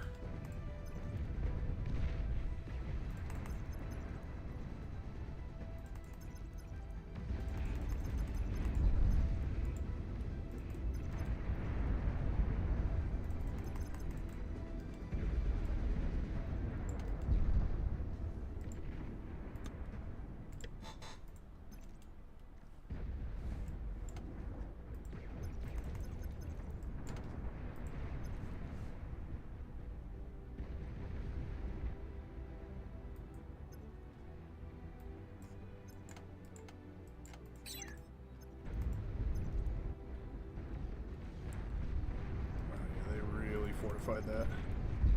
Yeah, I'm gonna really see how we're going to deal with that.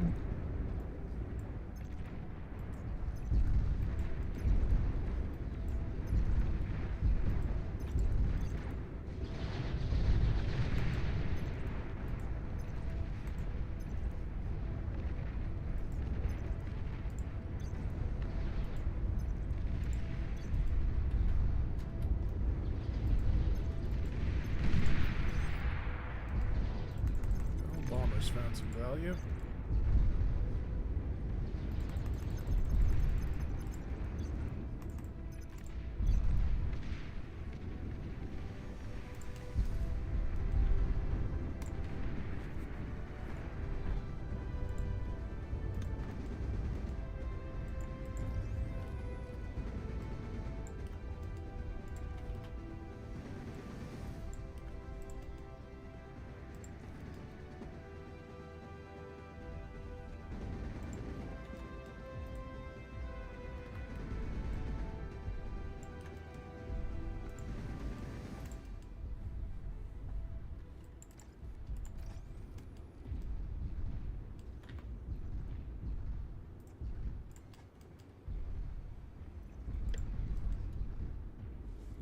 Let's go for a Neptune.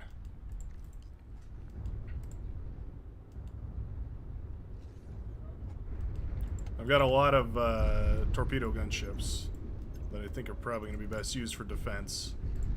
Oh yeah, that could be useful.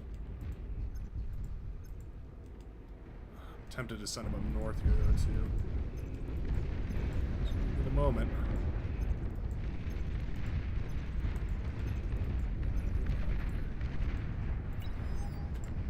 Attack, fellas. That's a lot of battleships. That is a lot of battleships. Super duper thrilled about the amount of battleships. Scouting planes.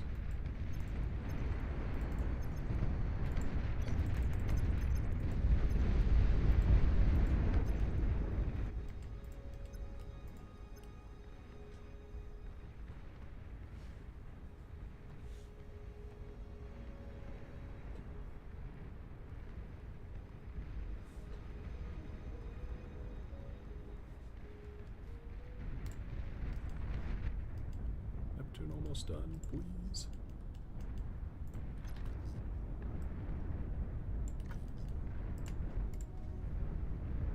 Fantastic.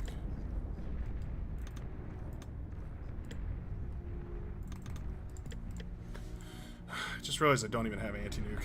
What a fool. What a fool I've been. Oh, that's so many battleships. Oh my goodness. You know what? You got those subs, though. Yeah, I spanned them just in case of this, but there goes my Corinth, though.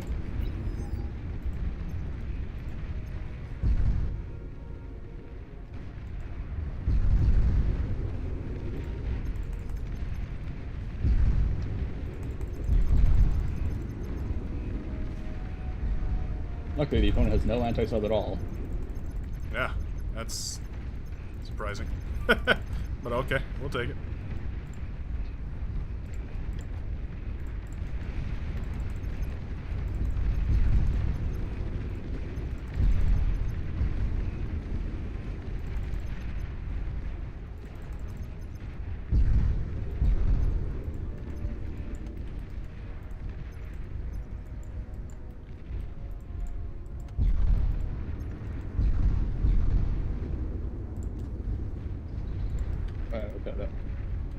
That trade ended up being pretty good.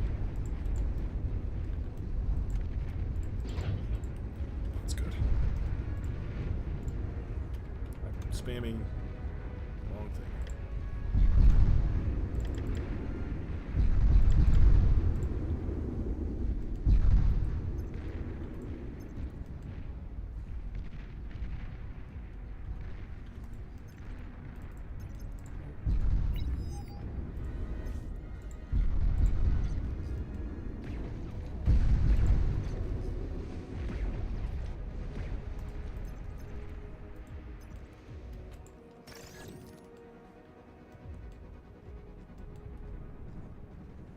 Subs up north.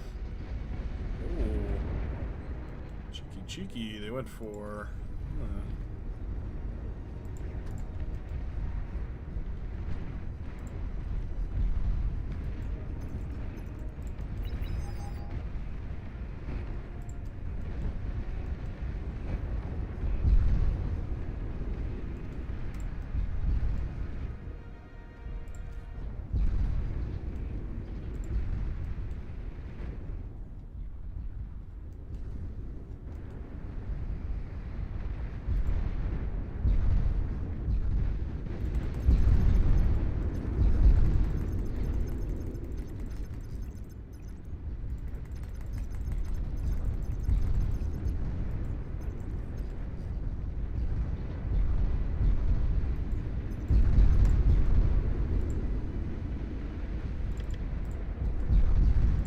Just so claustrophobic on this map.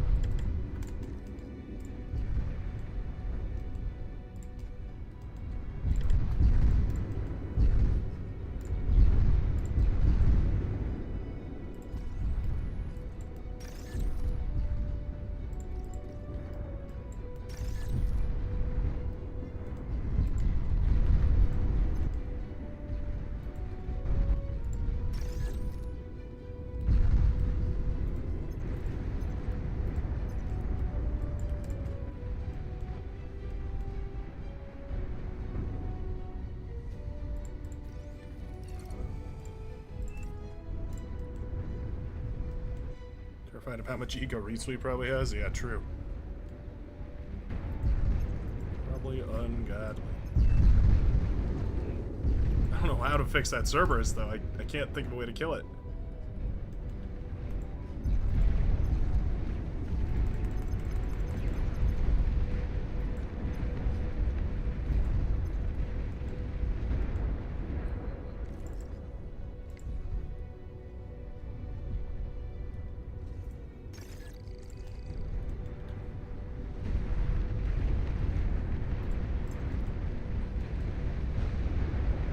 So many RPCs, oh my gosh.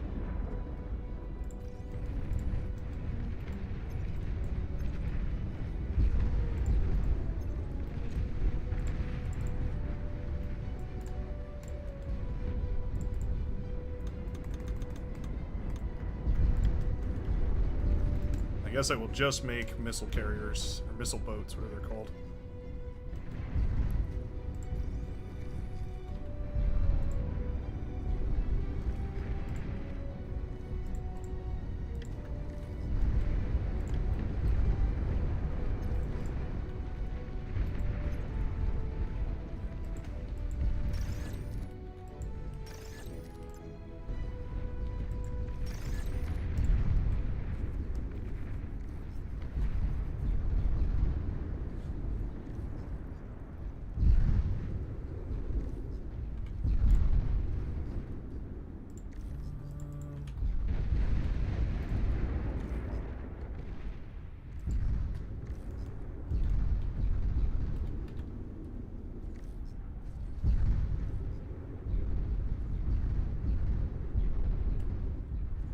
Down. Remember, you have naval shield generators in the T2 con.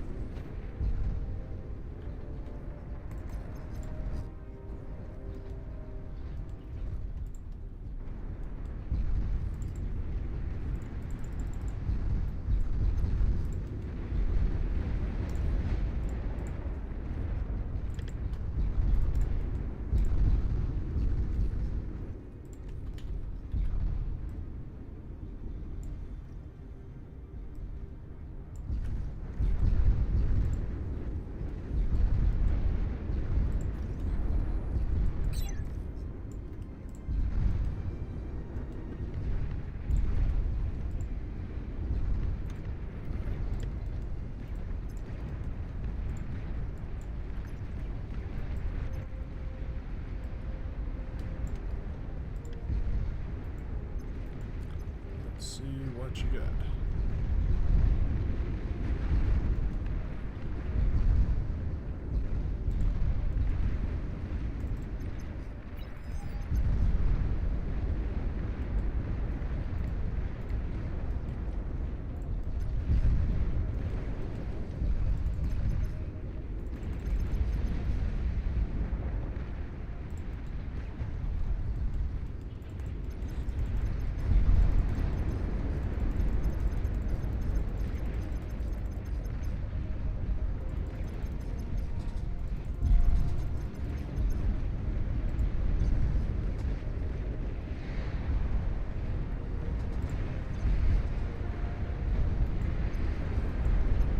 Go. Send a meteor swarm.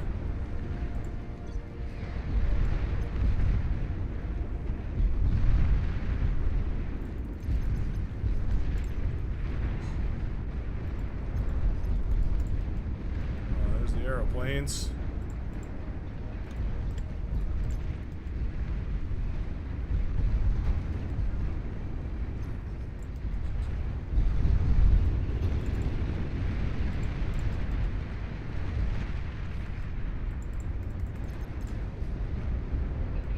I just can't shoot him down.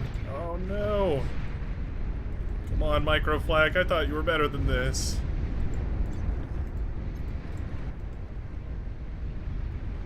Well. Ah, come on. What is 1,000 metal worth of a boat supposed to do if it can't kill a couple planes?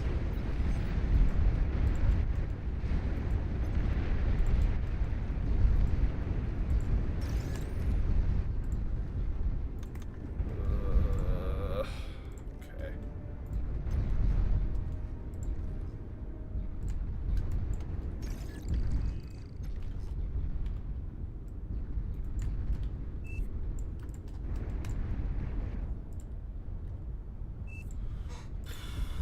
Build here.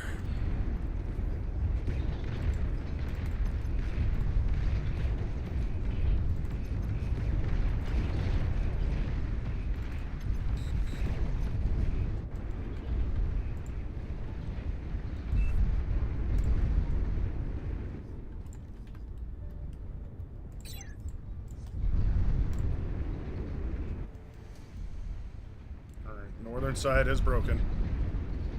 That's good. Some hope remains.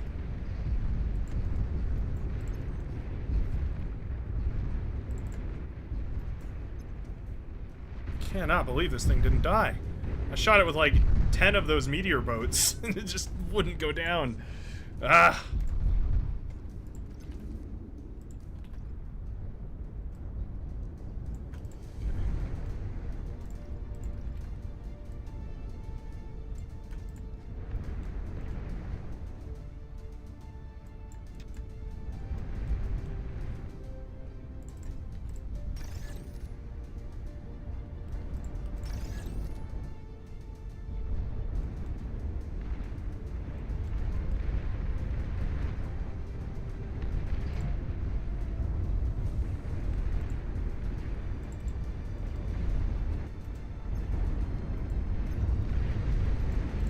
Nice. Sol Invictus OP.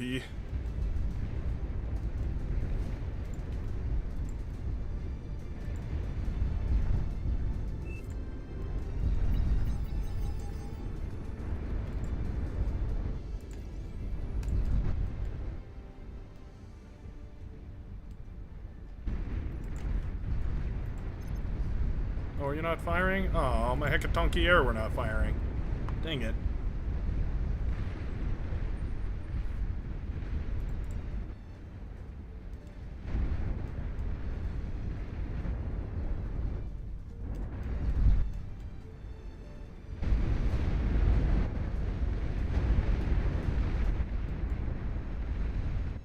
I think if Humblegar pushes with your soul, you win this, but... Let's say.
we can kill him on the north. I don't know.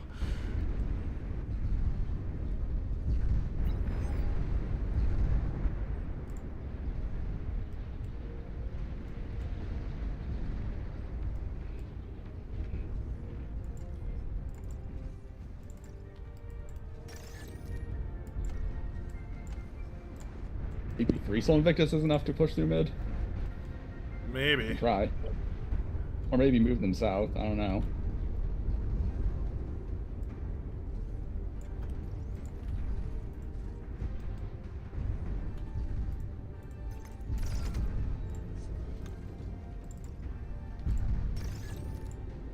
Might try moving them south, actually. You can do. There's a lot of stuff over here, though.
There's a commander back there.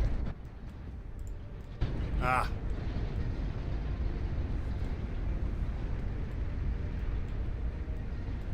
We need like a... You know what we need? I think I know what we need. It's hovercraft spam.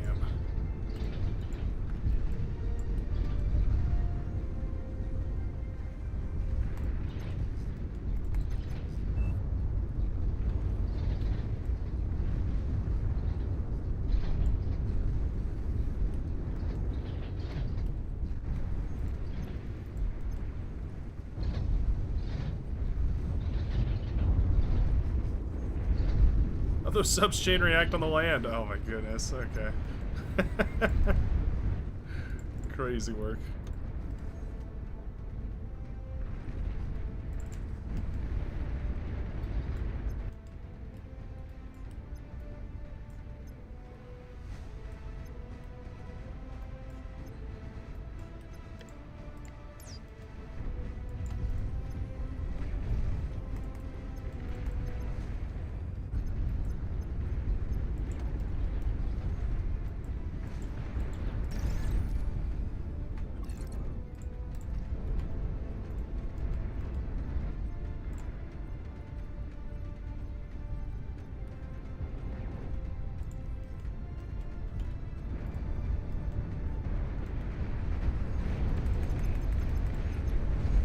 Just resurrected my boats. He can build his own. How greedy. Your greed sickens me.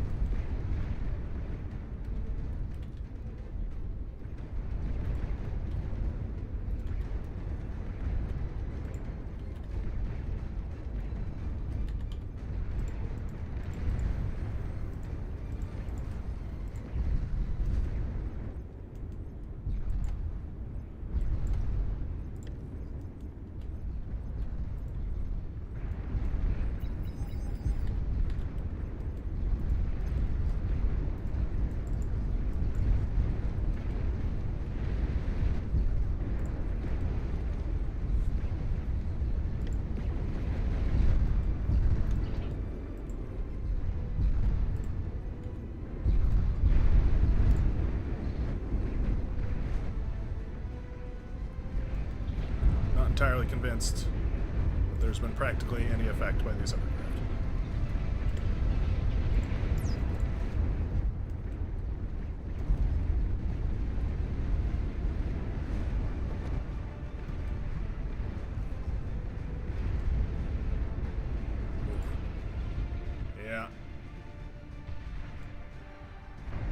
We're in for a little bit of a yin-yang kind of a match. Everybody dead on the northern side, everybody dead on the southern side. Just hope some prayers.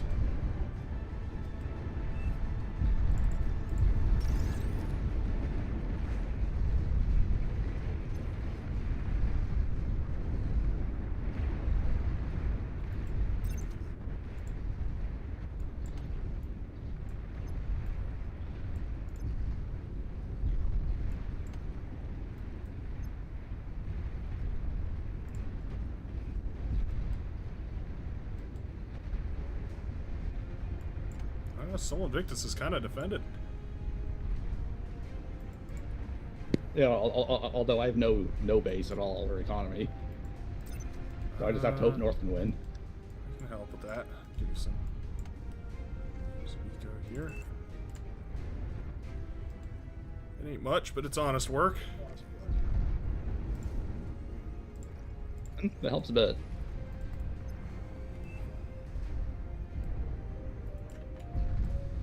I guess I'll send the Sol Invictus to help the North push.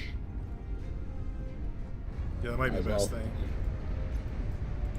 Oh, it's so laggy.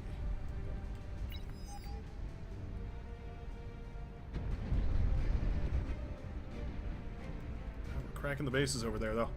I think we might have it. Long, drawn-out game. We might have it.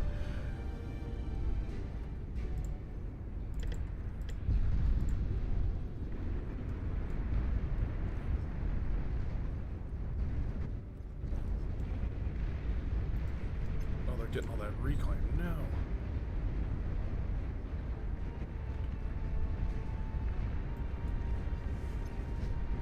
It's so weird. Usually my FPS is always super high and then my game speed is super low, but this is like the opposite for some reason. That is strange.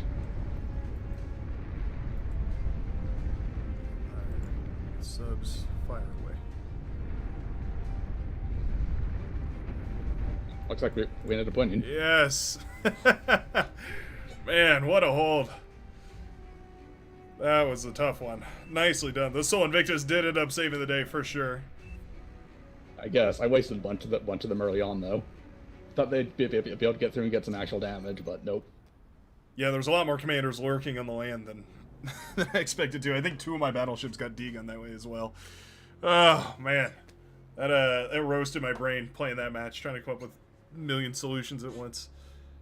Crazy game. What were the end stats like? Oh, yeah, we, like, eco-scaled way past them. You were up there. Aeon Spy got up there. Wow, Retweet didn't even actually make it past halfway. Nice. Alright, well, Zacruz, that's my time. We're going to go ahead and wrap this up. But thank you a ton for joining me today. It was super special to have you guys on. I really appreciate it. It was nice being here. Those were some good games. Good. Yeah, I hope they were entertaining at the very least. Hope it was an opportunity to play some strange games, maybe a little bit out of the ordinary. But thanks everybody for tuning in as well. Any closing thoughts, Zacruz, you wanted to share with anybody?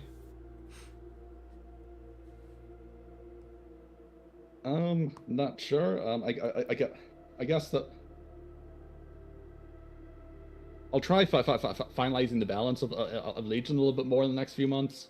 It would be nice to be able to get some high level testing of and just look through over all the units in general to see if there's like what mechanics need to be changed before it gets integrated into the main game. Right. Although that'll largely be dependent on all the rest of the devs end up thinking of everything. Of course. So it's kind of hard to tell what exactly is going to stay and what's going to change before then. Yeah, believe me, I've seen my fair share of that.